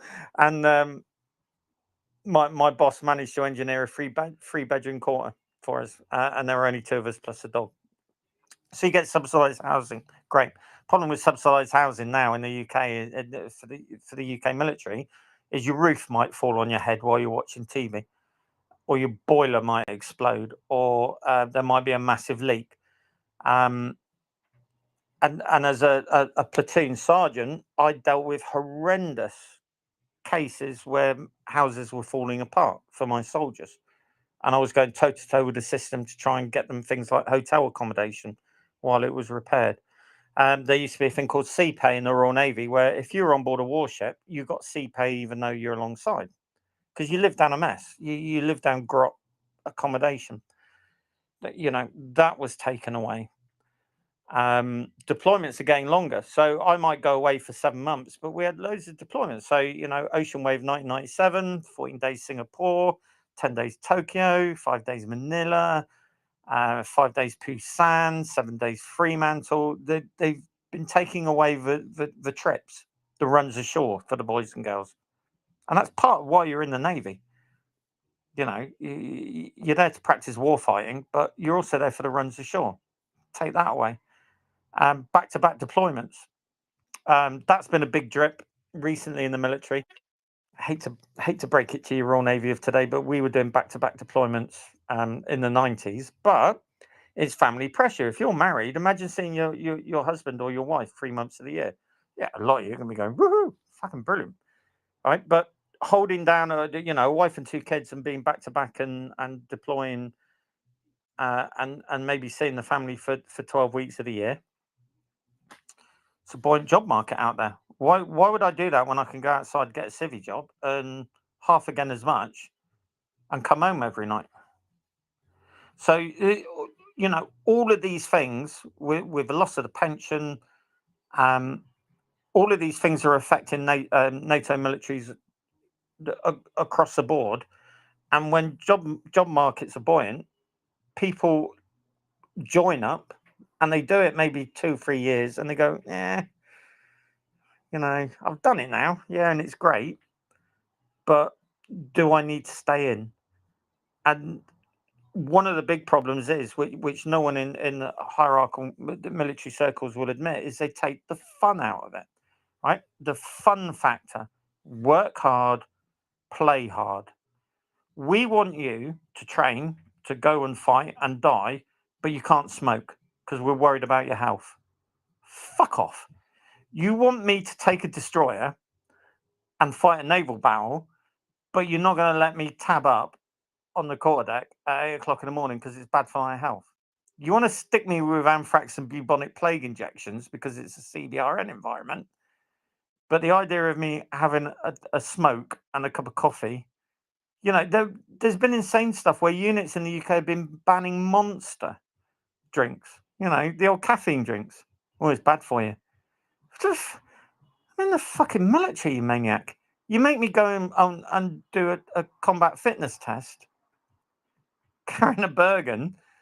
I'm going to leave after 22 years. My knees are going to be shot. My back's going to be bent 90 degrees. I'm going to walk like Quasimodo. I'm going to have a drinking problem. And I'm going to hate everyone who I encounter who isn't a veteran. But you're worried about me drinking Monster because it's bad for me because it's so... So why is there a problem with retention in the military? I think if you ask anyone, maybe there's a veteran listening who will counter it, but the military was always about, I'm going to be asked to go and fight and die, but it's also going to be a way of life where I'm going to have tremendous fun, tremendous opportunities for promotion. The military will look after me to one degree or another. They'll help me with things like education. That's why warrant officers leave with master's degrees. That's why you can start as a junior seaman and you can end up a commander. Someone I joined up with ended up as a frigate squadron captain. But there's got to be some fun in there, and it can't all be all work, no play. Because if not, I tell you what, I'm going to look at that boring civvy job working in B&Q or doing security on Tesco's or something like that. I'm going to earn just as much money, and I'm not going to have to salute someone I really hate. I'm not going to have to share my big bedroom with 36 other people. I'm not going to be forced to cancel my wedding 3 times as I was because the ship's program keeps changing. And there's not a danger of me returning from Tesco's in a coffin with a Union Jack over it. Make it worth my while. Introduce the fun. Give me money. If that sounds mercenary, that's what it is.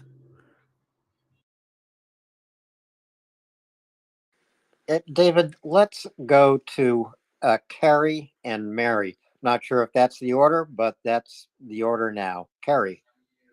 Hello. My problem is I've forgotten in the last 2 minutes what I was going to say. I'm so sorry. It was for Gunny. I don't have the excuse that you have, Gunny, in terms of losing brain power. I just teach lots of teenagers, but yeah, it's addled my brain. Come back to me in 2 secs, Alan, and I'll remember what it was. Okay, Mary, go ahead. Hey, Gunny, it's so nice to hear you again. My dad, I know I've spoken before, he did 30 years in the Navy, and he agrees with you 100%. I know when we were all graduating high school in the mid to late 90s, even then he was against us joining the military. My brothers had kind of talked about it, and he was like, no, because even back then he was kind of like, no, you know, he had said that the culture was changing, and just he was not really for us doing it. And we had come from a long line of military. Both my grandfathers were in the military, and he kind of wanted us to pursue other things, even though he had done his 30 years in the military. So I agree with you. I think that if we want to get the military to what we need it to be, that they have to start changing the way that they treat the guys and stuff. And Alan, the 19% pay raise that they did, I mean, if you look at what our guys were getting and the housing, I mean, we never lived in military housing because they finally built some new housing around where we are. And even then, it was the new housing has mold issues and everything. I mean, it's just awful. But the older housing was it was just bad. So it's just not the way that we should treat our military. So, anyways, great to hear you, Gunny, and I couldn't agree more. Yeah, you know, and the thing is, who follows Chowder? Skipper of the Eisenhower. Now, we only run off his Twitter feed, all right? And as onboard warships, everything that glitters isn't gold. No, definitely not.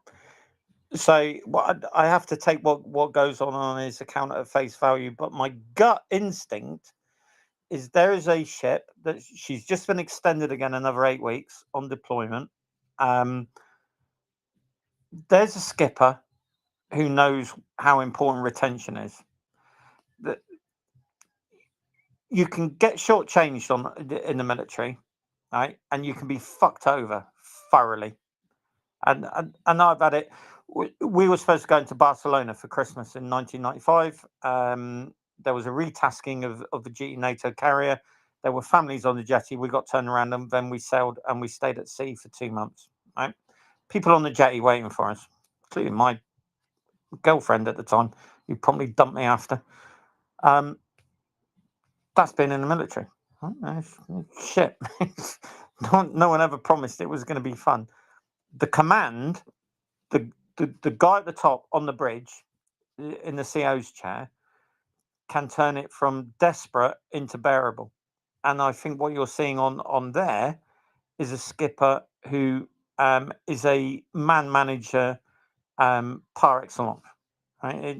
There's a guy who understands that he needs to be a people person as well as a war fighter. I wouldn't say he's the exception to the rule, but certainly in my experience, it was 50-50. And and I've had skippers who have taken such situations, and basically the message has been, if you don't like it, fuck off. Wow. Okay. Well, I will. Yeah, fine. I don't give a fuck. 12 months notice in, and away you go. That's the military. That is, and that is across the board, across all NATO militaries. If there was a Belgian sailor here, they would probably tell me it's exactly the same in the Belgian Navy. If there was a German sailor here, they tell me they'd encountered it the same.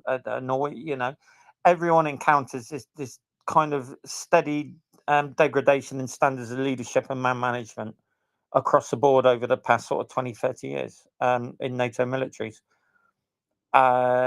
If you listen to our latest podcast on Shipwrecked, here's a really good example. The captain of a shore base saw people leaving the establishment at 1 o'clock in the afternoon because everyone had finished instruction. There was nothing on. The course syllabus for the week had been done, and there was no point everyone sitting in the classroom staring at the ceiling. He got such a sad on about it that he moved a parade, like a whole unit parade, from Wednesday to Friday afternoon to ensure that everyone stayed on board on Friday afternoon. How petty, how inexcusably retention averse, childish, stupid, pathetic lack of man management is that from a senior officer? Well, welcome to NATO military. And we're facing a Russian threat. So if we're facing a Russian threat and the US and it should be with our allies, which should be a UK carrier battle group, a French carrier battle group. Certainly the Japanese will be up for it. A Japanese carrier battle group. Yeah, they have carriers. They just don't call them carriers. If it walks like a duck, quacks like a duck, it's a duck. With maybe the New Zealanders, we'll see about that, but certainly the Kiwis. If you want people to go and do these things and stand for democracy and freedom and defend sovereign nations' rights to exist, you're going to need people. You're going to need boys and girls. You need people who are going to sign on in the recruitment office, who are going to go through fairly tough but fair basic training, and are going to engage in a career in the military that is going to be something worth them doing for 10, 15, 20, 25 years. If you don't do that and you're not willing to invest in that, then I hope you all are comfortable with the idea of conscription and your kids getting 6 to 8 weeks basic training and then going and joining a mechanised unit, not knowing that they're asked from their elbow and dying wastefully. Because that kind of dying is better done by professionals who understand the trade as opposed to you and your kids who were forced into it. So, there's an argument not for national service. Far better if it 500 million, bump up the pay. As you say, mate, bump up the pay 15, 20%. Make it compatible with Civvy Street, but also change the leadership model in the military, bring it up to speed, not make it woke, right? And as a leader, I was the least woke person on the planet. That's why I got offered staff sergeant, and I was so anti-woke, I threw my toys out the pram and threw my notice in before being promoted. But make it so that your boys and girls feel valued, that they're proud of what they're doing, that they're remunerated, that they're able to sustain a family life, and give them good leaders. There, it's simple. And if we haven't got that down pat after 1,000 years, then we've got no fucking business being in war fighting. And as anyone in the military will tell you, it's incredibly frustrating. I've heard people on here, like John, urban warfare expert. I'd have loved to have been in his unit. Hop, who I bet was a superb aircraft commander. Tim LG, who followed me on 2 ships. But I bet was a fantastic divisional officer. But by God, I could name you some people in the Royal Navy hierarchy over the past 30 years who was so diabolically bad, and yet made higher rank and were responsible for driving thousands of people out of the military simply because of their attitude. Carrie, I trust you have remembered your question for Gunny. I have. Ray. Was it where babies come from, Kerry? Yeah, you can do that one as well for me, please. Well, you see, when a man and a woman love each other, they get a room in a Premier Inn. Oh dear. I'll record it and play it back to my kids instead of having to do my horrendous PHSE lessons, which they get every teacher to do. Doesn't matter what you teach a child how to put a condom on a cucumber. Hooray! It's my lucky day. So I was going to ask you, going back to what you're sort of saying about retention and so on, and the way that people are treated, it was really interesting. It reminded me of, I don't know if you've heard, and it would be worth hearing because he's great. Kevin at, what is it, Alan? Sabras? Sappers, D miners are called sappers. No, not the sappers, darling. The Sabre training. organisation of training. Yes, Sabra training. Have you heard him at all, Gunny? He's a guy who's teaching in Ukraine. His wife is Ukrainian.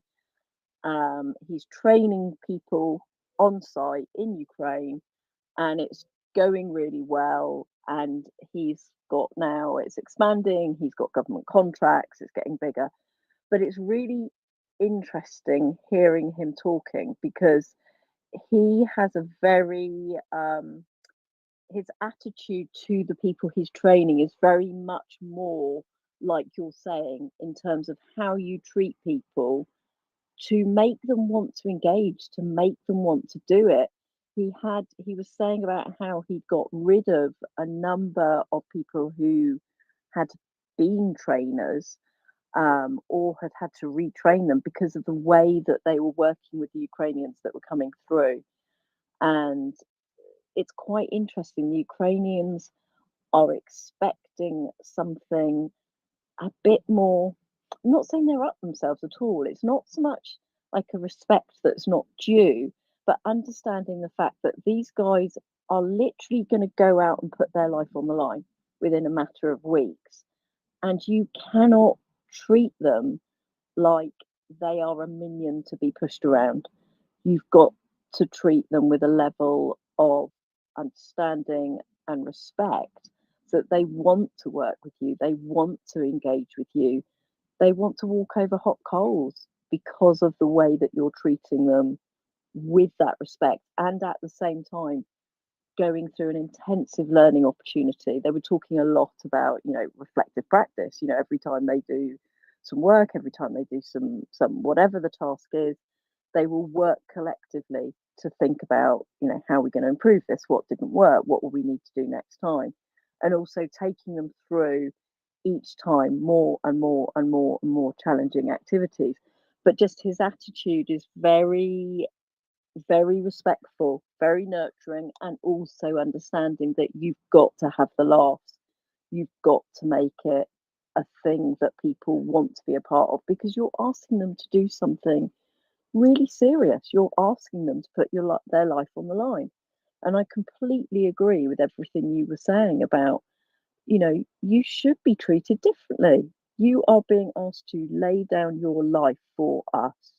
And that commands a certain amount of respect, of payment in kind, of, appropriate housing, etc. My ex-partner's brother, so very close, my daughter's uncle, I saw their housing. He was in the forces for many, many years, very senior. Whenever we went over to their house, massive cracks in the walls that I could put a fist through. Just shocking, really appalling. And I completely concur with everything you're saying. So I think that you need to be in there telling them the stuff. Give it to them, Gunny. Yeah, I mean the thing with military training, and what you really need is to talk to an instructor who's up at Infantry Battle School at Brecon, because that's where I think Royal Marine Livingston are training Ukrainian Marines, but they're taking civvies and they're pushing them through an abbreviated infantry course. and they're condensing what is already, bare bones course. Let's say 16 weeks, I think it is, British Army basic infantry, and they're condensing it into a half that, maybe less. Now, if you've ever instructed, if you ever taught in Civvy Street, it's very different from teaching in the military. Because I've been through both sides of it. Civic courses tend to be quite sort of relaxed, and there's there's a little bit get to know you, and there's plenty of tea breaks, and it's all very informal, and there'll be some early chops and things like that. In the military, the course instructors will know that they need to cram every bit of information into these boys and girls that they can, because that one bit of information might save a life, might save one of your class. So instruction, teaching, and this is why in the military you do what used to be called DITS, defense instructional techniques. It's probably called something else now. It transferred over into civilian qualification, teaching adults in the lifelong sector, something like that. You try and learn how to teach, but it is an art. And the onus will be on the instructors, the DIs, because they'll know that they want to be friendly, and you want to get to know the people, and you need to understand the people on your course. You need to be able to identify the people who are strong, the ones that are weak. You need to engender a sense of teamwork so that they're all helping each other, because that's going to be absolutely essential, because not everyone on a basic infantry course might be suitable to be an infanteer, or they might not be suitable to be an infanteer on the face of it, but once they get out to unit, they might turn out into absolute fucking Warhammer legends. So it's very difficult, and there's a continuous turnover. So you teach in your class 4-6 weeks, and then you're going to get another class, and then you're going to get another class. So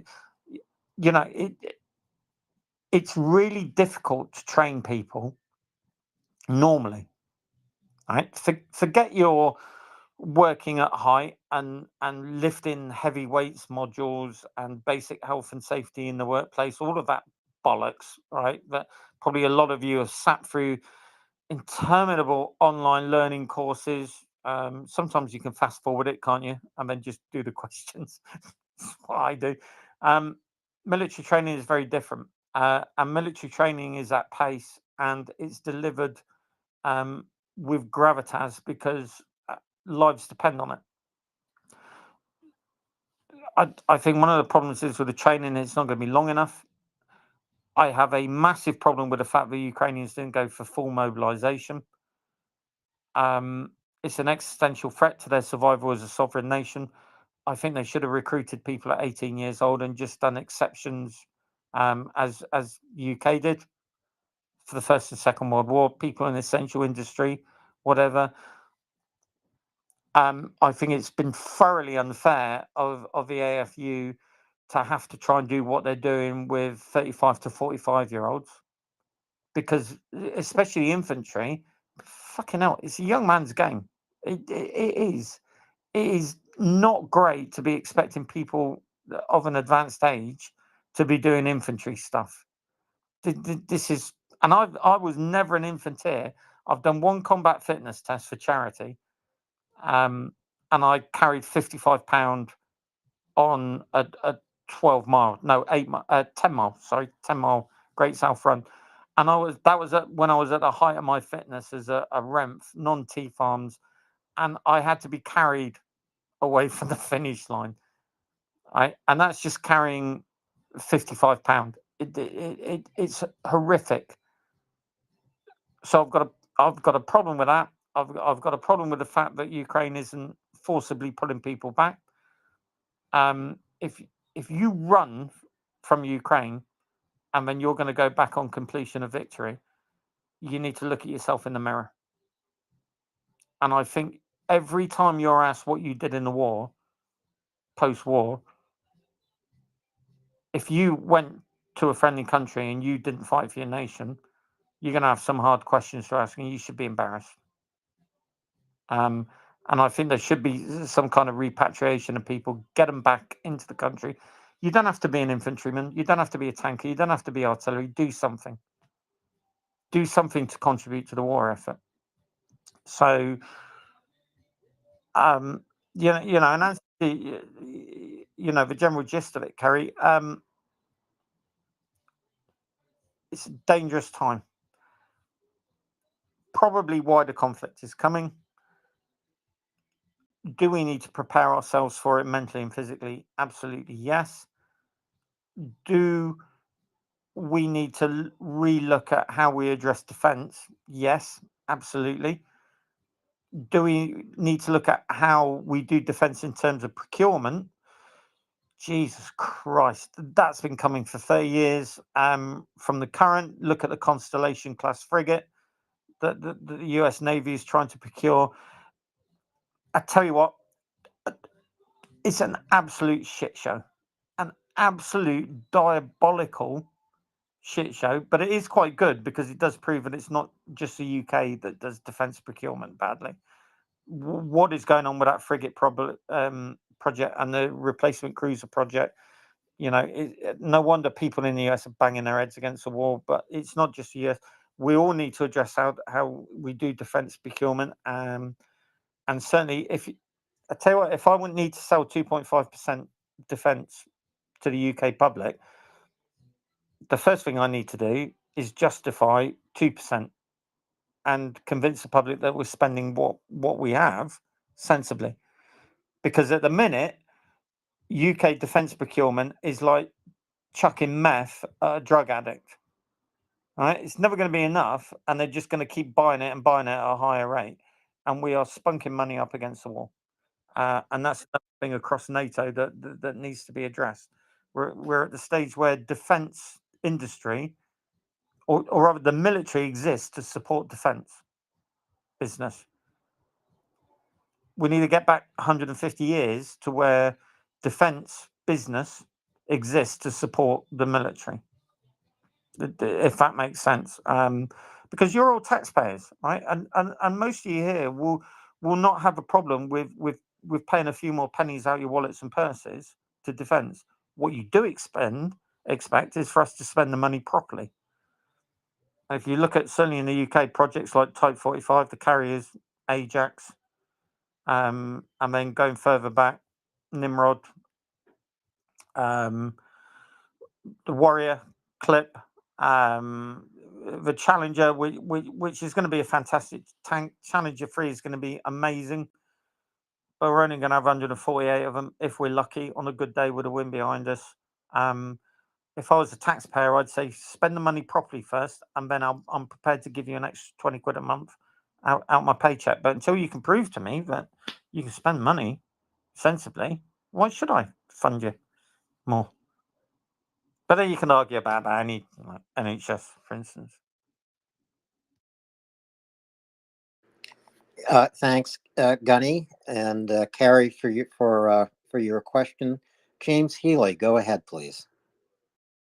Hey, Gunny, and Carrie, that was a good conversation about the people and how they have to be taken care of, and that has been something I've seen in my career, is that you take care of the people, they take care of the mission.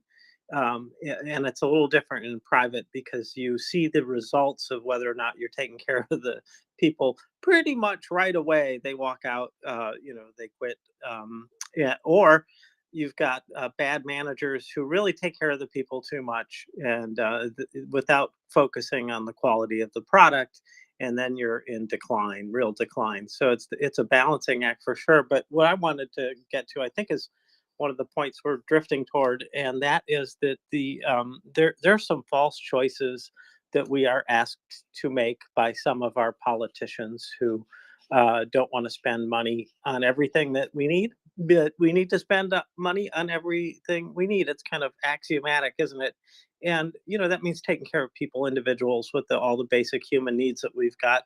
But it also means protecting us. And so I think this is one of the biggest drivers for this, seeking the peace dividend. And then I just got to say, our intelligence services failed us to some extent in terms of not perhaps speaking loudly enough about what the actual risks are. So, anyways, really valuable comments, Gunny. Thank you for sharing these.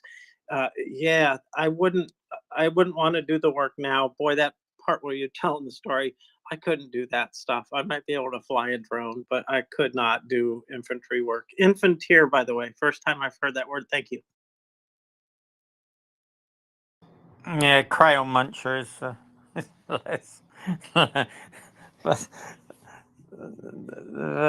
the less nice term, but yeah, infantry. Who I have, by the way, immense respect for, even though everyone rips the shit out the infantry. Infantry are pointing at a spear, so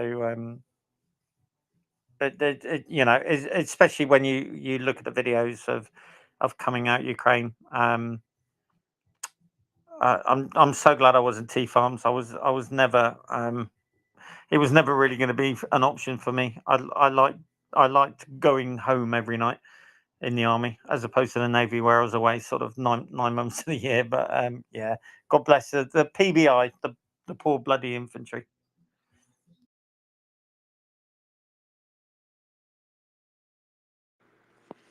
Thank you, Gunny. Yep, PBI, poor bloody infantry. But we wouldn't be here without them, would we, Gunny? As we think back 80 years to D-Day, has anyone asked you what your thoughts are on this day? Because I'm asking you right now. What are your thoughts when you reflect about history and look back 80 years, which I know is outside your lifespan, as it is outside mine, wasn't outside my father's and mother's lifespans. They served in the Second World War in Europe. But Gunny, what do you think about D-Day today? Yeah, in 1994, HMS Illustrious took part in a massive fleet review. We'd only just come out of refit. We weren't operational. We were going operational in 1995 to do UN Protection Force for former Yugoslavia. And I remember we sailed out in the morning, and there were hundreds of thousands of people on the seafront. And we brought on a load of D-Day veterans. Well, there was a mix of D-Day veterans and old Illustrians, we used to call them, because HMS Illustrious was a very prominent carrier in World War II, our predecessor. And meeting veterans is always fantastic because we brought the old boys on board. Some of them, I think, came on board via Hilo. Some of the more sprightly ones. Others came on board Pasboat. A lot of them were on board when we sailed, and they're all there in their berets. You know, with their blazers and shirts and ties. Some with their wives, some not, because a lot were widowers even then. And I took a party round. Gunners, and took them up to Sponson, where my 20 mil was. And what happens is when you see old people and you see them bent double over and you see them shopping or you know, just sat on a bench or something, you know, and you'll see an old fella and he's there in his beret and he's got his blazer and whatnot, and he's got his poppy on and everything. It's very hard to imagine, but he was once like a rooting tooting 18, 19, 20-year-old dealer of death, you know, and you talk to the veterans and suddenly the veterans are sailors again. You know, this little old fella who's 5'1", you know, and can barely walk and whatever, and he's got his beret on, and suddenly his eyes lit up when he saw the gun, you know, and then you're talking to him about clearing away a 20mm gun, and he wants to have a look inside, and he wants to see how you cock the weapon, and he wants to know where do you put your ready use ammunition. Oh, when I was on the Cherry B Charybdis cruiser off Crete. We had boxes of ammunition lying around. So we had these ready use lockers. You ever have boxes of ammunition, and how fast can you reload it? And suddenly you see this little old fella in his beret, and he's a gunner, 18 years old, shooting at Stukas off Crete. And that's why interacting with veterans, I think, is so important. You see their eyes light up when a Harrier flew past. When you talk to them about firefighting kit, and suddenly this gang of old lads are sailors again. You know, in your head, they're 18, 19 years old, and you're talking to compatriots, you're talking to shipmates, and they're all kind of looking around and they're asking really relevant questions and things like that. And then you wave them off the ship at the end of the day, and they're just some old folk in, in berets and blazers and things like that. And I think that's the thing to remember. And it's kind of humbling, isn't it? And you look at the videos. Hopefully we'd have all looked at video and footage. There's a bit that really stands out. It was filmed on a British Army, on a Royal Navy LCU. And the boys are lined up and they're making them run into the beach. And someone turns around and he's chatting to a mate, and you can't see his face, but you just see a hand pat his shoulder, and he's got a wedding ring on. And it's just like that. If you're a veteran, what you see is someone out of shot. He might have been a junior NCO or a senior NCO. And what he's doing is he's patting the shoulder of the guy in front who looked like a private soldier. And he's just doing that junior NCO, senior NCO thing. Right? You'll be all right. Don't worry about it. Just remember your training right behind you. Off a ramp, straight up the beach. All right? Be cool. And that's what brings a human factor, if that makes sense. Just to see that wedding ringed hand come over and just pat his shoulder. There was a leader in action. And I think if you're a veteran, you kind of pick up on little things like that, and you see the human factor in what is essentially kind of black and white footage, which looks really distant and not compatible with today. And what I saw was a leader doing his job in the final few seconds before ramp went down and the boys charged up the beach. And that's why, if you get a chance to interact with veterans, not just from World War II, I make a point of listening to Vietnam War stuff at the moment. I'm listening to 13th Valley. I've never had the privilege of meeting an infantryman from Vietnam, but if you get the opportunity, and there's a fairly old fella there with a cap on and an 82nd Airborne or something like that, or Big Red One. Take time, sit down, talk to them. Because tell you what, the stories change your life. And if you've never served in the military, they're the best people to talk to. Don't talk to people who are still serving, because they're all bitter and twisted. They're all fuck this. I don't even want to be a fucking hate it. But talk to people like that. And I think that's essential. I would say, however, France, the British Army did a parachute drop yesterday to reenact the massive airborne drop that took place. Having a customs station and processing para reg once they were down on the ground was fucking childish, you French twats. Right? There's no fucking need for that at all. And if that's the limit of your point scoring to make British Army jumping out of aircraft on the day of D-Day that liberated your country, fuck you, and fuck your cheese and fuck your wine, because that was childish, it was immature, and there was no fucking need for it. Shame on you. I hope President Macron is listening, Gunny, right now. Carrie, go ahead, please. I was just going to, I don't know if you saw it, Gunny, or Alan or David, but remember we had, and I can't see their names at the moment because Twitter's being a bit weird. It won't let me see things, and I don't want to get off this screen and lose you. But is it Mark Toff and John? Colonel John Sweet, retired, and Yes. Mark Toth, who were with us on Tuesday. And I highly recommend everyone to read their column in the Hill Exactly. newspaper. Yes, In that's fact, what I I'll was I'll going to put say. it up in the nest so people can find it. And Mark is listening right now, by the Oh, way. fantastic.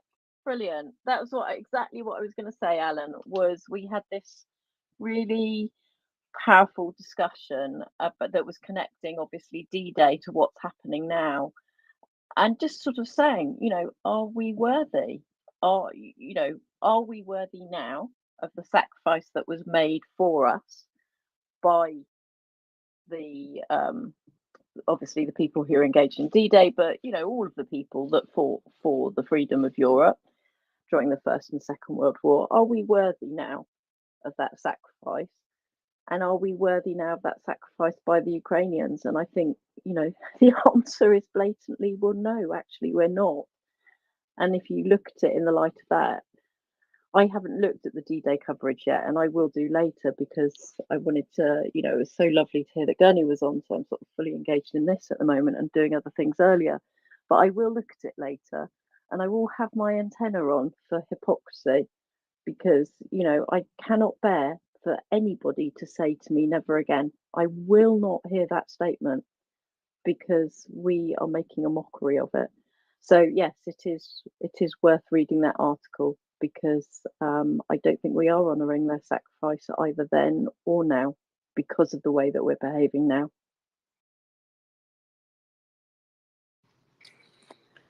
I think that feeds into what we were saying about, what happens to people when they're in this position of luxury, basically. So I completely agree with you. People aren't behaving appropriately, given the sacrifice of the people, first and foremost, I would say, in Ukraine today, but also in the context of D-Day servicemen, and not putting also the priority that's required on defence, full stop. But and this isn't an excuse for it, but I think it is just a factor that people aren't confronted with that kind of conflict and that kind of deprivation, let's say, and because they're not confronted with it, they just don't have the kind of mental architecture to behave the way they should behave. I don't really know how you get around that without very serious changes to the education system for a start, but also very potentially also hardship coming to people's doors in a way that it won't unless there's a disaster. I think in the first instance, David, if you want to be engaged in governing a country, you have a responsibility to not treat your citizens, your subjects, like idiots. You've got to start having grown-up conversations, and that hasn't even started, and we're 2.5 years in, virtually, to a full-blown conflict. I mean, only 2-3 days ago, we had a major incident, as many of you know, in London, in the NHS. And now I never remember the name, but the National Cyber Security Council, believe it is the previous leader of that, NCO, said that it is a Russian, they believe it's a Russian cyber group. And, again, there's that plausible deniability that Russia does incredibly well, like the Chinese. But we need to start having these conversations with people. How are we going to get from where we are now to where we need to be? I mean, we are literally walking into disaster. We absolutely. literally are sleepwalking into disaster, and it will be a disaster that we cannot ignore any longer. It's going to bite us on the arse. I think it's going to do worse than that. Gunny, your hand went up, so I'll go to you first and then Pickled. Apologies for skipping you first, but I want to go back to Gunny. Yeah, I've got to shoot off because it's my first day off work and I intend getting absolutely trashed. Might write a whiskey review. Those of you who who followed my doppelganger, fourth time lucky. There's another whiskey review coming. President Macron, doubtless with permission from his nan, apparently he's just announced that Mirage jets are going to the AFU. So that's within gone a out year. live. Say again? Within the year. So yeah, it's good news, but within the year. So who knows when? Yeah, I wouldn't be surprised if that's earlier. To be honest with you, as with all things like the F-16s, I do find it fun that people are kind of attaching timelines to these things, because Twitter is absolutely when a military capability is announced, because the first thing that you do when you get a capability is tell everyone on Twitter rather than keep it to yourself. Personally, I think F-16s are already in theatre, but that's just me. I'm suspicious. But yeah, this will be potentially quite important. I'm pleased with the bellicose fuck you attitude of the French, but being British, I'm also highly suspicious of the French and what they're up to, because the Frenchman doesn't do anything without an end game, usually nefarious intent with your wife. That's how they roll. Yeah, it will be interesting to see if there's a timeline, but I understand. But he's come out on French national TV and he said, yeah, that you're getting Mirage.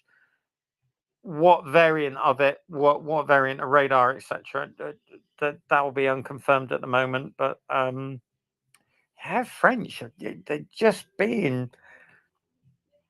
We talked about this a few months ago, and something has happened in the Elysee Paris that has really pissed him off. And is this posturing because Europe needs a country in a leadership position, and he senses Germany are not it? Could be. Or is he genuinely pissed at the Russians about something? There's been some intelligence that's come across, and he said, no, this will not stand. And he's doing it for moral, principled reasons. I'd be amazed, because he's a politician. And Well, I think both, personally. no, I despise all politicians.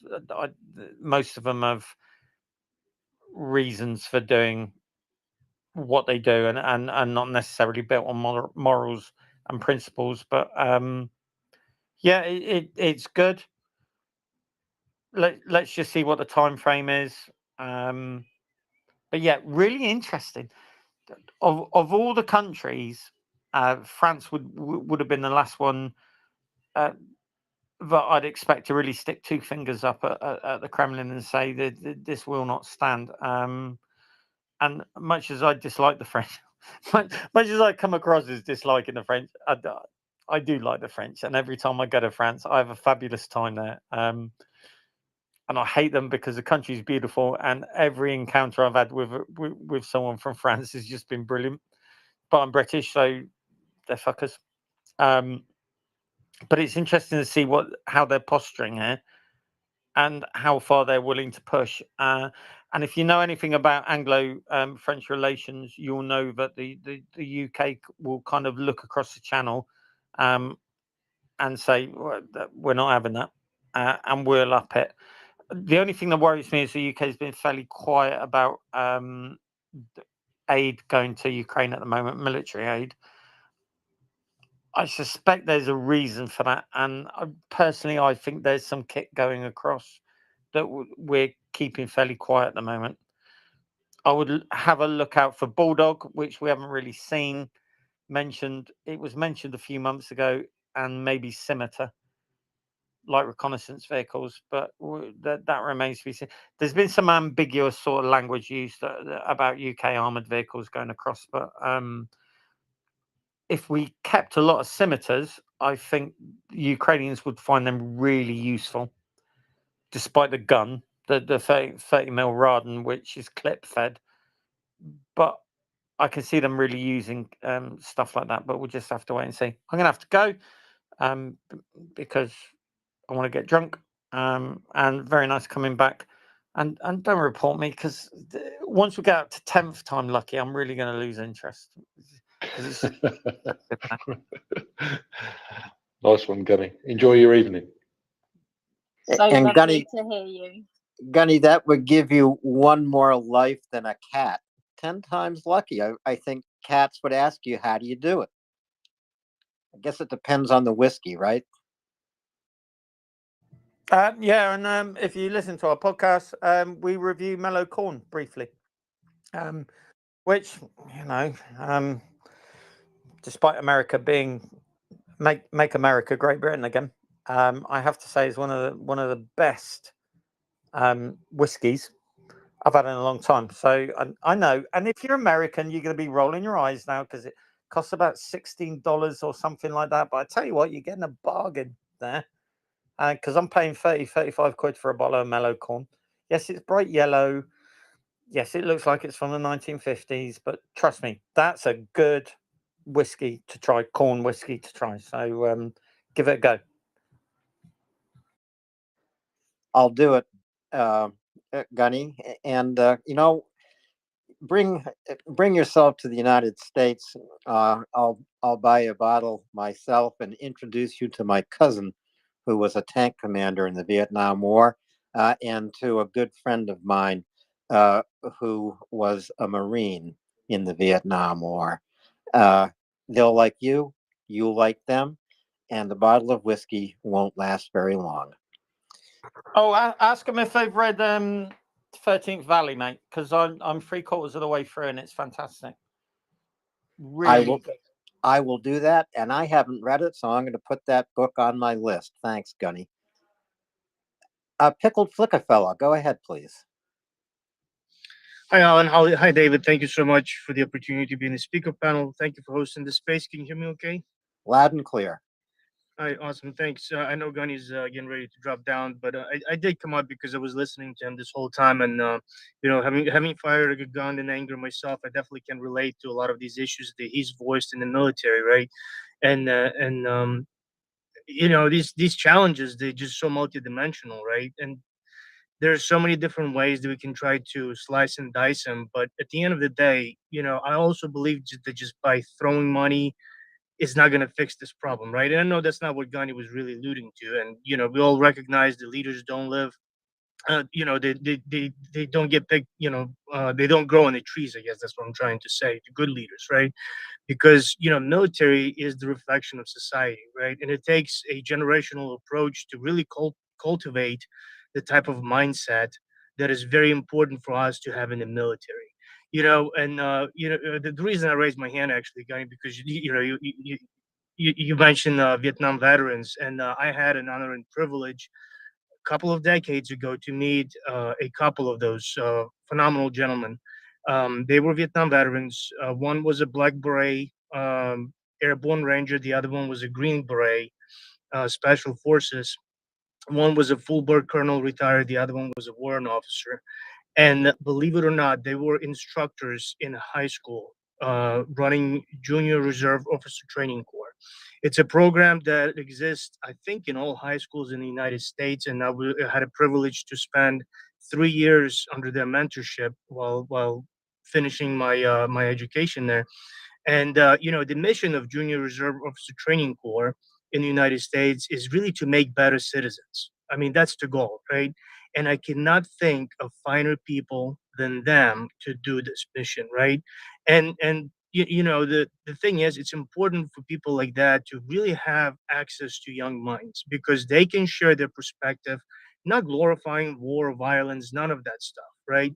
But really reflecting on the human life, on the value of human life because they've experienced that firsthand, right?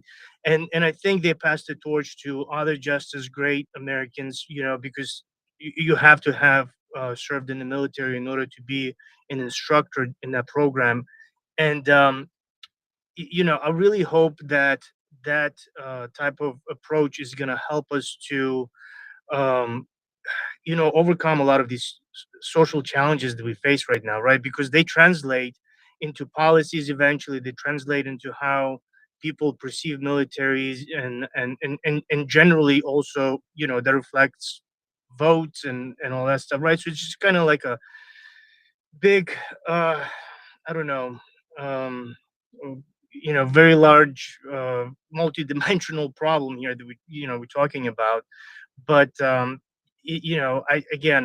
did have an honor and the privilege to meet those two fine Americans, and I couldn't, even today, I still remember the names, and I still remember, interacting with them on a daily basis, and it was just a profound experience. So, and I really hope to have the same level of interaction while I still can, maybe with some of the veterans from World War II. I know there's quite, not a lot of them left, but those people are just as um, um, have just a special place in my heart, because they do belong to the greatest generation.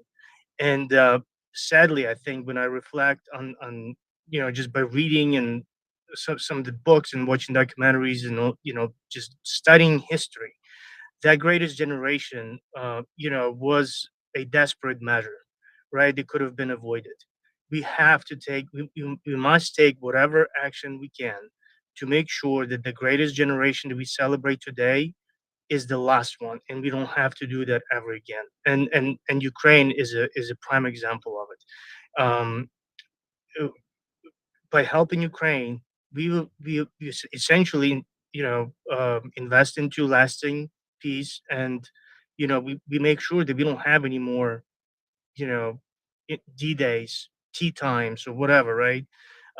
So anyway, just wanted to say a couple of those words. Thank you so much for the space. I really appreciate the guests that you guys have here and people who come up to just generally speak and share their, ideas and thoughts about stuff that's happening in Ukraine. And you guys, as always, keeping me very motivated and focused. And you guys are the best. Thank you.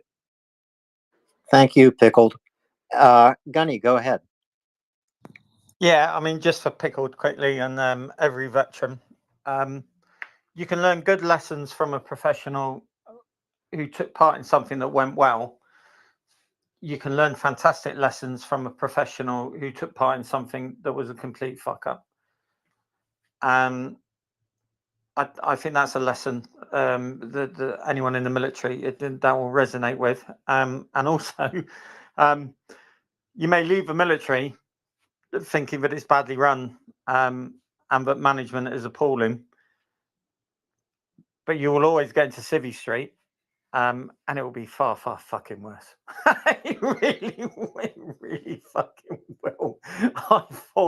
I thought the Royal Navy and the British Army were badly run, but I tell you what, I don't know how you civvies cope with it. I really don't, because it did. I'm just constantly, every day, astonished at how badly things run in the real world. And I think most veterans will kind of agree to me. But there isn't a day in my civilian career where I don't kind of sit in a corner and shake my head and go, "Do you know what? Really, it wasn't that bad." And actually, I wasn't that bad a leader, really.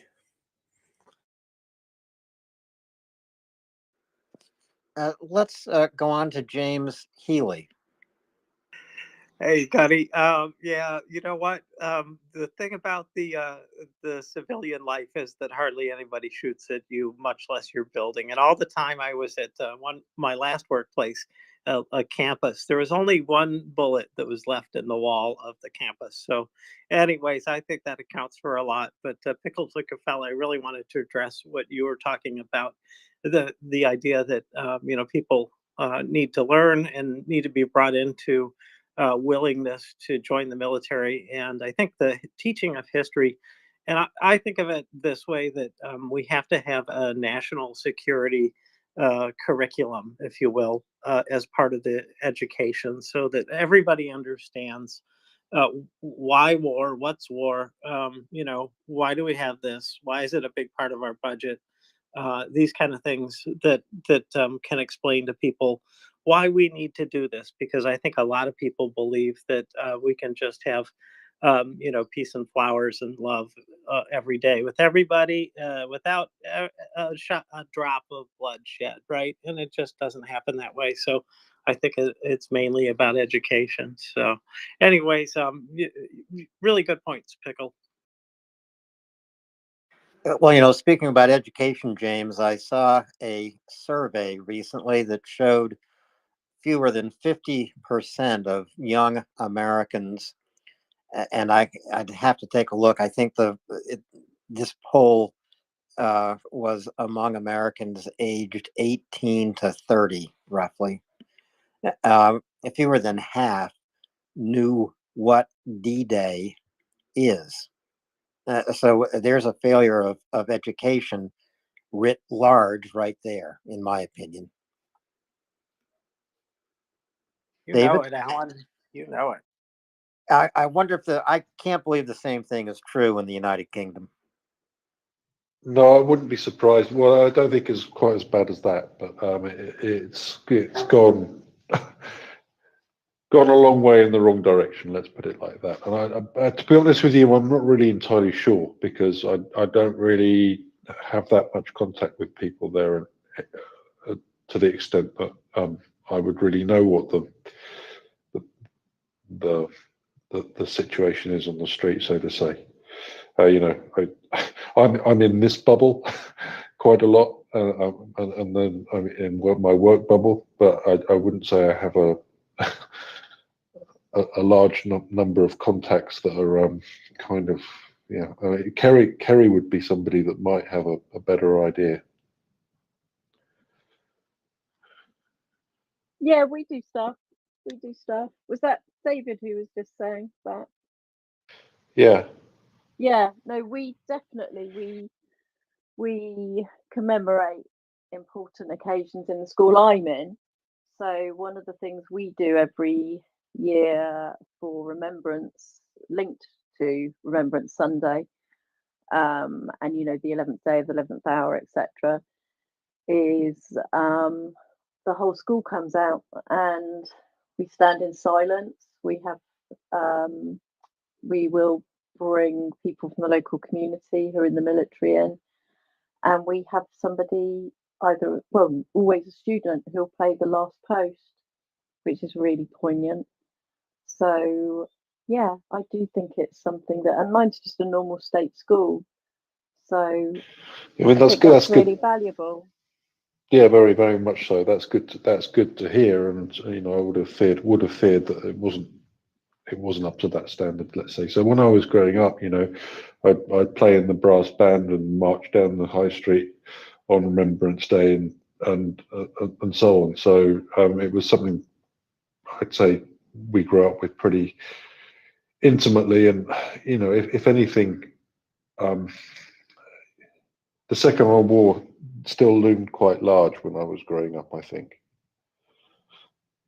I like the way that we do integrate it as part of school life, and I'd be interested to hear what other schools do, because another part of it is in every single tutor group. So in a school we have, so we teach 11 to 18, so we have years 7 to 11, which is your sort of lower school, and then they get examined at GCSE level, which is year 11, and then we have a very, very big popular sixth form. So then we have students doing A levels and some BTECs, and we have 7 form entry, which means we have 30, 31, 32 kids times 7 every academic year. So we've got 1,750, 800 kids, but it feels like a village. It's a lovely school, and every single tutor group has, I think, 2 children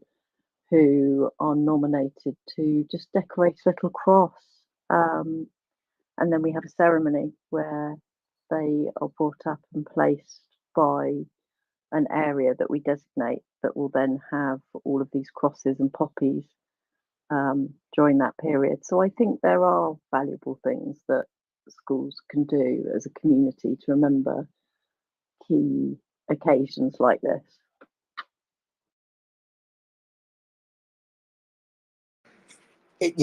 David, in the background, you and I have been cherry picking headlines, and this will give us a path forward in our continuing discussion. I think the biggest headline I've seen is Macron's announcement that Mirage 5 fighter jets will be going within the year to Ukraine, and that France will be training Ukrainian pilots in those Mirage jets almost immediately. That's the biggest news I've seen today. And Latin's going to be here in a couple of hours to talk a little bit about this Mirage fighter jet and what its use might be in the Ukrainian skies. So we can delve into it a little bit now, but I do hope Latin will be with us in just a couple of hours to go in depth. Yeah, that would be excellent. That would be really excellent, because that's been one of the things that's he's kind of tipped for quite a long time, that the Mirror 2000 could be a platform that would be going into theatre. And it's very interesting in the context, obviously, of F-16s hopefully imminently there. Gunny, we heard earlier, was saying that he suspects that there may be F-16s already operational. We don't know that, but Gripen has been delayed for some reason. And maybe these things are related, but maybe it's just a random coincidence that this has been announced at this particular point in time in relation to the Gripen. So maybe the Gripen's going anyway, and it's just another issue there. We'll wait and see. But anyway, it's a kind of a fascinating picture, and it's a range of capabilities that they're going to have on point defense and also hopefully ground attack moving forward, which is going to be a significant new capability, which is hopefully going to push the envelope for them. This is what Latin messaged me in the background. First takeaway, he says, I've always said that even baseline 2000 with short range Matra 550 and internal cannon would be useful in anti-drone and cruise missile work. But he also says there's much, much more to break down beyond that. And I think he will be with us in a couple of hours, I hope, or, sometime over the next 2 or 3 hours to really delve into the capabilities that these Mirage jets can deliver to the Ukrainian Air Force. So we'll wait for him. Well, what's the second biggest headline to you, David? That's a good question. So we've got the St. Petersburg Economic Forum going on at the moment, which is interesting just from the kind of Kremlinology point of view. Is Putin wearing a bulletproof vest or a back brace, or what's up what's up with him generally? But also the kind of the ushering in of the next generation of I don't know what you'd call them, really, heirs to the current regime. So there's Putin. Both Putin's daughters are speaking there. Shoigu's daughters also speaking there. Dmitry Patrushev's also speaking there, and Putin is also, I think, speaking at the moment with Dodik, who's the head of the Serbian part of Bosnia-Herzegovina, Republika Srpska in Bosnia, giving kind of some credence to the fact that he's got his fingers there, busy trying to muck things up as much as he can in the Balkans as well.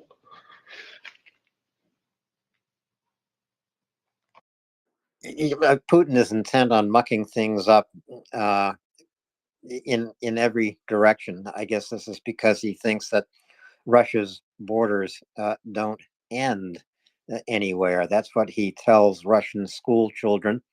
It's part of the propaganda that is changing this new generation of Russians into probably the most militarized generation of Russians since Stalin. was dictator of the Soviet Union.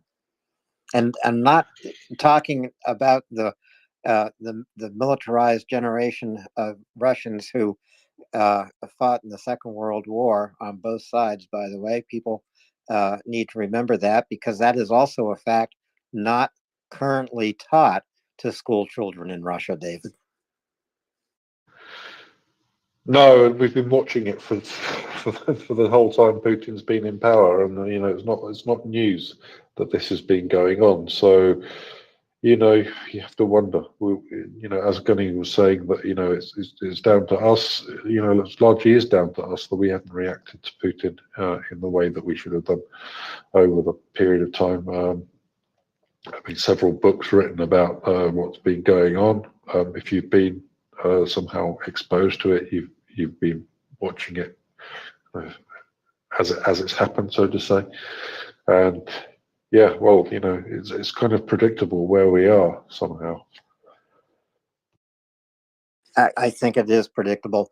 I haven't actually had the opportunity to watch a lot of the coverage of the D-Day commemoration today, so I haven't heard Joe Biden's speech. I haven't heard Macron's speech, but I have watched this short video clip of President Zelensky being greeted by one of the American veterans. I think he's an American veteran. I can't quite tell here.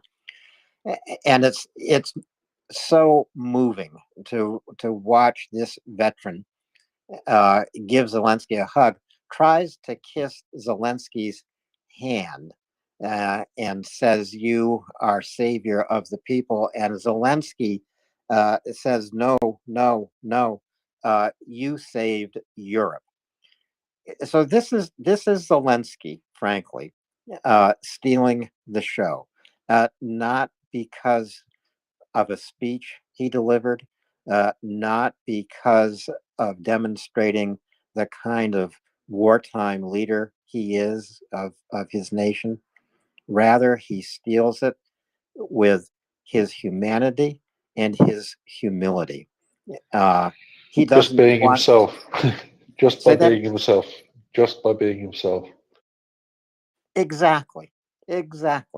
Couldn't have put it better myself, David. Thanks for jumping in. Martin Zelig, welcome. Alan, thank you. David Bailey and everyone else. And it was wonderful to hear Gunny back on MriyaReport. If you're still listening, Gunny, I salute you for your forthright comments and as well for your service to your country during those years that you were in the Royal Navy. So Slava Ukraini. Alan, I put up my hand earlier, then dropped down. I saw that same clip and tweeted it or retweeted it as well on X. That was a Canadian D-Day veteran who met President Zelensky. I guess it was earlier today at the commemoration of the 80th anniversary of the D-Day landings in Normandy, France. And I watched it a couple of times. I sent it off to many others as well. And I showed it to my partner, Jennifer, and it brought tears to her eyes where he was in his wheelchair, as you saw. And when they brought President Zelensky up to him and he said, "This is President Zelensky," the elderly gentleman, he pulled him to him and he hugged him and he took off his hat that he was wearing, his ball cap that he was wearing to pay his respect to President Zelensky. And he said to him, "You're the savior of the people." And he said, "You're my hero." And they are showing this on the giant screens for the crowd gathered at the D-Day commemoration event. And people started to clap and cheer.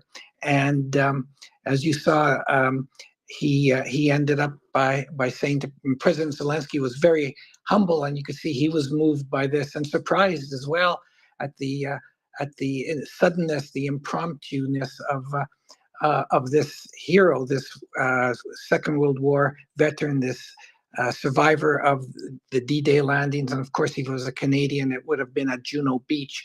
And he said his final comments, at least the ones that they showed on that clip, as you saw, Alan, he said to him, "You're my hero, and I pray for you." So that almost brings it to me, anyways. Maybe I'm reading too much into it, but I'll say it. It brings it full circle to show how the events of 80 years ago have so much relevance, significance in today's world. Needless to say, the listeners of MriyaReport know that, and I just wanted to just follow up with your comments, Alan, and thank you for allowing me to speak. And I'll say again, Slava Ukraini, and Ukraine is fighting an existential fight, of course, for its very survival as a nation, as a culture, and they are fighting for us too. So thank you for allowing me to speak, and I'll drop down now. Stay with us for a minute, Martin, and Sure. hello, Slava. And thank you for identifying this veteran as a Canadian. Of course, he is. I see Prime Minister Trudeau in the picture as well. That should have tipped me off. But it's a great moment, as I say, and as David pointed out. Zelensky steals the day just by being himself, showing his humanity and his humility. Martin, did you have a chance to listen to any of the speeches and connecting the events of 80 years ago to the events that we are living through today? It is important. It's an important connection to make. It's exactly the connection that Mark Toth and John Sweet made in their Thursday column in the Hill newspaper. It's the second tweet up in the nest. Commend everyone to give it a quick read. What struck you most, Martin, if you were able to listen to those speeches? What did you hear? Well, thank you for asking that, Alan. No, I didn't see it live today. I will watch the news later this afternoon or this evening because Canadian Broadcasting Corporation and CTV as well here in Canada and other networks have been have had over the past few days some very in-depth coverage. So I didn't, but I'm just looking over an article today from Canadian Press that's in the Winnipeg Free Press, our major daily newspaper here in Winnipeg. Headline: Canadians in Normandy to mark 80th anniversary of D-Day. I'm just looking at some of the comments that were made by different people involved, and what can I say? I see that. Well, I did see on TV last night. Princess Anne was there. She's president of the Commonwealth War Graves Commission, and they tend to the war graves, obviously, of all of those soldiers, all of those military personnel who died during the Second World War, and including, of course, needless to say, during the D-Day landings. And she spoke at what was called the Great Vigil at the Bayeux War Cemetery in Normandy, and there were 400 British, Belgium, Canadian, and U.S. paratroopers who apparently jumped to commemorate the contribution of airborne forces on D-Day. And I think Gunny had something quite sarcastic to say about that, if I'm not mistaken.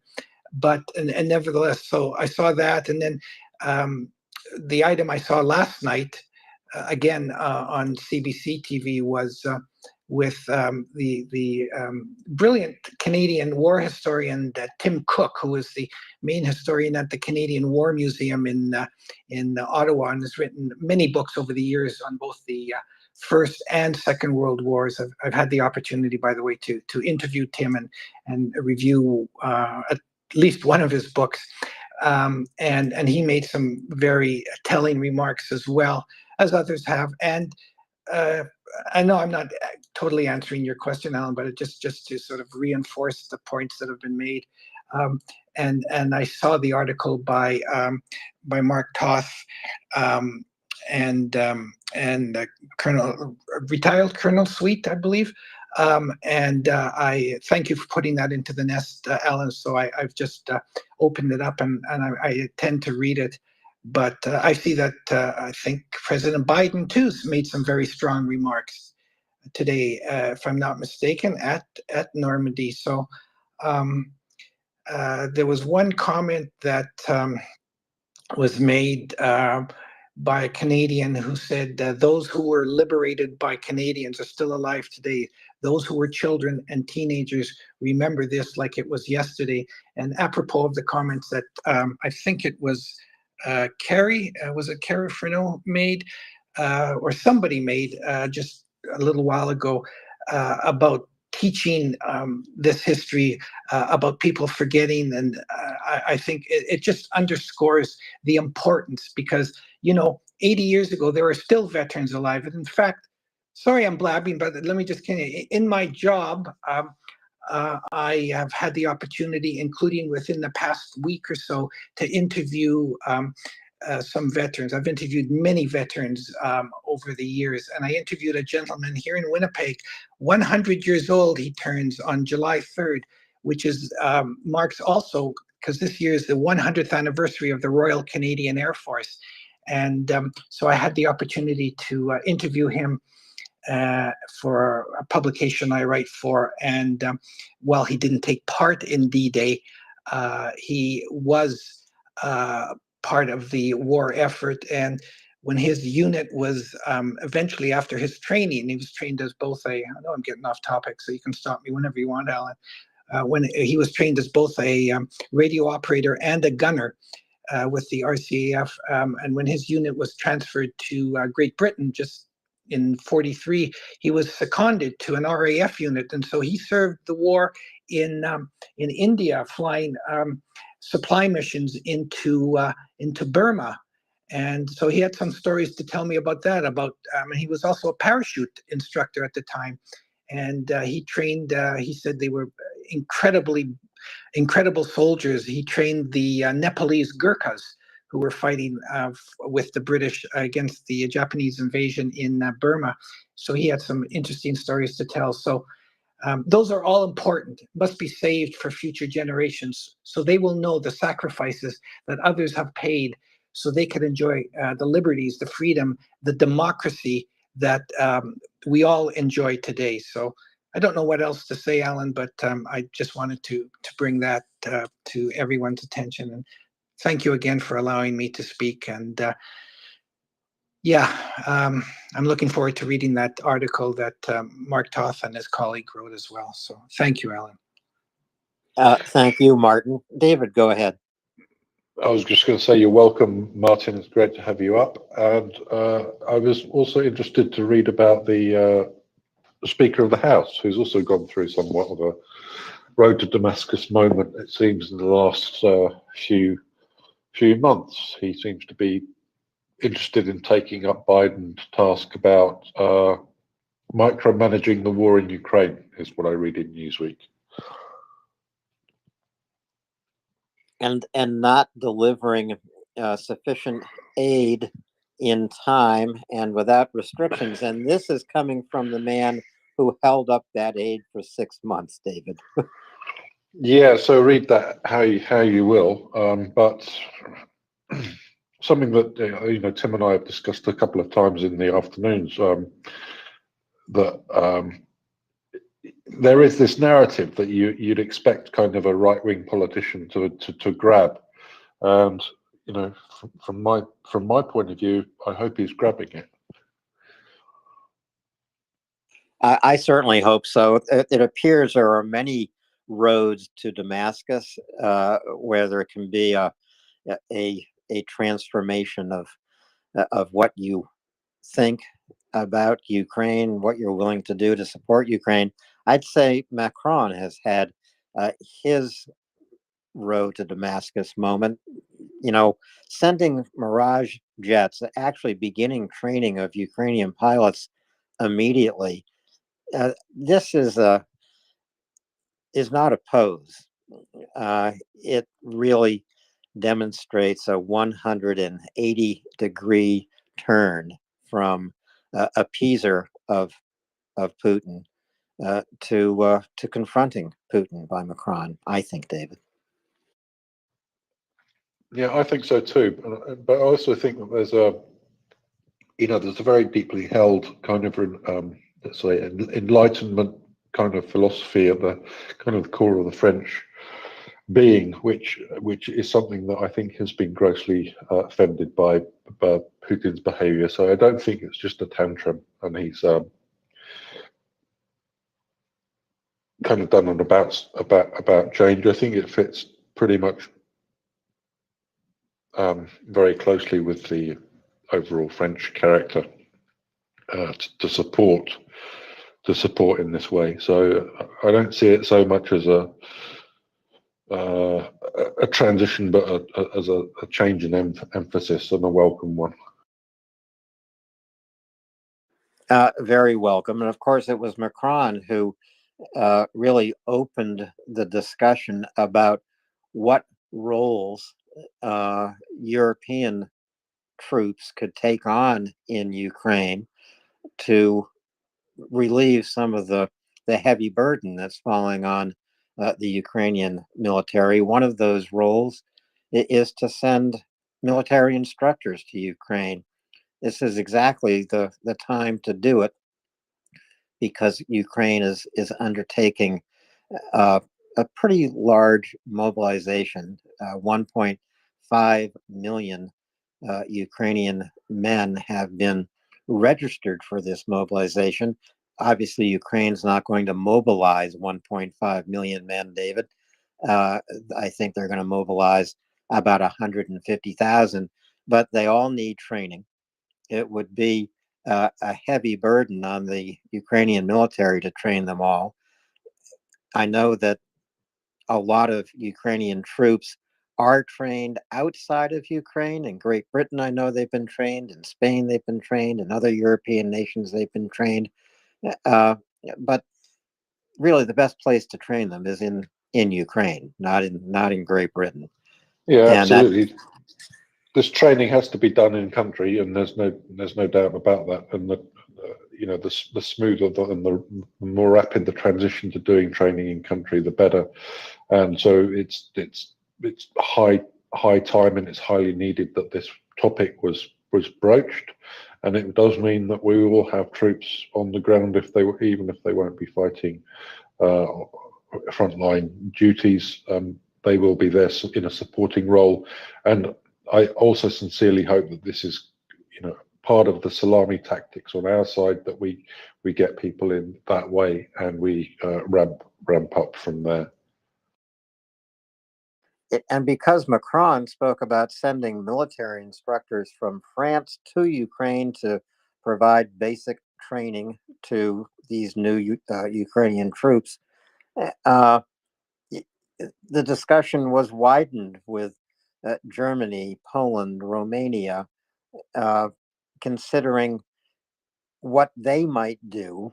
And one part of that discussion is using air defense that's deployed in Poland, Germany, Romania, to take over the air defense of Western Ukraine. So Poland might be responsible for shooting down incoming Russian missiles aiming for Lviv.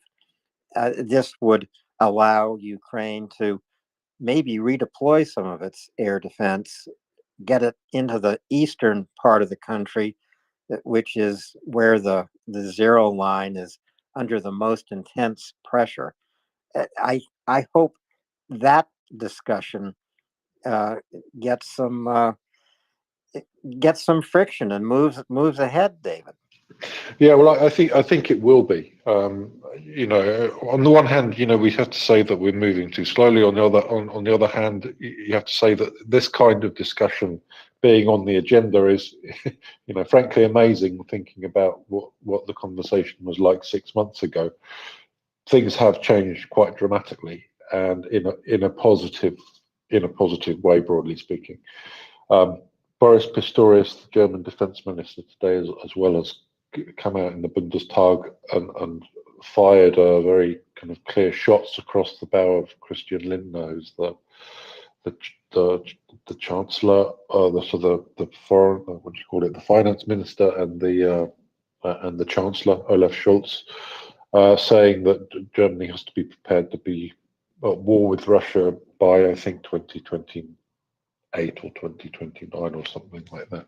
So he's clearly indicating that the defense spending and prioritization has got to change rapidly, which is, again, you couldn't have imagined this kind of conversation being had 12 months ago. Especially inside Germany. Pistorius has been defense minister in Germany for less than a year, I think. Is that right? But he appears to be doing a pretty good job. Yeah, roughly that. Yeah, he's competent. Not really somebody who sticks his head above a parapet normally, but then when he does, then people take note. So it's I think he's been doing a good job, and what else can you say about him? He's, like I said, he's a competent guy, and on Ukraine, he's been the right man in the right position, I think. All of the delay has been based around, what's startling in Germany is that in the same way as in the United States, you've got kind of policy being dictated by a very tiny clique based around MAGA in the case of the United States, it seems.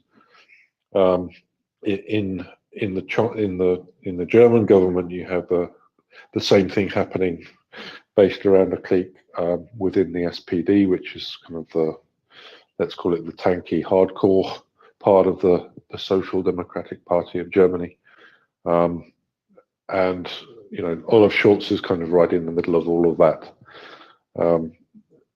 The rest of the political spectrum is broadly full in support of Ukraine. That goes for the Green Party, it goes for the FPD, the Liberal kind of party. So you would expect things to move, and they are moving indeed. I think this also bodes well for the concluding summit of the G7. Zelensky is going to be in attendance there. I think Biden will also be there. It appears that the G7 is either in agreement or near agreement about how to use the frozen Russian assets. This is $300 billion, I think, David, held around the world. The United States has led the effort to make a $50 billion loan to Ukraine this summer and secure it with the frozen Russian assets. It's my hope that this will be announced at the G7, and with the concluding summit is just a few days from now, I believe. Yeah, the mood music on that looks, very positive. So everybody's moving in that direction. So let's keep our fingers crossed. I mean, I can't speak, but with any kind of inside knowledge about what's going on there, but judging by what's being reported in places like the Wall Street Journal and the Financial Times, it looks like all of the roadblocks have been kind of consequently and systematically moved out of the way to enable that to happen. So as I said, fingers crossed. It's just another demonstration of the movement of debate and discussion. And unfortunately, you have to have debate and discussion before action is taken. No individual nation is going to get out in front Maybe France will, and then maybe others will follow France's lead. But there's so much negotiation that needs to be accomplished before action, like what can we do with the frozen Russian assets, before action is taken. Has to be consensus inside the G7. There has to be agreement in the EU. Not all those assets are held by G7 countries. A large part of them are actually held in Belgium, I believe. And Belgium has had some issues with securing a loan with frozen Russian assets, simply because they don't think those assets will remain frozen, and therefore it cannot remain as security for the loan. But I don't know why they wouldn't remain frozen, David.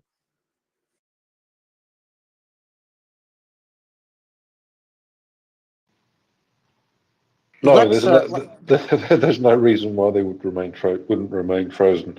You can't really foresee a situation where they'll be unfrozen, at least until the reparations for the war have been agreed. Should we go to CDN, fella? Oh, hi. I've been on for a while. Anyways, Alan, I was listening to you while I was at work, and well, listen to you guys.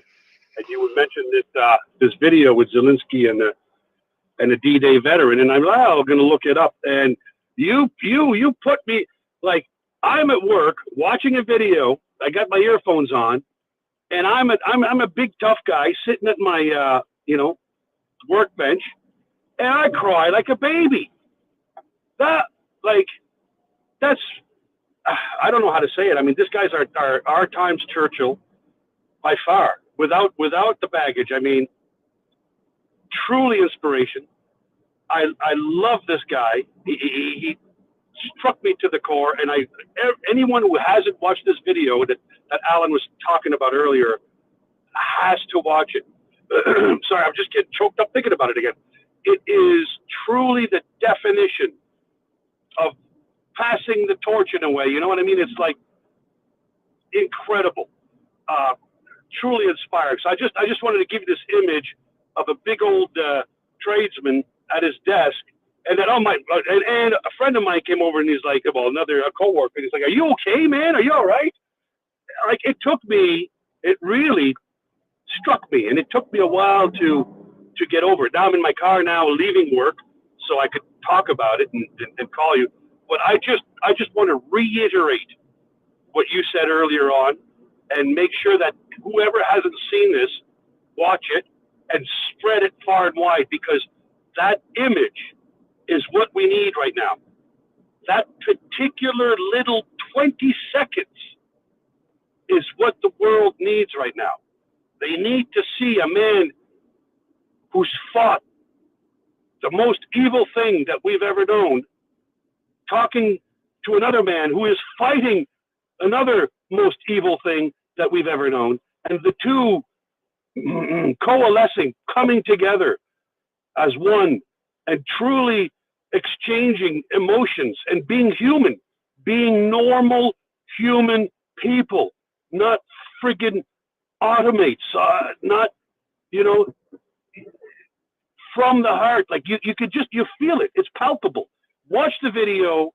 Trust me on this. Whoever hasn't watched it, take the time off, watch it, get some tissue or whatever you need to. This is something that is going to resonate. I know it will. Anyways, that's all I had to say. You guys are awesome. Keep it up. Thank you, Canadian fella, and thanks for listening at work. I think that's a great thing to do. And Canadian fella's right. It's the second tweet up in the nest. I actually think there are tears in Zelensky's eyes, but he certainly embraces this Canadian veteran of World War II with such humility and humanity. I don't care how big and tough you are or think you are, you better have a tissue handy when you watch that video. David, let's welcome Latin up. That's my handle for Latin American aviation. I just call him Latin. and he is here to discuss the biggest news of the day, and that's the first tweet in the nest. France sending Mirage jets to Ukraine. What do you think about that, Latin? You've talked about it for months. Well, yeah, I mean, in the back channels, jokingly, there was a little bit of feeling vindicated, to be honest. But that's not the point. Obviously, this always was a very serious topic. And by the way, apologies, I'm driving, so I might be just a bit distracted, but I am driving safely. This was the first time this came up, I remember, was around early 2023. I certainly hope that some of those reports in French media were accurate, that there was training ongoing at the time. That was reporting that was done by reputable sources, reputable sources. They weren't just it wasn't just somebody on the internet saying it, and they never backed off of that reporting. In fact, in both cases, they kind of doubled down on it later with updates. So hopefully something is in place that could make this happen fairly quick. This is a very complicated, potentially complicated picture, and we have to wait and see how this plays out, and if we get more details. What I am hearing, and this was the initial information that I got from one of my friends on Twitter, was that the announcement was for Mirage 2005F. Now that's an upgrade of the Mirage 2000, the baseline 2000. There are quite a few surplus variants from several sources floating around since actually just before the outbreak of or the full-scale invasion, Russia's full-scale illegal invasion of Ukraine. So there'd be quite a bit to break down. But if the announcement so far, and I saw a picture that someone took of President Macron speaking, mentioning it, I suppose, at a news conference, or I'm not sure what that event was, on TF1, on French television. I'm assuming that's where this news is coming from. And if my information is correct, that he made reference to that specific variant, we can just kind of deal with that, because I think at this point to go and start speculating, the only thing I will mention is that General Oleshchuk, commander of the Ukrainian Air Force, might recall back in, the timeline is so long here, apologies if I'm getting lost, but I believe it was in the late winter, made a statement on his Telegram where he mentioned Mirage 2000N, Mirage 2000D, Delta. And that is a different variant that I don't know if that's on the table right now. So I can ask you, Alan, or maybe it's anybody else who might be listening right now, has there been any more specific information? Is everybody hearing the same, that we're talking about Mirage 2005F? I've got to go to the source here and see if that is the variant being reported. Okay, well, you maybe have a look at that, and I'm pretty sure, I'm like 90% sure that was the variant that was at least mentioned today, and we can go into some detail about what that means. So, big picture, first of all, the Mirage 2000 is essentially it's the same generation. It's really the same period of development and entry into service as the F-16, the original legacy F-16s. There's a lot of things that we can say about the Mirage 2000.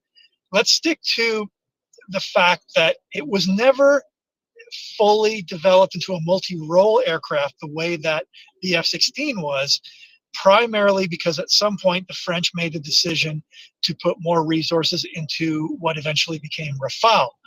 So the Mirage 2000 is a very successful French aircraft, exported all over the world, still in active service with many air forces, including the French. And if we're talking about the 2005F, that is a 1990s, approximately 1990s upgrade of the original Mirage 2000C. The 2000C is also available. There are aircraft that were retired from French Air Force service. I believe it was in 2021, or maybe the summer of 2022. Actually, it might have happened just after the Russian invasion.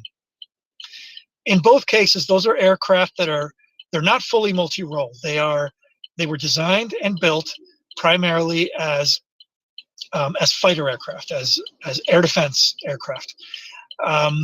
They have limited capability for air-to-ground munitions. The 2000C did have the added capability to carry laser-guided munitions, the ones that you would see on that have been transferred by France actually to Ukraine, which Ukraine has now integrated onto their MiG-29s and Su-27s. Now, when that announcement was made, separate announcement of French laser-guided munitions, AASM, a while back, I remember thinking, and others thought, well, could this somehow be related to Mirage procurement for Ukraine? I'm not sure that there is any direct line at this point. We'll see, but that was a modification made by the French Air Force to their legacy Mirage 2000Cs for operations in the Sahel, in some of the operations they were involved in recently in Central Africa. Could be of use to Ukraine, but again, we're talking there the C variant. If we stick to the 5F variant, so that's an upgrade where they changed up the radar. And by the way, we talk a lot on this space about ASA radars, electronically scanned radars, which is one of the things that potentially could be a real. It was something that we were looking at as potentially as what they might do with F-16s. The information we're getting recently is that that's not the case, that the F-16s will be arriving with a much improved, but still mechanically scanned radar. In the case of the Mirage 2000, it's the same thing. And there never was an ASA radar that was integrated or developed for the Mirage 2000 family. Like I said, they moved ahead. The French moved ahead with Rafale development. So what you have is a very capable radar. And I believe it's the RDY variant, which gets you to about the 150-kilometer range, roughly, in ideal conditions, 150-kilometer detection range. I might have to look up some numbers specific. Well, I actually will. I haven't had a chance to yet, but you can take that as a ballpark figure. Hang on, sorry, I got some traffic here. And the weapon systems that would be a part of that would be there's a number of French air-to-air missiles that could be part of this if they're delivering 5000F. So from the initially you'd be looking at the Matra Magic 550. That is essentially a French Sidewinder. It's a short-range, infrared-guided weapon, approximately 20-30 kilometer range. Very useful for anti-drone and cruise missile work. I think it's a good probability that the Ukrainians have been using the Soviet equivalent of that weapon, the R-70, against those sorts of targets. Not R-70, correction, R-70. Yes, I'm sorry, I'm thinking off the top of my head here, but an equivalent weapon, short-range, infrared-guided. All of the variants of 2000, Mirage 2000, can carry that weapon, and they're available in numbers. The next step up from that is Mica, which is a more advanced short-range missile that the French developed. The original 2000Cs, I believe, did not carry it, but it was part of the 5F upgrade. So that's a more accurate weapon, more maneuverable and faster, and more resistant to defensive measures like infrared flares, those bright things that you see sometimes aircraft dispensing from the back, which is a defense against infrared-guided short-range missiles. In the beyond visual range category, which is very important for Ukraine right now, it's unfortunately not as, again, because they didn't develop the 2000 to the extent that F-16 has been developed, the beyond visual range weaponry that would be available to that aircraft are useful, but would not really be able to play a major role in taking on the glide bomb carriers, the Su-34s that are launching at standoff distance. The Matra 530, Matra Super 530 is the weapon I'm talking about, and it simply doesn't have the range. Even in the extended range variant, which I believe is about 60 kilometers, the Ukrainians might find some use for that. But in order for it to be really something that could be comparable to what it looks like the Ukrainians are putting together with their partners with F-16, or what they could have done with Gripen. It's going to be a little more short range, but I think that's not really the point here. The F-16s are going to take on, my personal opinion, their priority once they're in service, which will be soon, will be taking on Russian tactical aviation that is launching glide bombs at standoff range. It looks as though they're going to have the missile and radar combination that will make that very possible. If the Mirage 2000s, if they arrive soon, and if that's the first big if, but if they arrive, when they arrive, they won't be quite as capable as what the F-16s are going to be able to do initially, unless there's some other upgrade, some more, how should I put it, more ambitious upgrade that the French have been working on. That's technically possible, but there's no indication that that's happened. Let's put that in the let's wait and see category. Let's wait and see what more information the French reveal, what more in open source becomes available to us over time. But the possibility of, and I don't want to go into specifics at this point, but the possibility that the Mirage 2000 airframe could be upgraded to use more capable weapons than the Super 530, which is the one they primarily used in the later variants, that is possible. That is not impossible. So listen, I'm probably sounding a little breathless right now. This is important news, and this is something that I had personally thought was very possible for quite some time. I had just had a feeling about it. A lot of things pointed to it, and what I suspect happened here. Someday somebody will write the book, right? I think the Ukrainians were looking at the possibility of getting a small number of Gripens delivered. This, to me, the Gripen plus this move now confirms to me personally that the Ukrainians are keenly aware of the political realities facing procurement for them. In other words, they cannot rely on a strictly F-16 force. There's many of us that have been saying that for some time, due to the political realities of the US. Going to Dassault, going to France, getting an initial delivery of Mirage 2000s in maybe one or more variants will give them some capabilities. We'll see how that plays out. But also, Alan, just as important, and maybe more important down the road, is that this paves the way to, this develops a relationship with Dassault, with the French aircraft manufacturer. And I'm willing to put money on this one. You heard it here. This will lead to Ukrainian procurement of Rafale down the road. Absolutely no question in my mind that that is what the Ukrainian Air Force would want.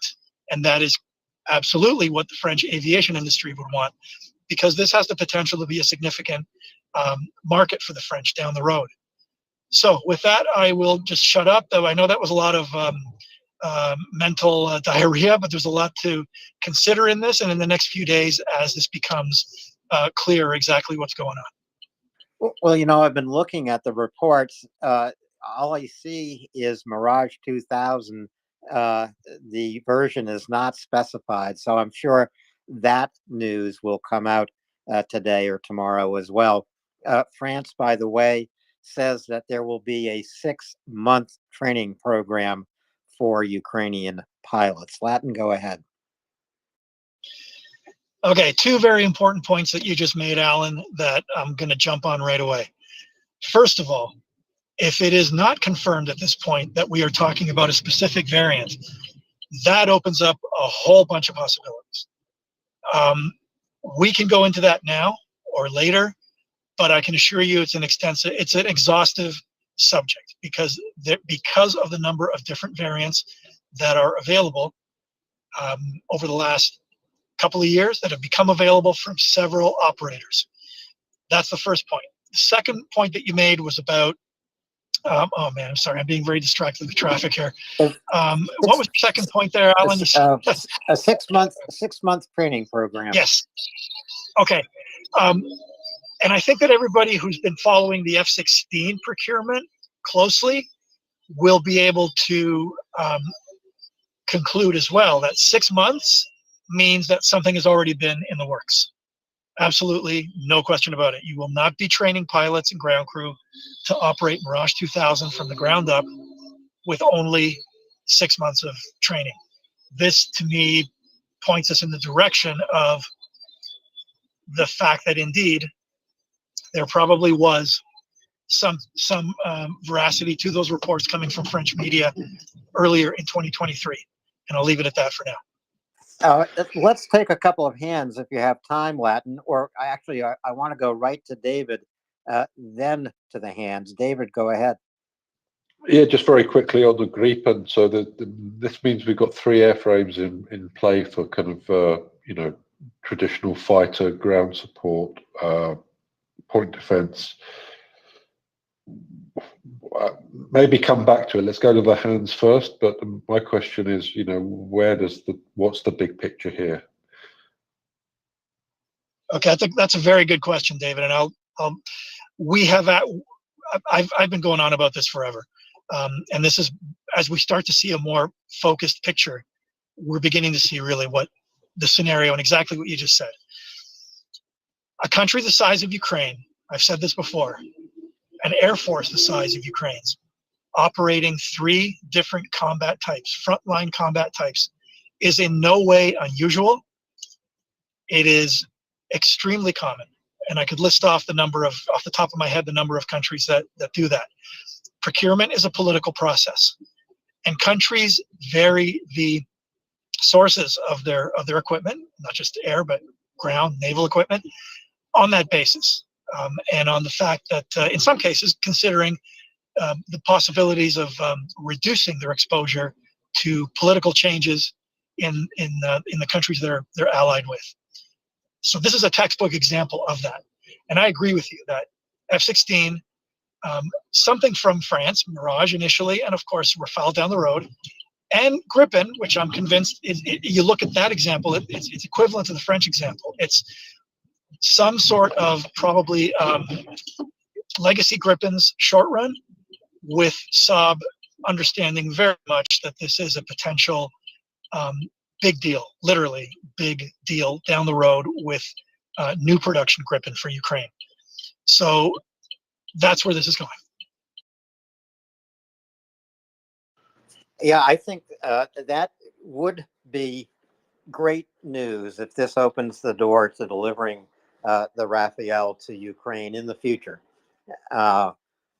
Because certainly just by flying F-16s doesn't mean Ukraine's going to be on the list to get F-35s, does it, Latin?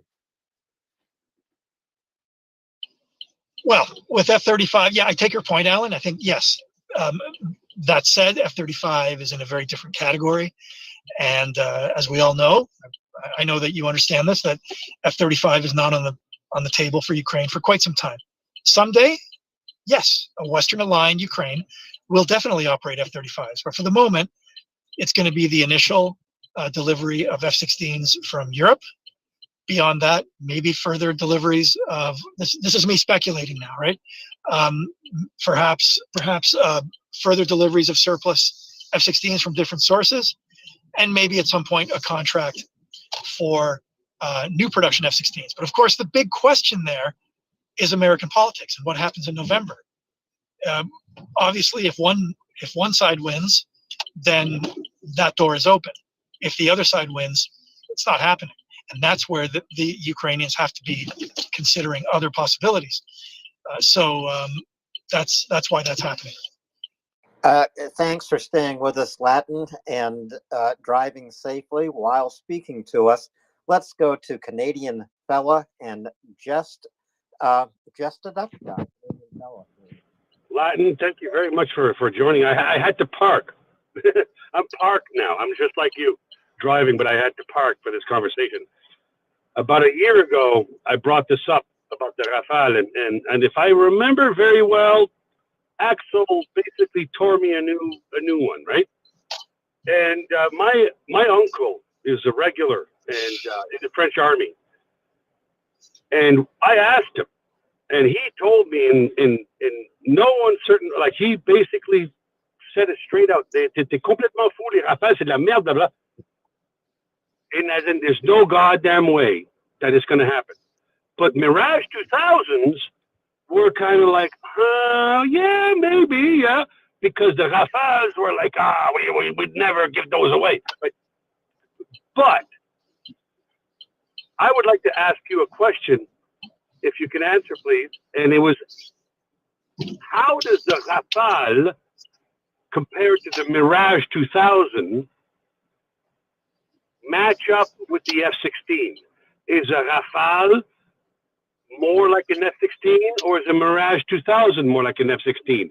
Because my uncle seems to think that they were not going to, like the Mirages were no good. And only the Rafales are the standard of French aviation warfare.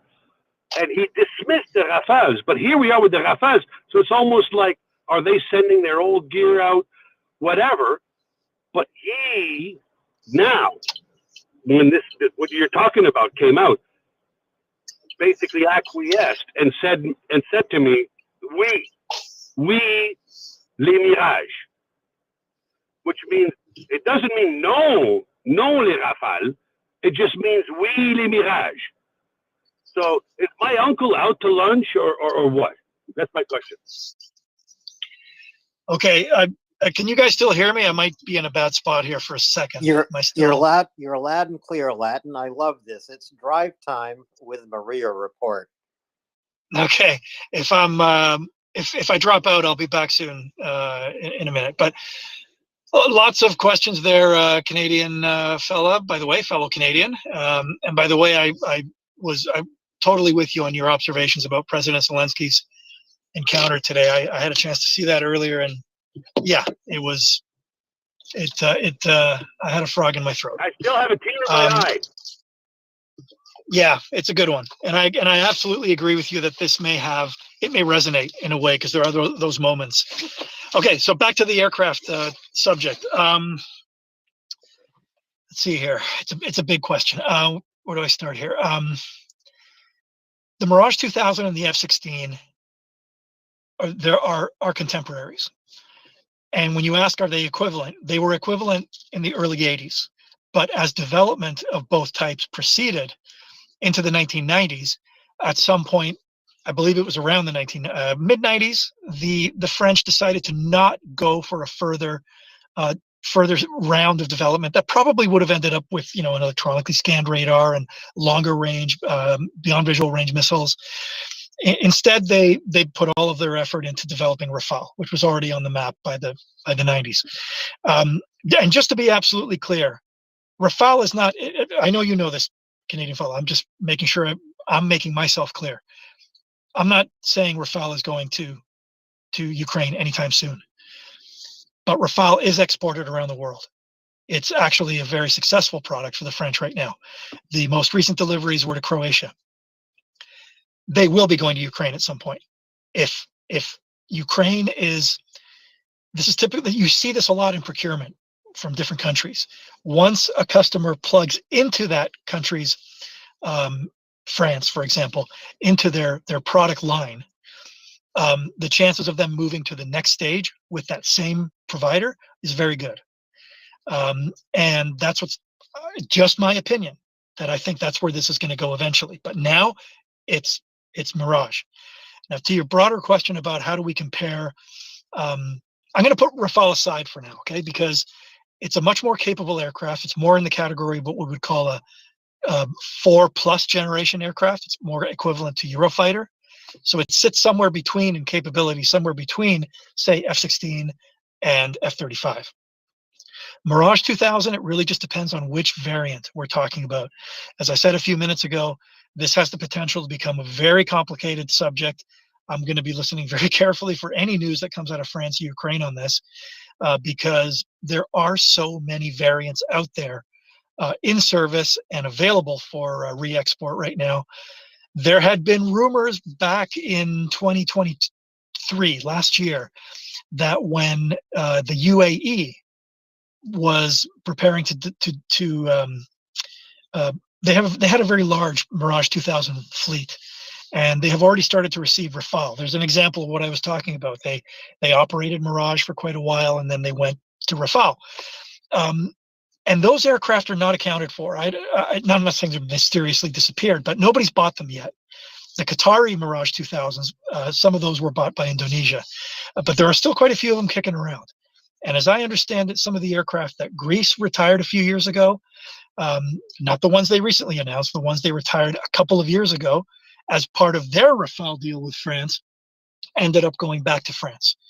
The French have their own variants that they're retiring. So it's a very complicated picture. All I will tell you is that what we know about what Ukraine will be getting as far as F-16s, there is no existing variant of Mirage 2000 that will be able to match those capabilities.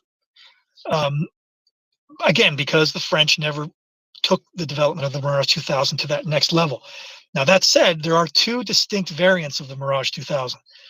The single-seat fighter and trainer, and the 2000N and 2000D, which are two-seat strike aircraft.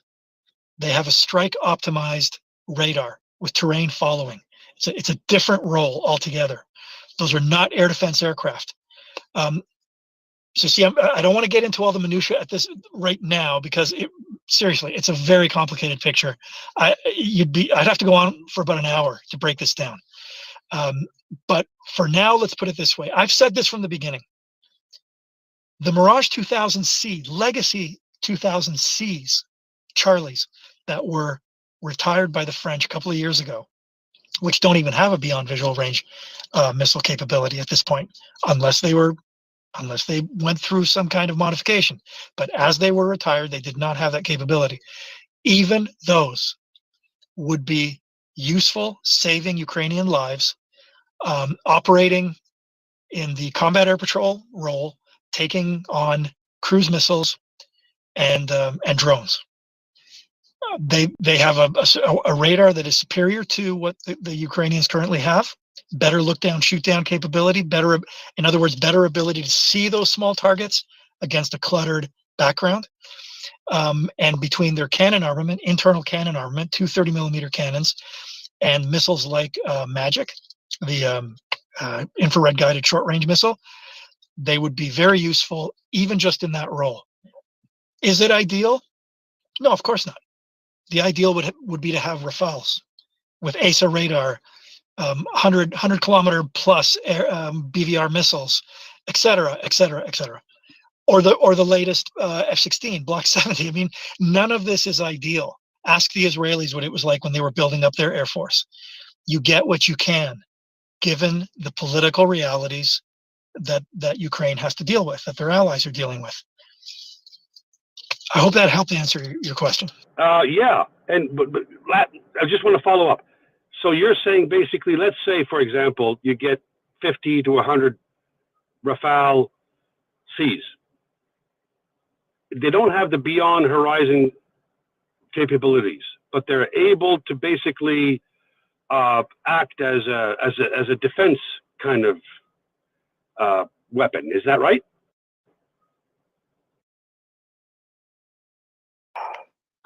Sorry, but I'm getting out of the car and I missed half that question. Can you repeat it? Basically, the old Rafales, the 2000Cs, for example, they wouldn't compare. They're considered an offensive weapon, I think, but in Ukraine they would be considered a defensive weapon, right? Okay, first of all, it's the 2000C is a Mirage, not a Rafale. Maybe that's what you meant. But sorry, my mistake. I'm also have to pay attention to what I'm doing. I'm kind of like a little scatterbrain, but yes, sorry. The Mirage. What my uncle was talking about is that we could give them a whole bunch. Let me replay the conversation with my uncle. We could give them as many Rafale Cs as they really like. They can't handle as many as we could give them. Basically, is what he said. The translation. We have a lot. They're all over the place. Would those be able to counter basically cruise missiles, the attacks, like, for example, attacks on Kharkiv and all that? Would they be able to just go and basically act as a defensive shield?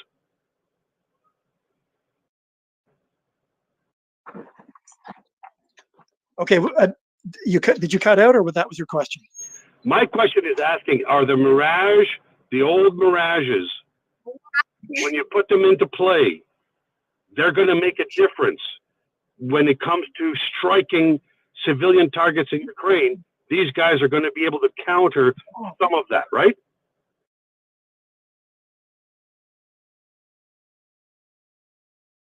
I think we just lost Latin Canadian fellow, but he's Yeah. going to come. He's going to come right back. It's not a fight. I'm not a technical guy. I'm just asking because I have these conversations. I'm calling back and forth with my uncles. I have all these things. Today's been a very emotional day. Very emotional for me. But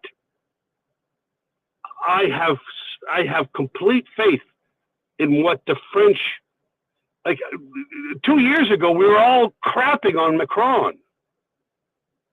And now I've turned around and I'm like, why were we crapping on Macron? Right? So that's where I'm at. I need to understand, is France going to be able to send these things that the US is not?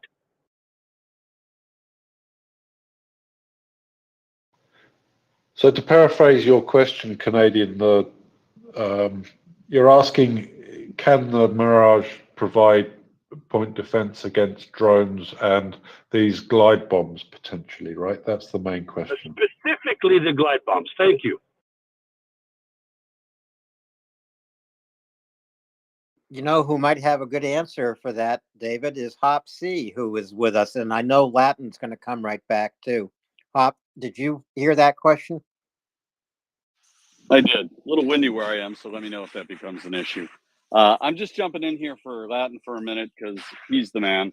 But so as far as point defense against the glide bombs, they're a little less useful because of the limited range of the missiles and the ability to detect and engage the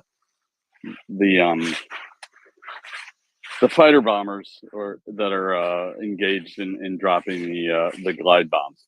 But in conjunction, it does free up F-16s for that job when they finally show, and they'd be excellent on cruise missile and infrastructure defense internal to the country, and that's really where they'd earn their pay early on. That's just based on the unupgraded 2000-5Cs, which would be a fair assumption that we would get that the Ukrainians would get those because they're quite available. They were recently retired, and they would provide some defense against cruise missiles and drones attacking infrastructure, which is not quite the number one priority, but it's almost tied for first. I think it's right up there as a priority, Hop. Thank you for your answer. I'll cede the floor. Thank you. Thanks, Canadian fella. Just a Dutch guy. Go ahead. Yep. Hey, yes. All right. Yeah, I needed to start up my phone there. It's hard to keep on track with my questions. Such a lively conversation here together. Thank you for hosting me. Dobre večer for all the Ukrainians listening. Good evening from the Netherlands. So, like I said, it's kind of hard to keep my train of thoughts. So much is happening, and so many goalposts have been rightly moved finally. So that's great to hear. So I think to add to Canadian fella's question, or to answer part of his question, is that an aircraft is part of a layered defense. So it works together with air defense, radar stations, and of course, there's a lot of these chess pieces coming into play. I mean, it's not a game. Let's be very. I mean, it's all fun and games talking about it, but we're talking about actual war. The Swedes are going to deliver their version of AWACS. That's going to be a critical part. And all these planes, and also the Mirage Cs, these are modified in the years that fit the NATO standards. So it means encrypted communications and maybe data link. I'm not sure about that. But can they stop the glide bombs directly? No. And the reason, therefore, is like you guys were saying, the radar. I believe the heavier Cup 1500s or 2000s, they can throw them away at 80 kilometers now, I believe. Correct me if I'm wrong. So yeah, you need more range for that. More range in your radar, more range in your weapons. You need multi-track, but you also need a lot of electronic warfare because you're going to encounter that as well. A very important note indeed is you have different versions of the Mirage. The strike version is also extremely important because Ukraine right now is still using Sukhoi 24s with modified hardpoints from Bavaria Tornadoes that they were able to source around in Europe from old Tornadoes to shoot off Scalp and Storm Shadows. So if you have a plane that is designed around that weapon system, or the weapon system is designed around that plane, you may have some more mission capabilities, but maybe these airframes have less flying hours than these older Sukhoi 24s. So that would be great as well. Like they get Storm Shadows, they get the Scalps from the French, but how many launch vehicles do they have for them? So that's a very important point as well. So I wrote down some other stuff, or I forget it. So the F-16 is going to be extremely important still. I mean, the Netherlands, Denmark, Norway, Belgium are providing them. Belgium is already screaming a little bit is a bit squeamish about hitting targets over Russian soil. But I mean, you have to shoot those bombers down at 80 kilometers from your border. So you have no choice. So the Mirages, we have the AWACS aircraft. It's going to be extremely important. I can't stress enough how important those planes are to keep oversight. But yeah, it's part of. We have to see how the training goes, how the logistic goes. The Gripen is extremely important. I can't stress that enough because they're designed around base 90, which is a doctrine of the Swedes that diversify their airfields on runways, on highways, just put them all over the place. Basically, what England was trying to do with the Harriers, but that makes them like extremely suited for the war that Ukraine is fighting right now. Because if you have a bunch of airfields in your country that you have to modify and make very nice, you have to do the FOB runs, and you have to make sure the runways are nice and shiny. The Russians see that on their scopes, and they will iskander the hell out of those bases. So with the Gripen, you potentially eliminate that threat. And the weapon system on the Gripen, the Meteor missile, I think it's a ramjet on the second stage and SRB on the first stage. But because it's that design ramjet, you can shoot targets flying low from a large distance that are flying high. It is a bit of a rocket thing, but rockets run out of juice. They run out of power. And if you shoot a plane like that, the Meteor is better suited for that kind of engagement than, for instance, the AIM-120 is.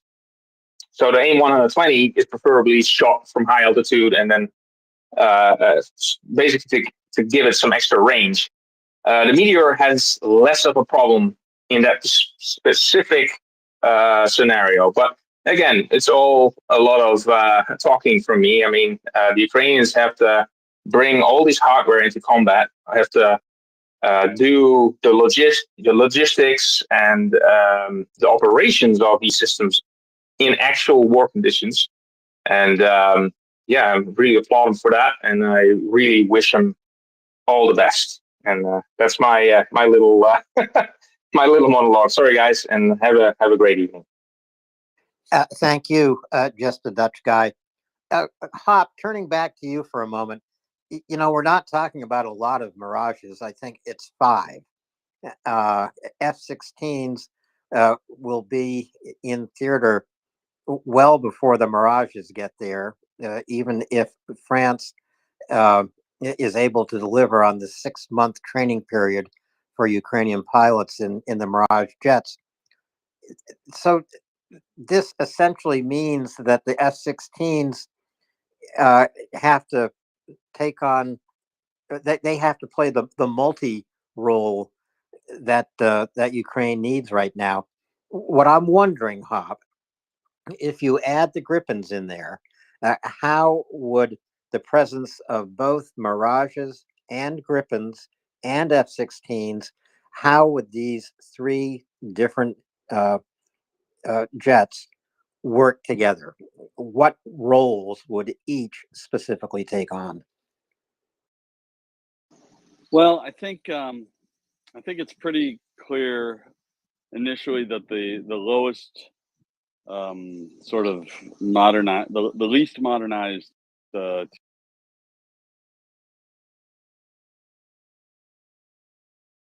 call, and I'll jump off here in a second, would probably be point defense.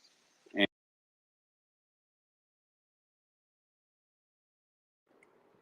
Lost your audio there, Hop. It sounds like you're getting a phone call.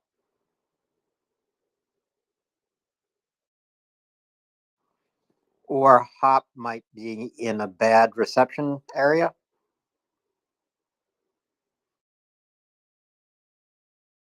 sorry about that. That's okay, Hop. Okay, back with you. Anyway, Mirage 2000 we covered. The F-16 is going to be your Swiss Army knife, doing a lot of different jobs, some of them quite well. The Gripens initially would be sort of like your surgical tool, especially since the biggest problem with the Gripens in the short term is numbers, and that's just something that's not going to change in the short term.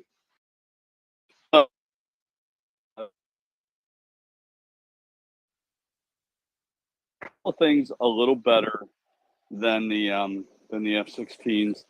Some of their radar capabilities, obviously, they bring a longer range missile to the party if they come with the Meteors, which is pretty important. So we'll just pretend for a minute they bring that capability.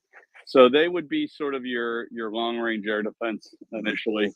F-16s would be sort of mid to long, and as well as SEAD, which is suppression of enemy air defense, and DEAD, destruction of enemy air defense, to allow the aircraft to operate in a non-permissive environment, some place where the Russians have radar and missiles available for air defense. And then the Mirages would end up probably, depending on the upgrade, but just probably end up staying closer to home and providing air cover over cities, thermal power plants, closer to the border. That's a quick and dirty as to what I think would be their different roles initially. Thanks. That helps me out a lot. Just a Dutch guy, go ahead. Then I want to welcome Latin back to the conversation. Just a Dutch guy. I'll keep it short so we get Latin in here quick. So there's a bit of a misconception about the amount of Mirage 2000s, and that is because, like Latin was saying before, there's so many types and versions of the Mirage. It's indeed an hour speech. For me, it probably is longer because I can't keep it that concise. But the 2000s C5 is the version that is been spoken about. So that's not. It's a type designator, not the amount. So that's it. And yeah, please let Latin back in. So Latin, there's what I was looking for, couldn't find. Mirage C5s. How does that fill in the blanks for you? Well, at first thought, I'm not exactly sure what that means. I mean, I'm wondering if somebody is confusing it with the 5F. It sounds to me like somebody's conflating the two. There's Mirage 2000, and I've never heard of like subtypes within that. And then there's the Mirage 5F, which is the later upgrade of the original 2000 Cs. So that I'm not sure what that means. This is Based this on my something. uncle's, I just called him. He said Mirages C. Okay, so we're talking about probably initially, because I think this, I just have this feeling about this, that this is an initial announcement, or that there's a first phase of this. Of all of the 2000s that are out there, which are the ones that would probably have been in the best situation to have gone through a maintenance cycle, a complete overhaul, maybe some upgrades? That's completely speculative, and that could be delivered right away. It's the Mirage 2000Cs that were retired from the French Air Force, the last of their legacy 2000Cs, in 2022, summer of 2022, I believe it was when they retired them. So those are the aircraft that I was referring to earlier that are they are the original legacy 2000s. They were only armed with short-range missiles, 550s. They no longer had the 530 because that weapon is no longer in production. And that is the one that they had made some modifications to for operations in Africa to deliver laser-guided weapons. Whether the Ukrainians are looking at that capability, I don't know. I don't think so. I would suspect that where they're at is that they're probably considering. Sorry, I missed part of what Hop was saying, but I got a feeling he was going in this direction. I can see that the 2000Cs would be a very useful force to operate in an air defense role against small targets, drones and the cruise missiles, thus freeing up the rest of the Ukrainian combat force. Now, that's a complicated thing because Ukraine's fighter force, their MiG-29s and Su-27s, are actually tasked with quite a few things. They're still operational in air-to-air, although within those limitations that we've talked about for so long. They deliver JDAMs. They deliver the French equivalent, essentially, of the AASM. I might have misspoke earlier. They're not laser guided. They are. They're like JDAMs. They're GPS guided. What else are they doing? SEAD, DEAD, suppression, destruction of enemy air defense with American harm missiles. They're busy. And we don't know what the operational state of that legacy MiG-29 Su-27 force is. This might have added a sense of urgency to them getting some more aircraft operational. But I definitely think there's something political at work here. Big surprise, newsflash, politics sometimes happens between allied countries. And are the Ukrainians right now in a situation where they feel they need something else? Because this was on the map before. Let's be clear about that. It soon became apparent through the course of 2023 that Mirage had come up at some point in conversations with the French. And that at that point, the Ukrainians said, we're going to put most of our effort into F-16 right now. And so it was turned down. And that's the story I've always had in my head since last year. No reason to think it's not correct. But what changed that? I think it was probably the American political situation starting in the fall and into early this year. Probably made the Ukrainians really reconsider the wisdom of leaning so heavily on the Americans. So look to France and Sweden. Latin, I'm interested in your take on how these three aircraft would be integrated by the Ukrainian Air Force. And again, it will be months, if not years, before all three of these aircraft are in Ukrainian skies. But what are the specialized roles that each would take on? And let's say F-16s are in the air this summer, and let's say the first Mirages arrive in December. Just working with those two jet fighters, what do the F-16s do while they're the lone Western jet in the skies, and then what are they free to do when they are joined by this handful of Mirages? I really think it's all about air defense this year. at some point, Western aircraft would play a role in supporting the next Ukrainian offensive whenever that happens. Obviously, they're not in a position to do that right now.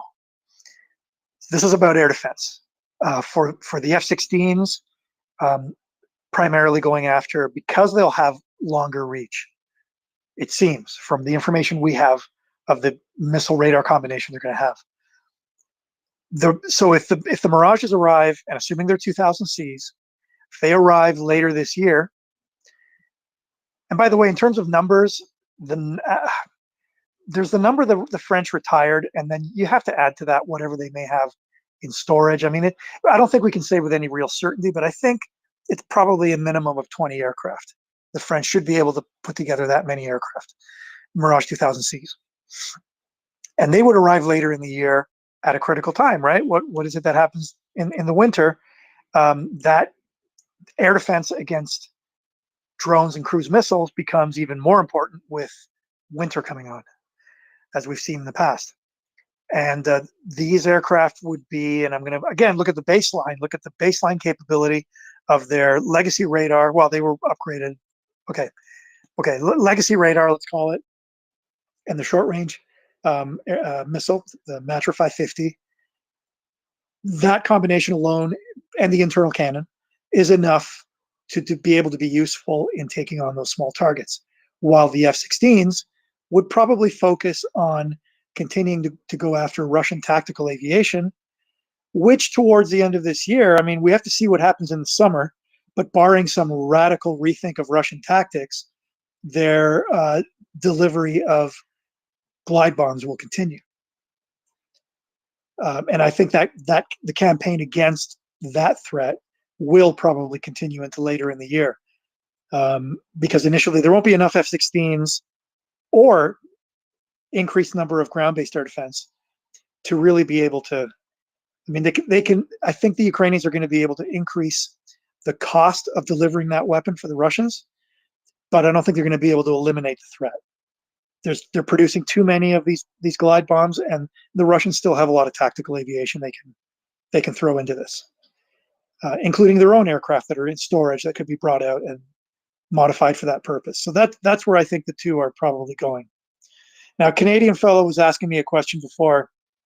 I got totally distracted. So, Canadian fellow, you were asking about, what were you asking about? I was basically wondering whether the delivery of the Mirage 2000Cs, comparatively to the F-16, how would they mitigate the glide bomb problem? Do they, like, from what I understand, you can't go after, you have to go after the airframe. You can't just go after, you can't mitigate the bomb. You have to take out the airframe. So I was asking the comparison between the F-16C, the Mirage 2000C, the F-16, and the Rafale, what's going on now in Kharkiv, where you have these glide bombs coming in, all the time. How would these airframes be able to mitigate that? That was basically my question. Okay, excellent question, because that's where one of the primary threats is. We're really seeing it at its most intense. The glide bombs in the Northeast being used, yeah, okay, got it. So Rafale, again, is long-term, but when someday, and I do believe it's when someday that arrives. Well, it's in a different category, like I said, and it shoots it out of the park. Let's forget the Rafale. Let's just go Mirage F-16. Okay, F-16, if it comes with something like the combination of radar and missile that we've been hearing suggestions of, we don't have real details, but we've heard statements, and then those of us that have our head in this whole thing have come to some pretty safe conclusions, I think, about what that might look like. They are the ones that are going to probably have the better reach to take on Russian tactical aviation launching glide bombs. The Mirage 2000C, in its legacy form, the way that it was retired by the French Air Force last year, will not be able to take on that threat. It cannot. It only had, not even close. It only has, it was only armed with short-range, infrared-guided, heat-seeking missiles when it was retired from the French Air Force. Didn't even have any beyond visual range capability whatsoever. So unless they upgraded it, and that is entirely possible, unless they've done some upgrades, Dassault knows that aircraft inside out. They did numerous upgrades to them over the years before they started to shift their attention to Rafale. But unless that happens, they would have to work further back against drones and cruise missiles.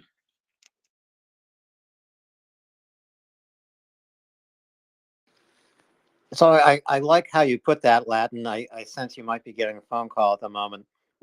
What Ukraine can do with a more capable Air Force, maybe with the F-16s alone, is to increase the cost to Russia of air attack, of delivering glide bombs, for example.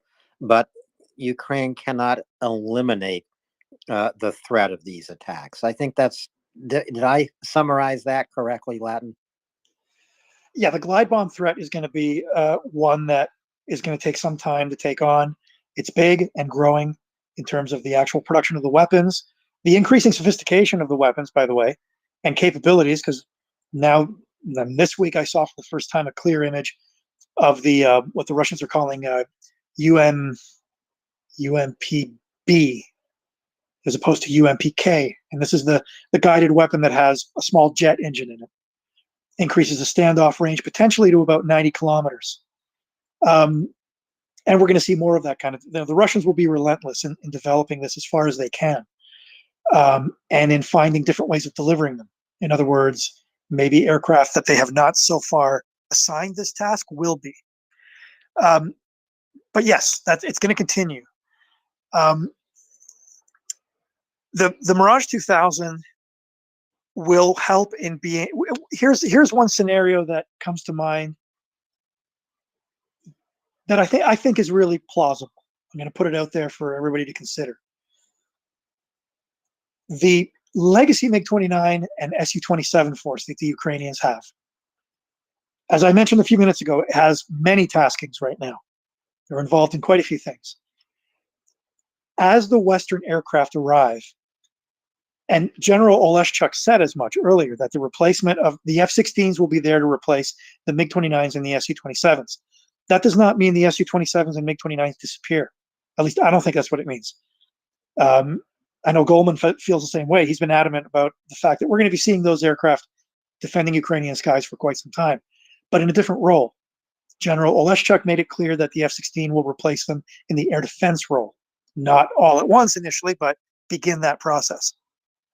Up until now, when we see them operating in that role, the Ukrainian fighters, it's with a combination of beyond visual range and short range missiles, and they are primarily, I think, working again, doing anti-drone and cruise missile work, because they don't have the range to take on even close to come within to be able to take on the Russian tactical aircraft launching or releasing glide bombs.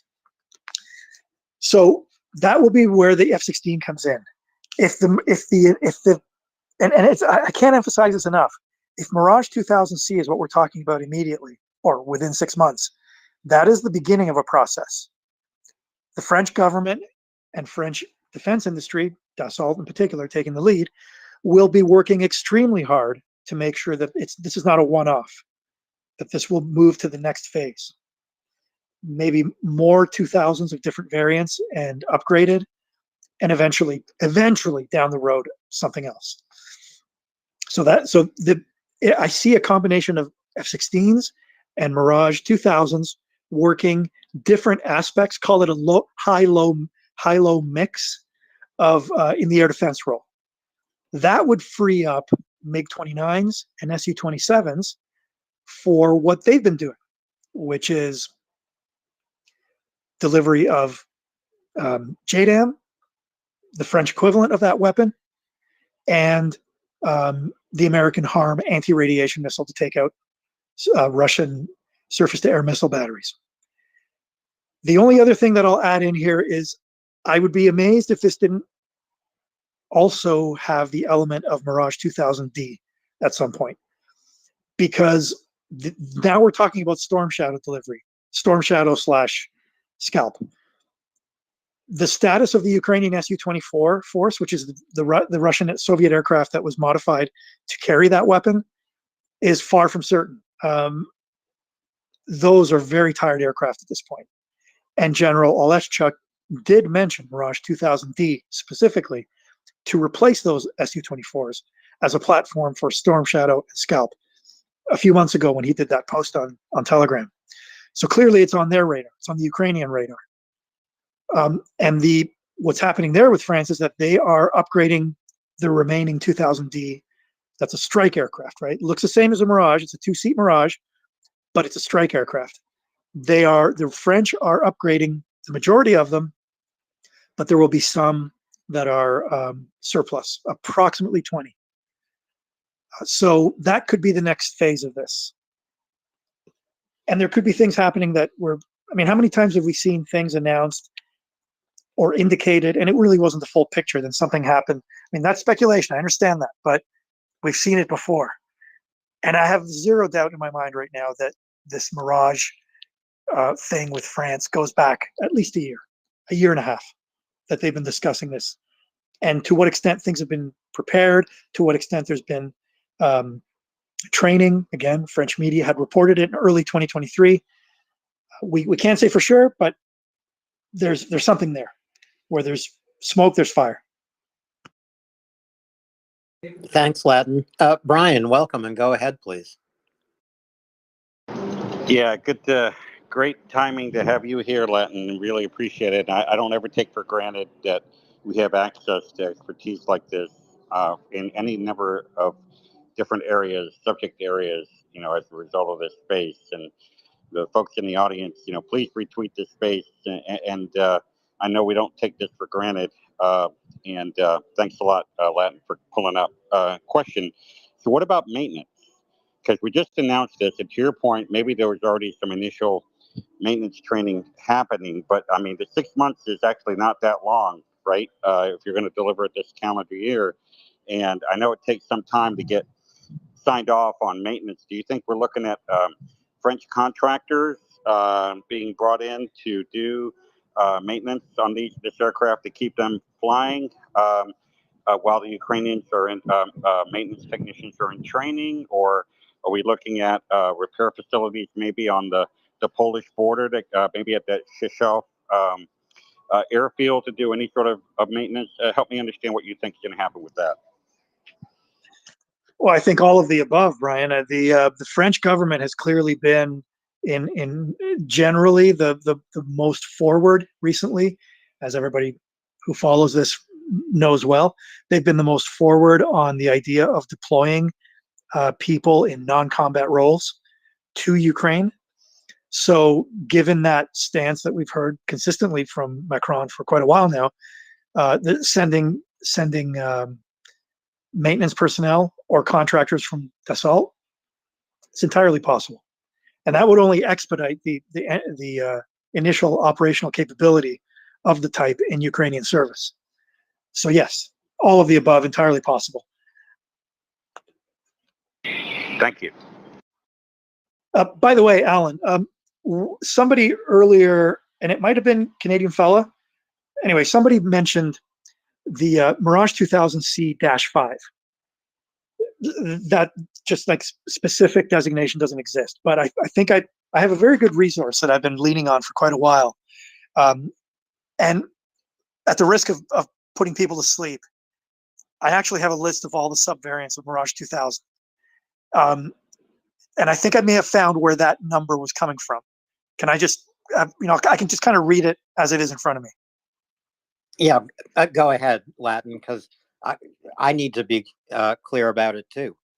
Yeah, I'm going to forward this to you. It's a really good reference that I've been using for well over a year, and when it comes to trying to differentiate all the variants, upgrades, et cetera, et cetera.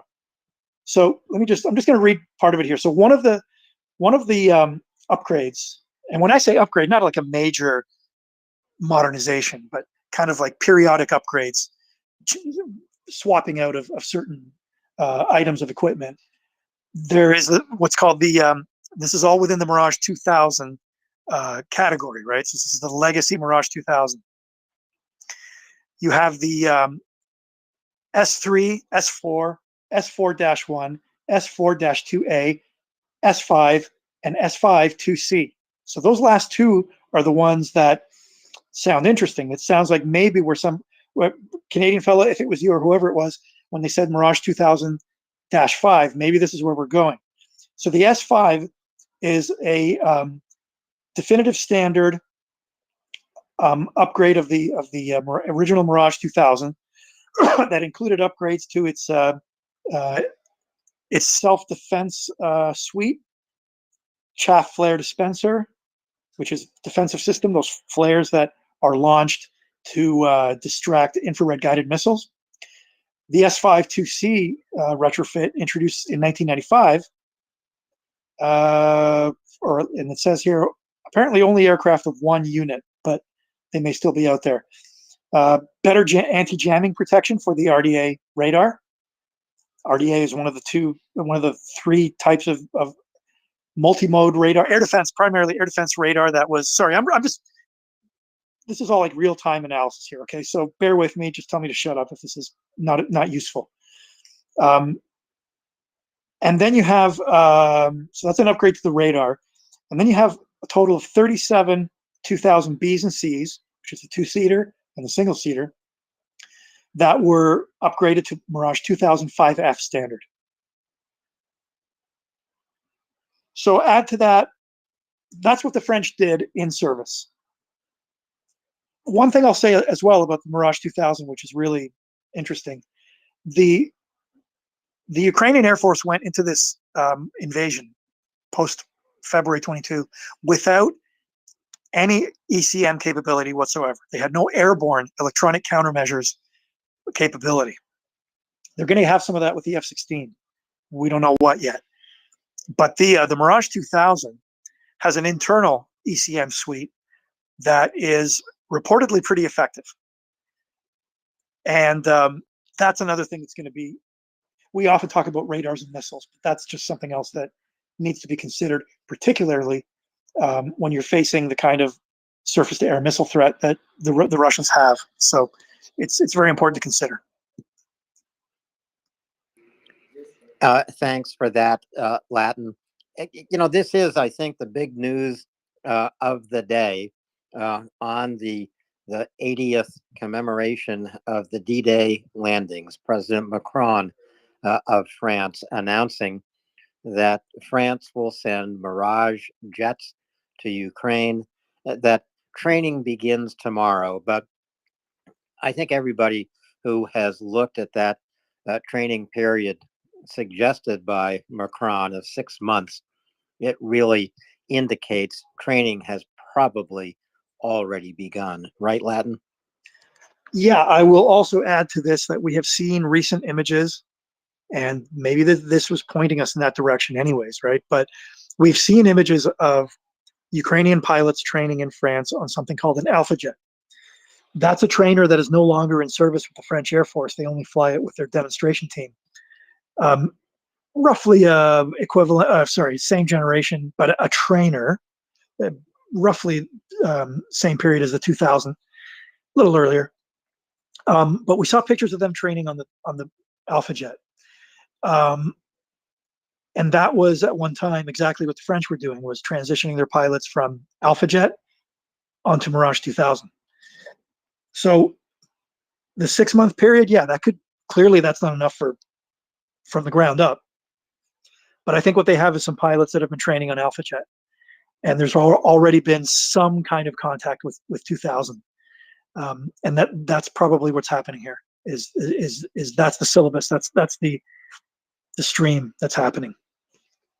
So they've been able to expedite, and the next step is to go to 2000B, two-seater, and begin conversion to that type from the Alpha Jet. Latin, I'm not sure I ever fully understood the need of Ukrainian pilots training in F-16s to master the English language. I heard it was in order to communicate with with air command and control. I heard it was so they could read and understand F-16 manuals and identify the labels on controls and screens inside the F-16. Are Ukrainians going to need to learn French to fly the Mirage? That's entirely possible. I'm not sure if the displays have the ability to work with other languages. I really don't know. I mean, I know some people were frustrated by all that talk of having to learn English with the F-16. That does go back a long ways back to the Cold War of foreign crews transitioning to American aircraft. With the French, yeah, I'm not 100% sure, but they have exported their aircraft all over the world. So they got a lot of experience with transitioning foreign pilots. That's not going to be a problem. Whatever system they have in place, they know what they're doing. So, I can change the keyboard on my laptop from English to Ukrainian. You're telling me that the most advanced jet fighters in the world don't have that capability to change the language that is displayed on instruments and screens inside the cockpit? I honestly don't know for sure, Alan, because I've never flown in a combat aircraft. I've never worked a multifunction display. I imagine there might be. I don't know, but what I know is that the foreign pilots transitioning onto a Western type language training is always part of it, and I think it has more to do. It's more than just the cockpit. There's other elements to it, but this is where we're at. And that just leads us again to the big question of how much has been done. How much work have the French done with the Ukrainians? Again, the initial French reports of Ukrainian pilots undergoing training, and that was the words that they used in the reporting. That was early 2023. So something may have been going on for a while. What about the language that the plane talks to infrastructure and other planes? So what about Link 16? Is Link 16 available? So the ASC 890s, that they're all going to be able to talk to each other? I believe Mirage 2000 is Link 16 compatible. I think they upgraded it over the years. It would have had an earlier. I don't believe the French have their own data link. I might be mistaken on that. But if that's the case, and there's another interesting detail, David. Full disclosure, I don't know absolutely the answer to that question, but I'm going to look it up, because and we just still don't know when that AWACS platform will arrive in Ukraine. We know that it is compatible with F-16. The Royal Thai Air Force uses that combination. But if they can also direct the Mirage 2000s later in the year, that would also be very helpful, because that aircraft has the ability to, the AWACS, that AWACS platform from Sweden, has the capability to, it can follow ground targets, it can follow naval targets, and it can certainly follow multiple small targets like cruise missiles and drones. Excellent question, David. Thanks for that. Canadian fellow, you're back. Go ahead. Yeah, I'm back. I'm parking for the last time. I got to go home, but it's interesting that you just mentioned the new AWACS system, because that was my question. My question was with the new AWACS system that Sweden and anyways, the European style. From my understanding, from what the conversations I've had, I don't have a military background. My uncle in France has been helping me throughout this whole process for the last 3 years. He had told me the Mirages were not coming, and now they're coming. He told me there's no way you're going to get Rafales. So in my mind, it means the Rafales are coming eventually. And I agree with you that way. But about the language, I mean, come on, learning French and English and any of these European languages, going from one to the next is not that difficult. It really isn't that difficult. So if they need to learn English, and they need to learn a little bit of French, and they need to learn a little bit of Swedish, and they need to learn a little bit of it's not a big deal for someone who operates a fighter plane. Like the intelligence level is very high. I don't think that's a problem. And I'm just saying that before I step out. Like, I don't think that's a big problem to learn another language in order to communicate. And not communicate. You don't have to have poetry. And we're not talking about literature here. We're talking about technical speak. We're talking about knowing the language, understanding the certain terms, and be able to integrate them and use them. I don't think it's that difficult, is it? Am I being facetious here? No, you're absolutely correct. And it's important to remember that this doesn't mean, when you talk about language training for foreign pilots transitioning to Western aircraft, it's not like they have to go to university for 3 years to become completely fluent. You're absolutely right. It's very focused on the task they have at hand. And this is not new. I was just recently listening to interviews with Argentine pilots who flew in the South Atlantic. When they transitioned to American aircraft in the 1970s, they had to go through language training. So this is not new. It's not. You're right. I agree with you totally. It's not a big deal. But I will say one thing about Mirage. But first of all, the Canadian fellow, when your uncle, I think it was, when he said you're not getting Rafales, no way. Well, surely he meant right now. I agree with that. But down the road, and now that it looks official that they are getting French aircraft, Rafale will be down the road. Maybe 2-3 years down the road, but it will be down the road. Mirage 2000. I gotta drop down in a few minutes, Alan, because the dinner I was making for a little person is almost ready. So it's been a hell of an afternoon trying to juggle both things. But let me just say this on the Mirage 2000. I don't know why at some point early in 2023, I found this, I'm going to say it, okay? I'm going to say it. Among the Anglo-Saxon world, there was this tremendous prejudice against Mirage. I don't understand where that came from. The Mirage 2000 was in its time, it has a whole range of French post-war aircraft behind it that were exported all over the world. The Rafale is continuing that tradition. The Mirage 2000 was exported all over the world until relatively recently. It is still in service in very large numbers around the world and has seen combat. The French were using it in combat against Soviet air defense systems. And the Israelis. Well, the Israelis didn't fly the 2000, but yes, they did fly the earlier. Yeah, they flew its father, the Mirage 5 and 3, very successfully.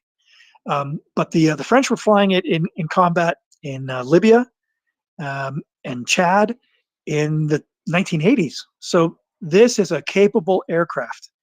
It is a very good fourth generation aircraft. It will protect, it will save Ukrainian lives on the ground.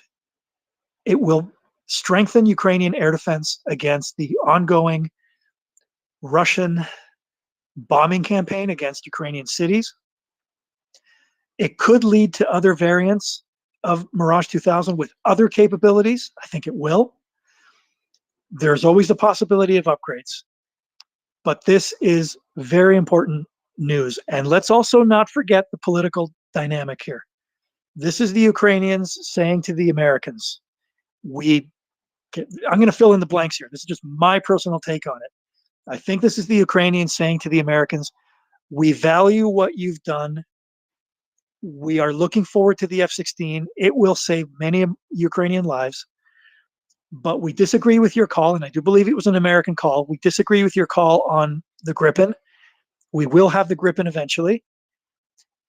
But it's time to take the French up on this offer of Mirage, which has obviously been there for some time. It's good news for everybody. Vive la France! Okay, I'm stepping off. Hey, pour tout le monde qui sait laver le Renault, allez, don't give up. A bientôt, Canadian fella. This is drive time with MriyaReport. All the drivers are parking so that they can carry on the conversation. Latin, we have a few more hands here, and I hope you have a little bit more time before you serve dinner to that little one. To Thorist, to Jenny, to Allie22. Thorist. Hey, thanks, Alan. Thanks, Latin. I don't know if my tweet is still up in the nest anywhere, but I came up with an idea earlier as it's the 80th anniversary of D-Day. It happens to also be the 38th anniversary of my birth. That I wanted anyone who was willing and able to donate either $80 for the 80th anniversary, $38 for me, or I had 16 earlier for F-16s because I had hoped that this year, instead of something awful, we'd have something good to celebrate on my birthday, as the dam was 1 year ago today. And Mirage 2000s are a nice consolation prize to F-16s. So if you are able to donate, we are raising money currently for demining equipment. I would love it if you could donate in the honor of D-Day or Olive's dad. And yeah, that was all. Just wanted to pop up. Thank you for all the coverage the past hour, Latin. Thoris, it's the second tweet in the nest, so that's an easy way for people to tap on that tweet, follow the links to MriyaReport's donation page, and send Thoris a well-deserved birthday greeting. Jenny, welcome. Go ahead. Thank you. Also, Forrester, he chose a great birthday because it's also Sweden's birthday. We're 503 years old today. So do what you please with that number as well. We will not mind. I promise you. Nobody will cry if you donate. Like something with I have 4 children. I don't have that kind of funding, but yes, I got you. You can do $5.03 or 503 cents or whatever. You know, not picky. Just play with the 503. Sounds good. Also, for the person that is now gone that said, do they have to learn Swedish to fly Gripen? No, they don't, because there are like 25 million people in the world out of 8 billion that speak Swedish. So we did the instruments in English. Don't be worried. We figured that if we want to export this thing, we can't do Swedish because, you know, it's just not going to happen that people are going to learn Swedish. Also, we want to be able to fly with other people. So, you know, we don't like to be alone here in Sweden. So we went with English. No worries. Thank you. Thanks, Jenny. And as Jenny says, we don't mind how you figure your donation, whether it's to Thorist or to Jenny on Sweden's 503rd birthday. We don't mind how you figure your donation, because with your donation, we will be equipping deminers in Ukraine. Bruce, welcome, and go ahead, please. Thank you. Well, about the March 2000 and link 16. Bruce, your audio is. Let's try it like this. Oh, there you go. Thank you. Yes, that's better. Well, about the Mirages and link 16, I think it's actually better than that. I think both the Swedish AWACS and the Mirage 2000s are upgraded to link 22. So good on them.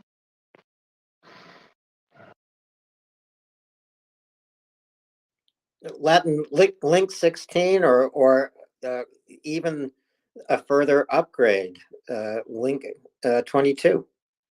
Does it make a difference? No idea. That's all I got. Sorry, Alan. I do have to drop down, but I suspect that this is going to be a subject for some time as we break it down, and probably more news, more details of it come out. But for all the detractors of, look, I do feel a little bit vindicated. I had been one of the ones that had really been plugging this for a while. And there were many out there, like I said, for reasons unknown to me, why they were being so negative about it. And I was having a conversation in the back channel with a friend who essentially said, well, Latin, I owe you a drink. But look, I said to him right away what I felt, which is if one Magic 550 missile from a legacy Mirage 2000 destroys a drone that was going to kill Ukrainian civilians and save some lives, that's all that matters here. The Ukrainian Air Force is building up with what it can. It's far from ideal. It's high time that in the West, and it's amazing how much of this we still have, this idea that somehow you would think that more than 2 years in that we'd give up on these fantasies about the Ukrainians doing Desert Storm. It's not going to happen. They're going to use what they can to defend their people.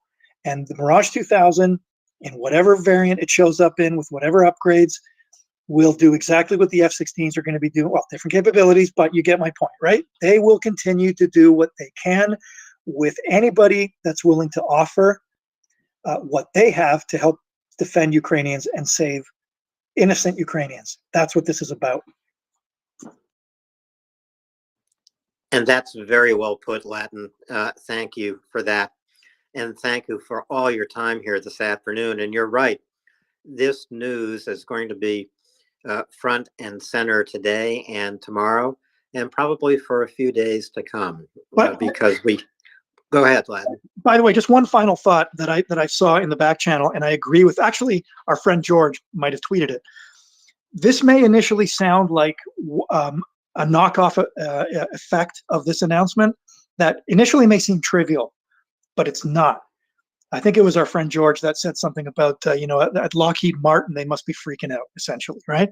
Okay, haha, yeah, it's funny, I get it, right? But I think George also understands the seriousness of that, because procurement is political. It's highly political. We've seen that play out over the last couple of years.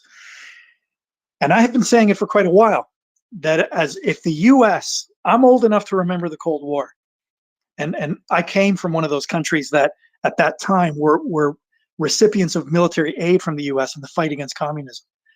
And what the US was willing to do in terms of secondhand equipment and producing new weapon systems to give countries that were willing to be in that fight.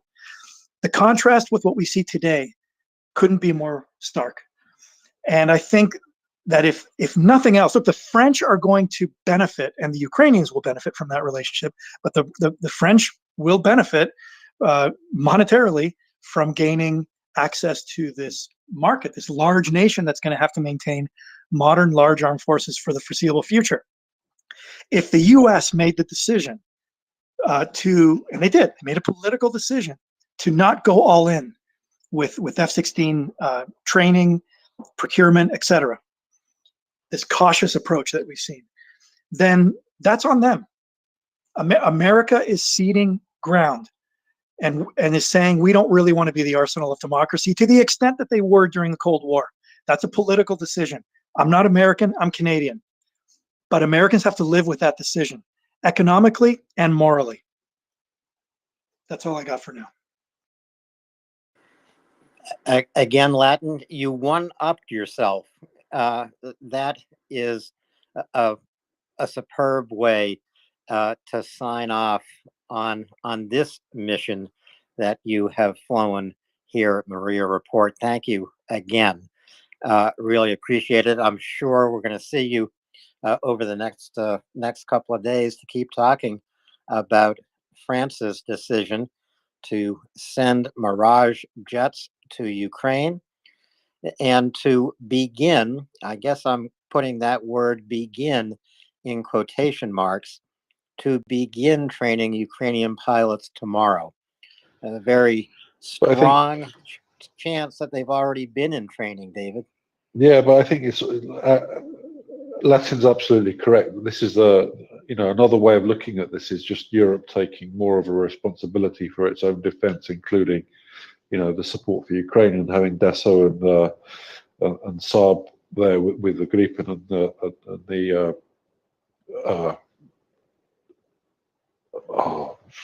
I've forgotten the Mirage and the successor plane to the Mirage, which I've forgotten the name of.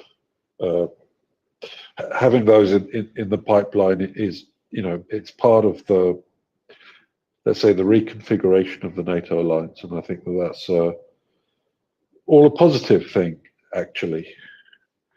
being less reliant on the United States, and Lockheed Martin might be turning around, wondering what's going on. But basically, we need all of everything all at once, right? That's exactly right. Everything all at once. That's what Ukraine needs in order to finish their defeat of Russia as quickly as possible. It's the only thing that saves Ukrainian lives.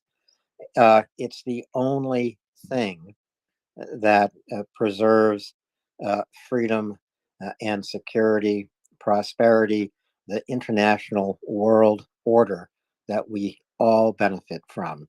So Ukraine, as well as fighting an existential war for its own survival and future, is fighting for all of us who live in democracies around the world. We've got to remember that always. And today, the 80th anniversary of D-Day, is a particularly good day to remember that. Bruce, go ahead. Yes, I just want to clarify what link 22 is.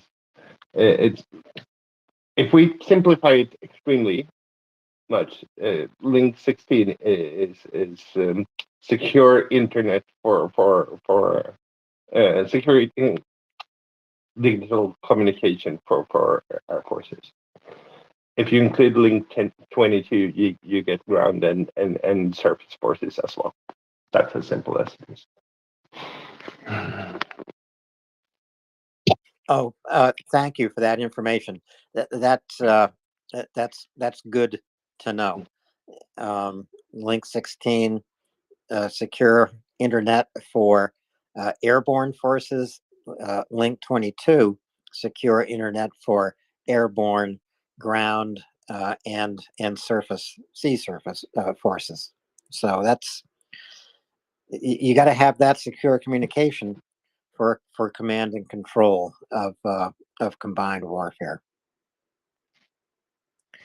But I think this is actually a really important aspect that people think, oh yeah, it's communication between things, but the networking effects of these things are huge, and the fact that you've got the ASC 890s and the Mirages and the Gripen potentially and the F-16 all with the same communication link, it's a big deal. It means that you've got a network effect there over the whole battle space.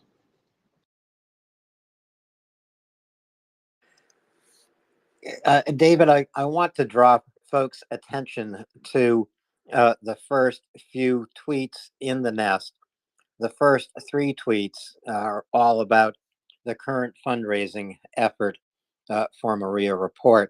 The second tweet in the nest, you have the opportunity to help Thorest celebrate his birthday today, a birthday gift as a donation to MriyaReport to fund delivery of equipment to deminers in Ukraine would be welcome. But when you get to the donation page at MriyaReport, you can do that simply by tapping on any one of the first 3 tweets in the nest. When you get there, you have the opportunity to make a generous donation in honor of someone or in memory of someone. So I would encourage all of you listeners who know a veteran, who have a veteran in your family, or who have an active member in the military in your family, make a generous donation to MriyaReport today in their name, in their honor, or in their memory. I think that especially today, the 80th anniversary of the D-Day landings in Normandy, I think that would be a fine way to honor someone or commemorate someone with a donation to Ukraine through MriyaReport. So when you get to the donation page, take a look for that opportunity.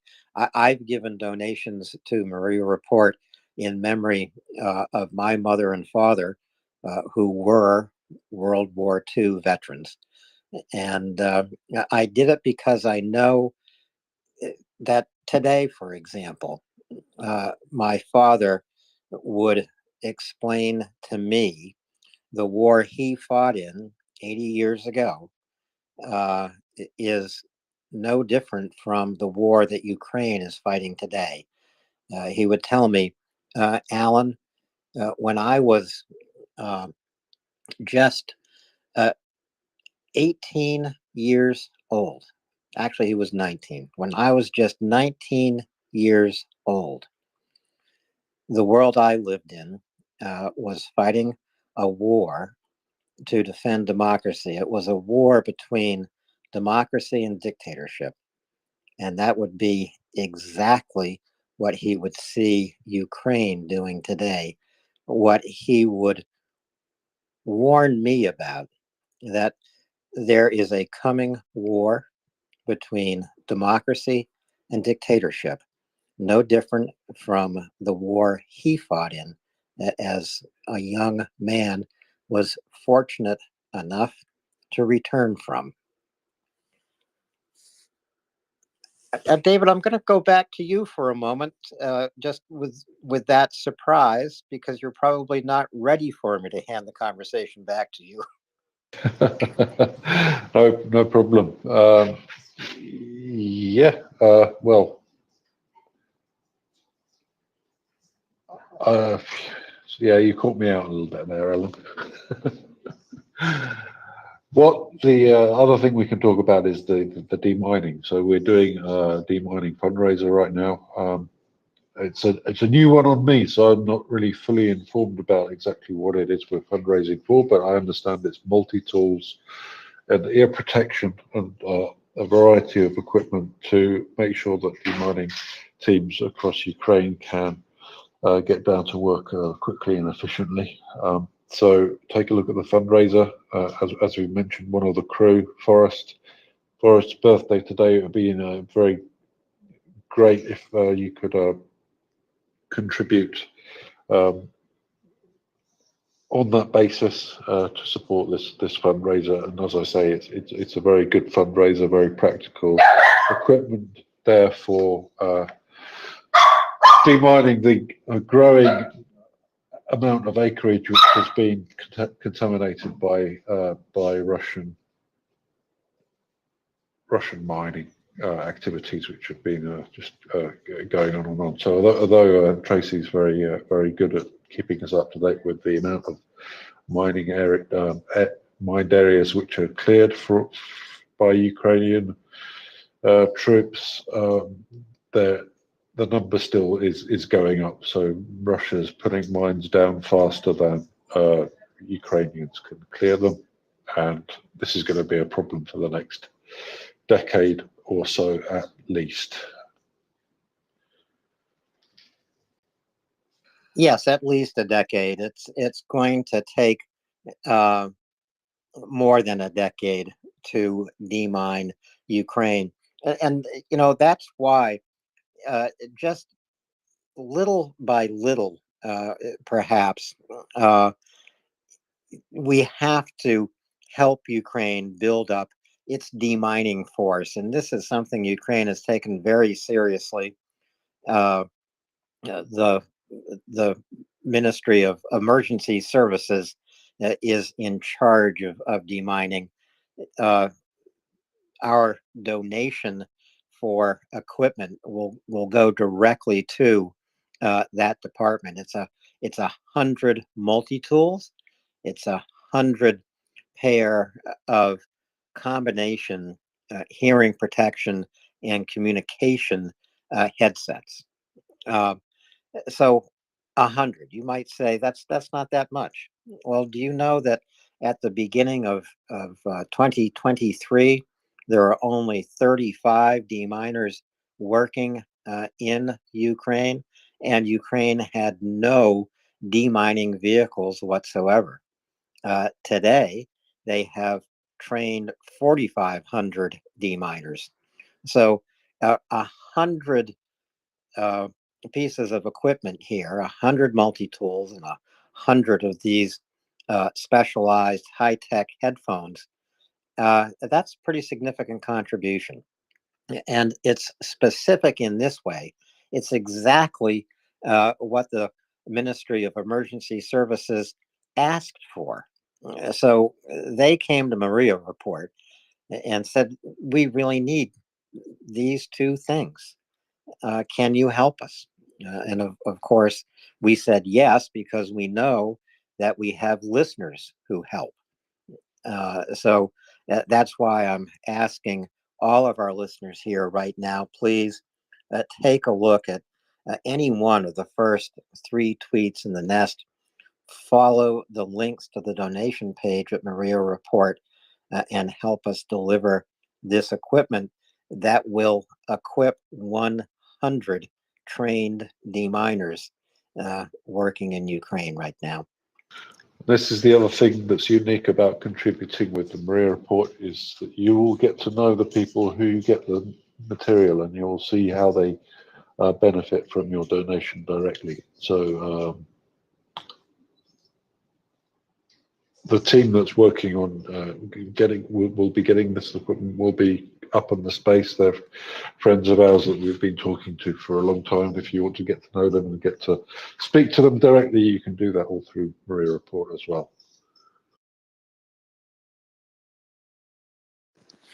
Thanks, David. We do hear from so many people in Ukraine. We haven't heard from our friend Scruff, who's a reconnaissance drone operator on the Zero Line. He's been on a lot of hot sectors in Ukraine. I'm pretty sure he's somewhere in the east right now. And when we don't hear from someone like Scruff for a few weeks, we begin to worry. We not only miss speaking to him, but we worry about him. It's hard sometimes to get information about an individual you care about in a war zone. People expected to hear from language learner this week. He's in a place in Ukraine. He's training Ukrainian soldiers in medical treatment on the battlefield. That's what his real job is. He moonlights for MriyaReport in a way. He's usually here 1 or 2 times a week, bringing us a battlefield update. But he wasn't able to do that this week because of rolling blackouts in Ukraine, very patchy internet connectivity, and not to mention being in a place that was under surveillance by a Russian reconnaissance drone. As he put it, I don't want to throw up a hotspot with a Russian recon drone flying overhead. So we haven't heard from language this week. We do hope he's somewhere in Ukraine next week when he can connect and bring us his battlefield update.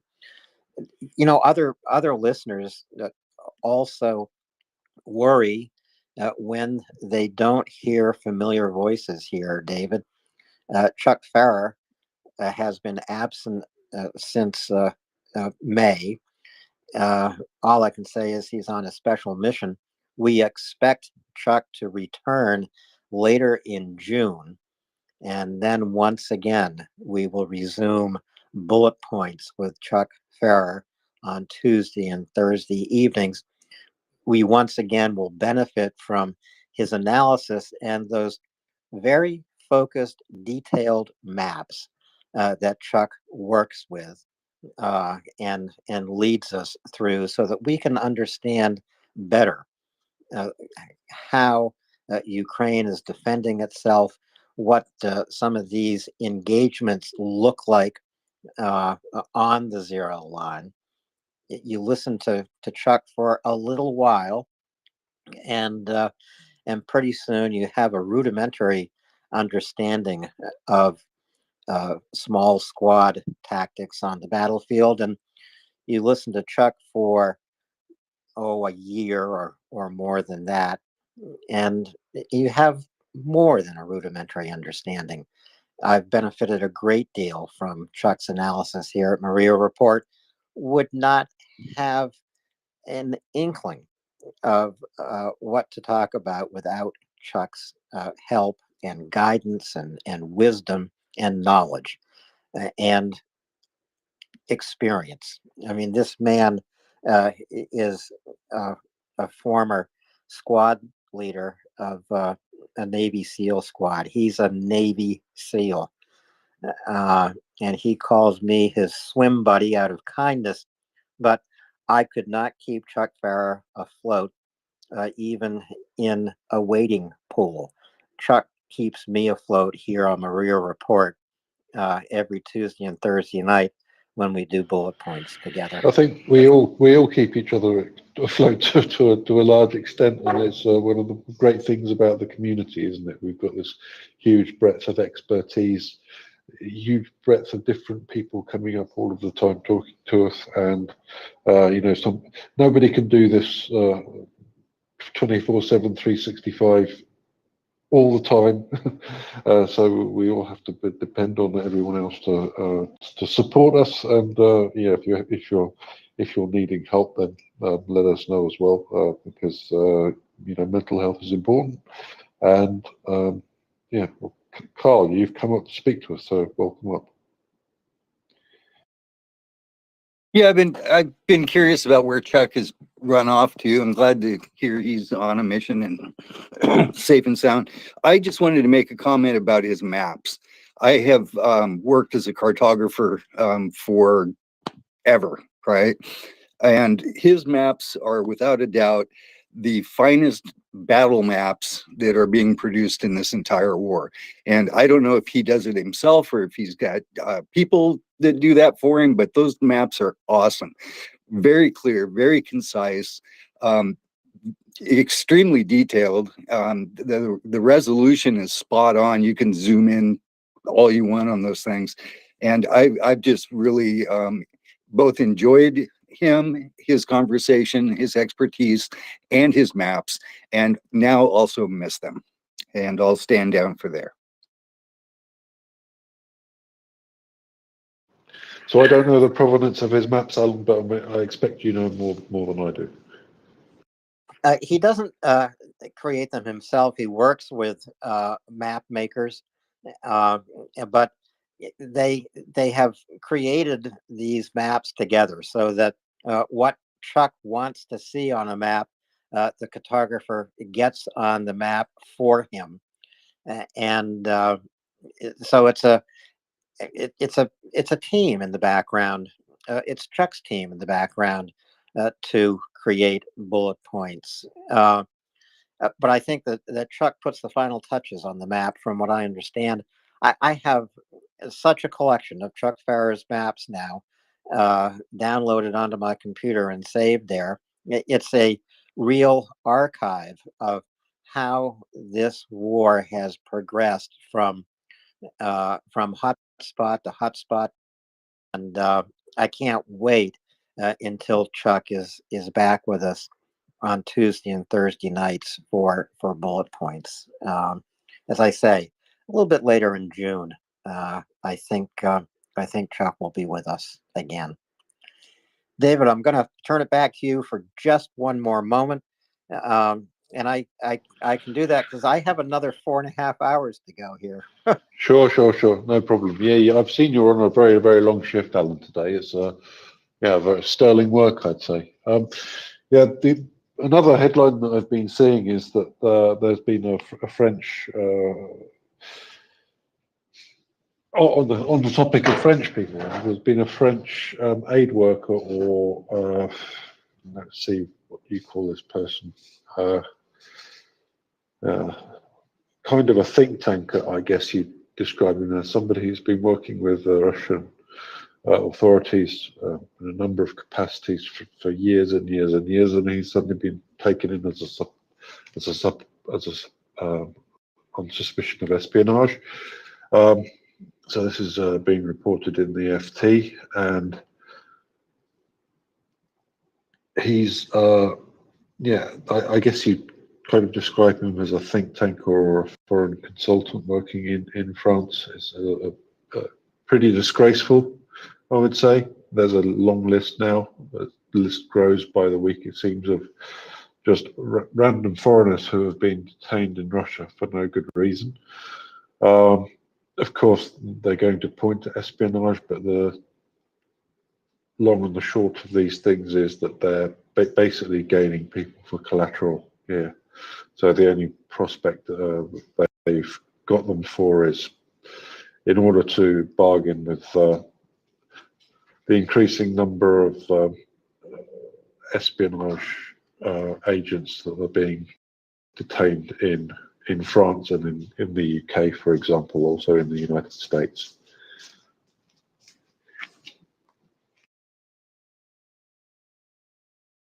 And I did see that report, David, of a French academician, I believe, being taken prisoner, or more accurately, being taken hostage in Moscow, because that's really what Russia is doing. It's what they do with journalists. It's what they do with academics who are working in Russia. My God, it's what they did with Brittany Griner, the basketball player. They took her hostage. Yeah, exactly, and that's exactly what they're doing here. So, no two ways about it. That this is a completely unjustified arrest of somebody who's been, working with Russian authorities in a number of different capacities over a matter of decades. Has been there for ages and ages and ages, and is not suspect in any way. So the only reason that they're being detained, there's a growing list of people that have been detained over the past few months. The only reason that they're being detained is for collateral in order to exchange for actual spies, some of which we know have been also directed energy weapons at people in the case of Havana syndrome. A mystery to me why we're not taking this a lot more seriously than we seem to be.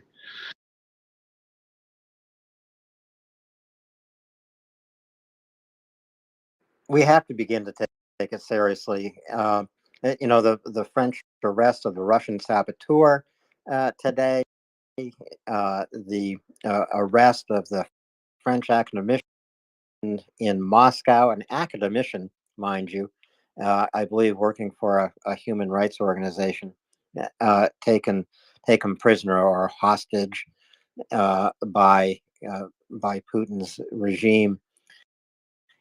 These are threats that are being aimed directly at the world's democracies, and it's no different than the GPS jamming that Russia has been doing, both up in the Baltic Sea and also in the Western Black Sea. And so this GPS jamming has affected especially the Baltics, Latvia, Estonia, Lithuania, but also Finland and Sweden, and also parts of Germany and Poland. This game that Russia is at here, GPS jamming forced a Swedish airline to halt flights into Estonia. I believe Jenny's here to correct me. I thought I had this firmly in my memory, but I don't. Thank you, Jenny. Help me. It's a Finnish airline company. It's called Finnair. It's between, I think, Helsinki and Tartu in Estonia. And Tartu has a university, so there are students from Finland that goes to university there. And because it hasn't updated, so they can't use any other instrument than the GPS. when they they had to halt, and I haven't heard if they have resumed flights. They were supposed to halt all of May. That is a loss of income for a small airliner in Finland. So I think it's time to, at least discuss the option of Article 5. Axel's idea was to, drop a JDAM on the GPS jammer. And then when Russia says that we bombed them, just go like, it wasn't us, just like they do towards us. When we tell them to knock it off, they're like, it's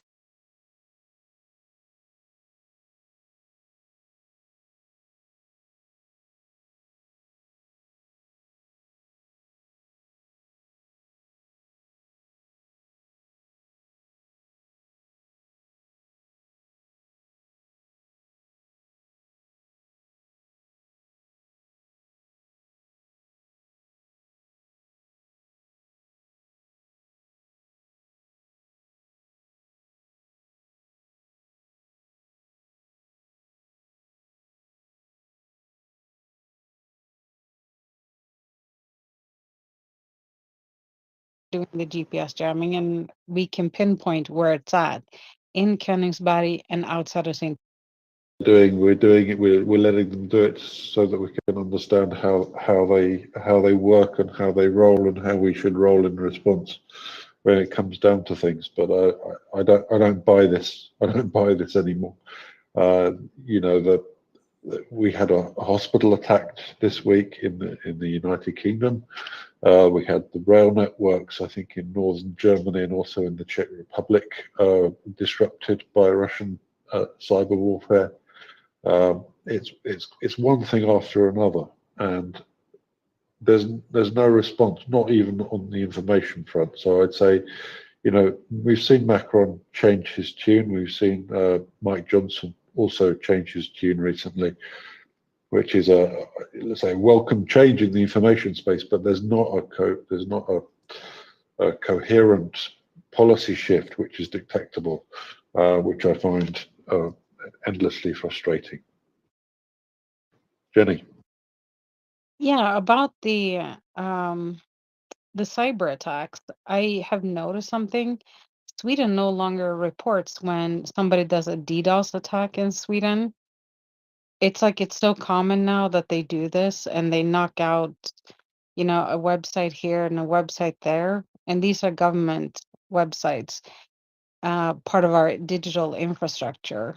And because they can get them up and running within hours, it's no longer reported, or if it is reported, it is, like at the back of the newspaper. It's a small article like, okay, so this site was down. We could see that the traffic came, 90% of it came from Russia. So it has been so common that we have stopped reporting it. It's a part of our lives. On the other hand, they do report when they hijack and do ransomware, which they have done to, I know for a fact there was one major hospital in Stockholm stole all the patients' information. They also did it to, I think it was a big supplier, like an online supplier, and this was, if that was like a web hotel or something. Anyway, so there was an entire county of people whose information they stole and put it online. So it's no longer funny. It really isn't. It's enormously frustrating. And this is not, it would be so easy to destroy Sweden because most of our stuff is online. Everybody does things online nowadays. And this has shown me how vulnerable our society is here when they do this. And this is warfare. It is not some pimply teenager sitting in his mom's basement, playing around. This is targeted attack. Thank you. Yeah, this is the problem. There's no reaction, right? So there's no reaction over and over again. And what we see in the face of no reaction is further provocation. So it's not that the appeasement works. The appeasement doesn't work, and it's proven not to work. In fact, it's got us where we are today, looking down the abyss of a major global conflagration in the offing, as we were hearing earlier from Gunny. I'm convinced that, unfortunately, we're in for a rough ride, folks. Untal, welcome up. Thank you very much for having me. I've been having a really hard time joining the space throughout the day. That's why I was just recently able to join. Very happy to hear that the demining drive is going forward. My birthday's coming up, and I think it's a great idea. That's what I'm asking all my friends to please donate to MriyaReport for my birthday. I want no gifts. The only thing that I would really want, other than donations from MriyaReport, would be for Russia to lose. I think that would be the greatest gift that me or pretty much any human could receive at this point in time. Moving forward and talking about these cyber attacks, definitely very frustrating that we are not having any response from our side, from the Western countries, from the United States, Cyber Command. I'm sure they're on top of it to some extent, but as far as something visible for the public, there has been no response. It's very frustrating.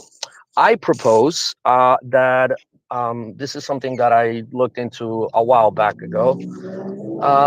I propose for us, and when I say us, I mean all civilized nations, to move together to establish a castle doctrine on cyberspace. Doctrine basically is a doctrine that establishes a person's domicile or even a vehicle is a protected space that affords an individual or permits certain level of immunity and protections for a person to be able to protect themselves. This gets a little tangled up with issues of free speech, but there is something that we can definitely do. The technical aspect of it, it is possible to do.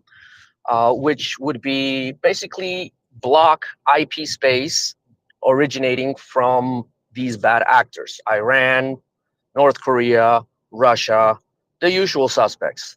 They are being emboldened by the fact that we have not moved forward to would respond to these types of attacks. Having or establishing a castle doctrine for our cyberspace, for our cyber domains, would allow us and would permit us to actively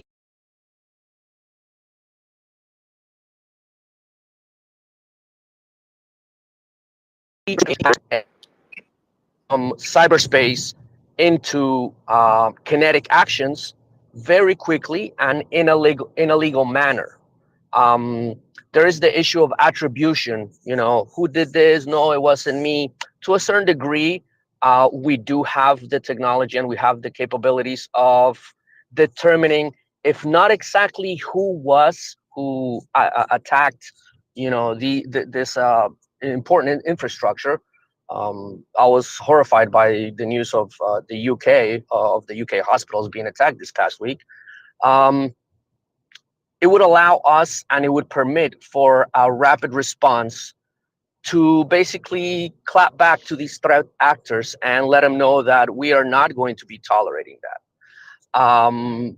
There's been some papers and some discussions that whenever you block or you, on a broad basis, you block an entire nation from accessing your cyberspace, you're infringing in their rights, and you know, free speech, all this free speech more or less come out. But we have to understand something that Russia has been habitually doing for quite some time, which is basically use our own rights and the benefits of living in a free society against us. So I think we should definitely look into that. I think I'm going to be reading up a little bit more up on what other possibilities, what other courses of action we can take to try to put a price on these people that are attacking, and they're trying to keep it under a they don't want to there's tripwires out there for responses, kinetic responses. Let's bomb that jammer in Kaliningrad. Let's do the Russian Internet Research Agency, which is basically the umbrella organization that has put together and carried out these cyber attacks. Let's go after them. Again, anytime we start looking into this issue, we do run into some problems where criminal enterprises are pretty much hand in hand with Russian efforts to basically intelligence services of Russia and the Bratvas, the mafias, are one and the same. They operate as such. It provides them plausible deniability. Oh no, it wasn't us. It was just some criminal gang.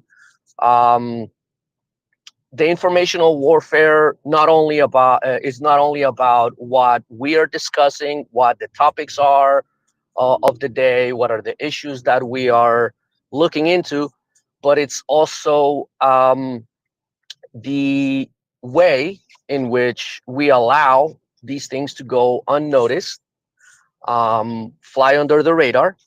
And I think we have to start waking up to that reality. There have been some good signs, again, thanks to Ukraine.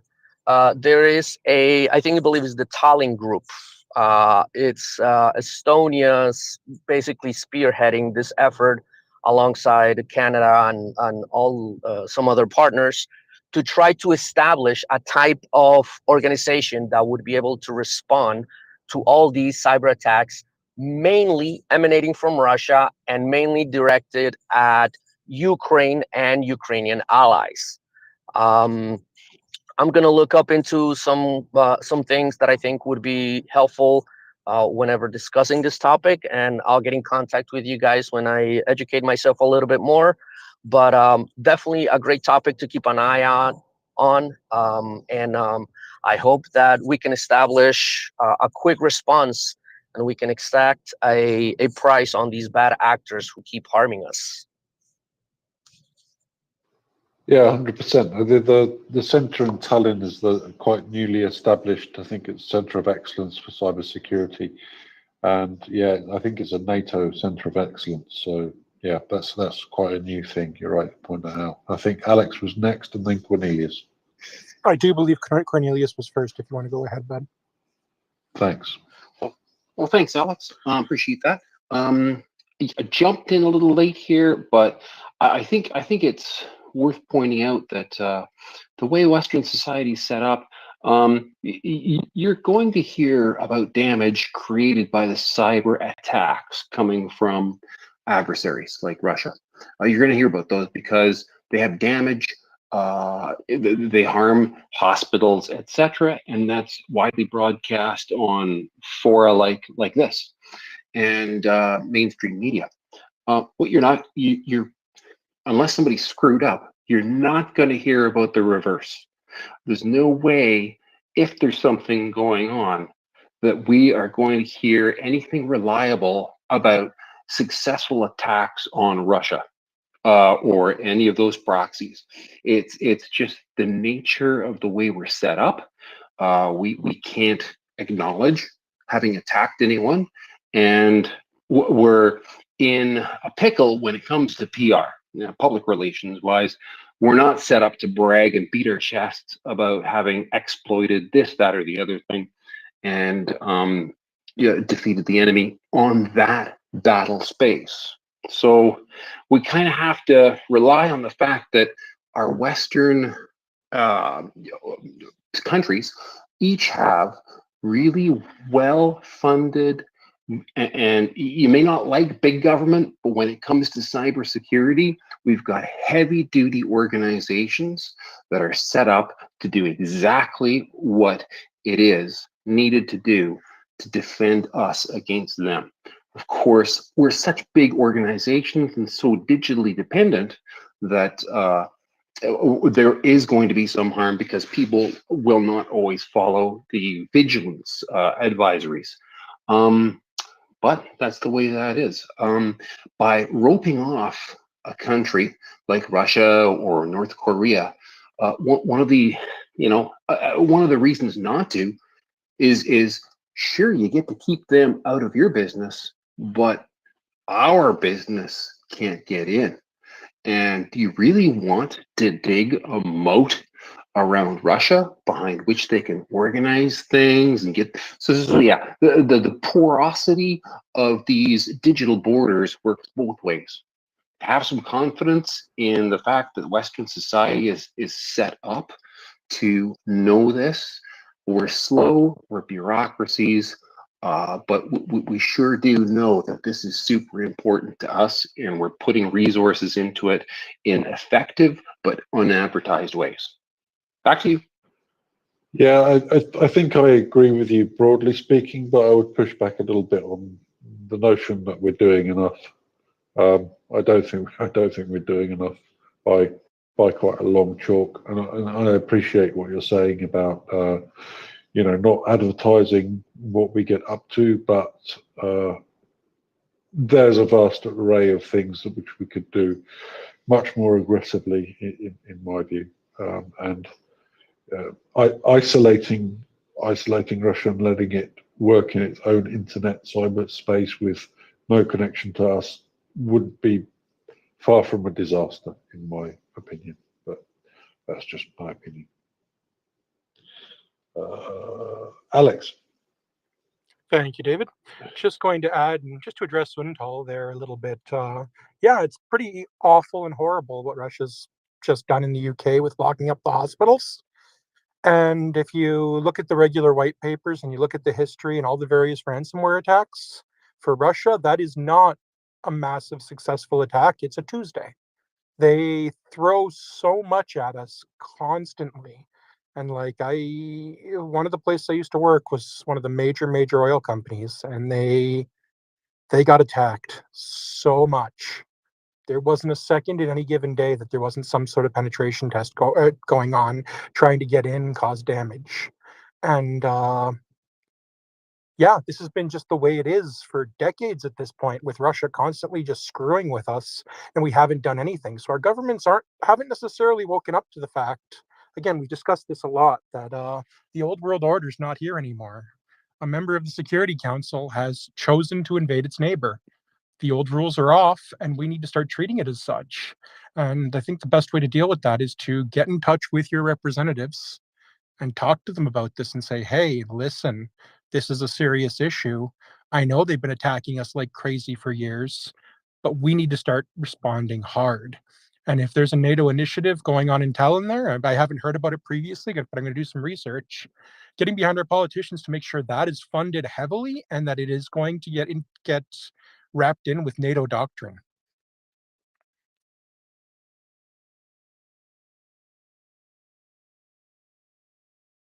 And that's all I got. I'll post a link on that into the back channel, Alex, and maybe I'll pop it in the nest as well in a minute. Untal. Yes, it's unfortunate that we are having to have this dilemma. I see these two issues: the issue of cybersecurity and attack attribution. The idea of maybe, or the possibility of cutting off Russia from the rest of the world, much in the same way or in the same wavelength as the idea of cutting all relations with Russia. One of the arguments that is always made is that this, it hurts them, but it can also be detrimental to us. It also hurts us. It also hurts any opposition or pretty much any opposition within Russia. It wouldn't be good to cut them off. The West always wants to see, and again, I apologize for using the West I think it's a force of habit. But I think it's the appropriate or the shorthand way of describing us, as in the people who oppose this Russian aggression. It makes it very difficult for any Russian opposition, to move out of Russia, to have links to the exterior world, the outside world. But I think we are, I agree with the previous speaker. I'm having a little bit of a problem with my phone screen right now, so I don't know who was talking, but I totally agree. It can hurt us, it hurts us, but we have to realize that the rules, the calculations, that we have been have built in the past 80 years, are sort of being tested, and we have to adapt. It is our responsibility to adapt. To bring it back to cybersecurity, cybersecurity is also a personal responsibility. Encryption and being able to protect your information is, basically, the burden is on the user, on the person. All these systems can be created where, we can put locks on and two-step verifications, but if we are making bad decisions, as far as navigating to obscure websites, or falling prey to phishing scams, or any of the many bad things that Russia has unleashed on the cyberspace of the world, um, we are worthless if we have no, if we don't take responsibility, or sort of put a little bit of that on our own shoulders.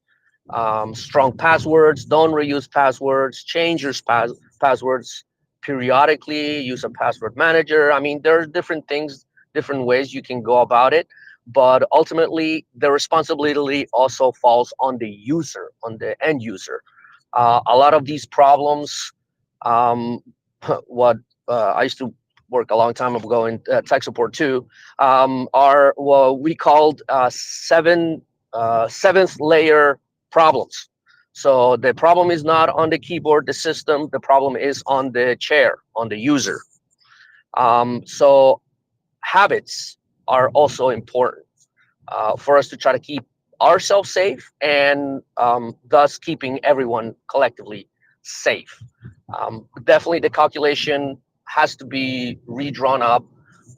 The cost benefit of engaging and allowing these people to engage with us on our systems, on our networks, has to be changed. Definitely, something has to be, like, the calculation doesn't fit anymore. There is no longer a deterrence where we try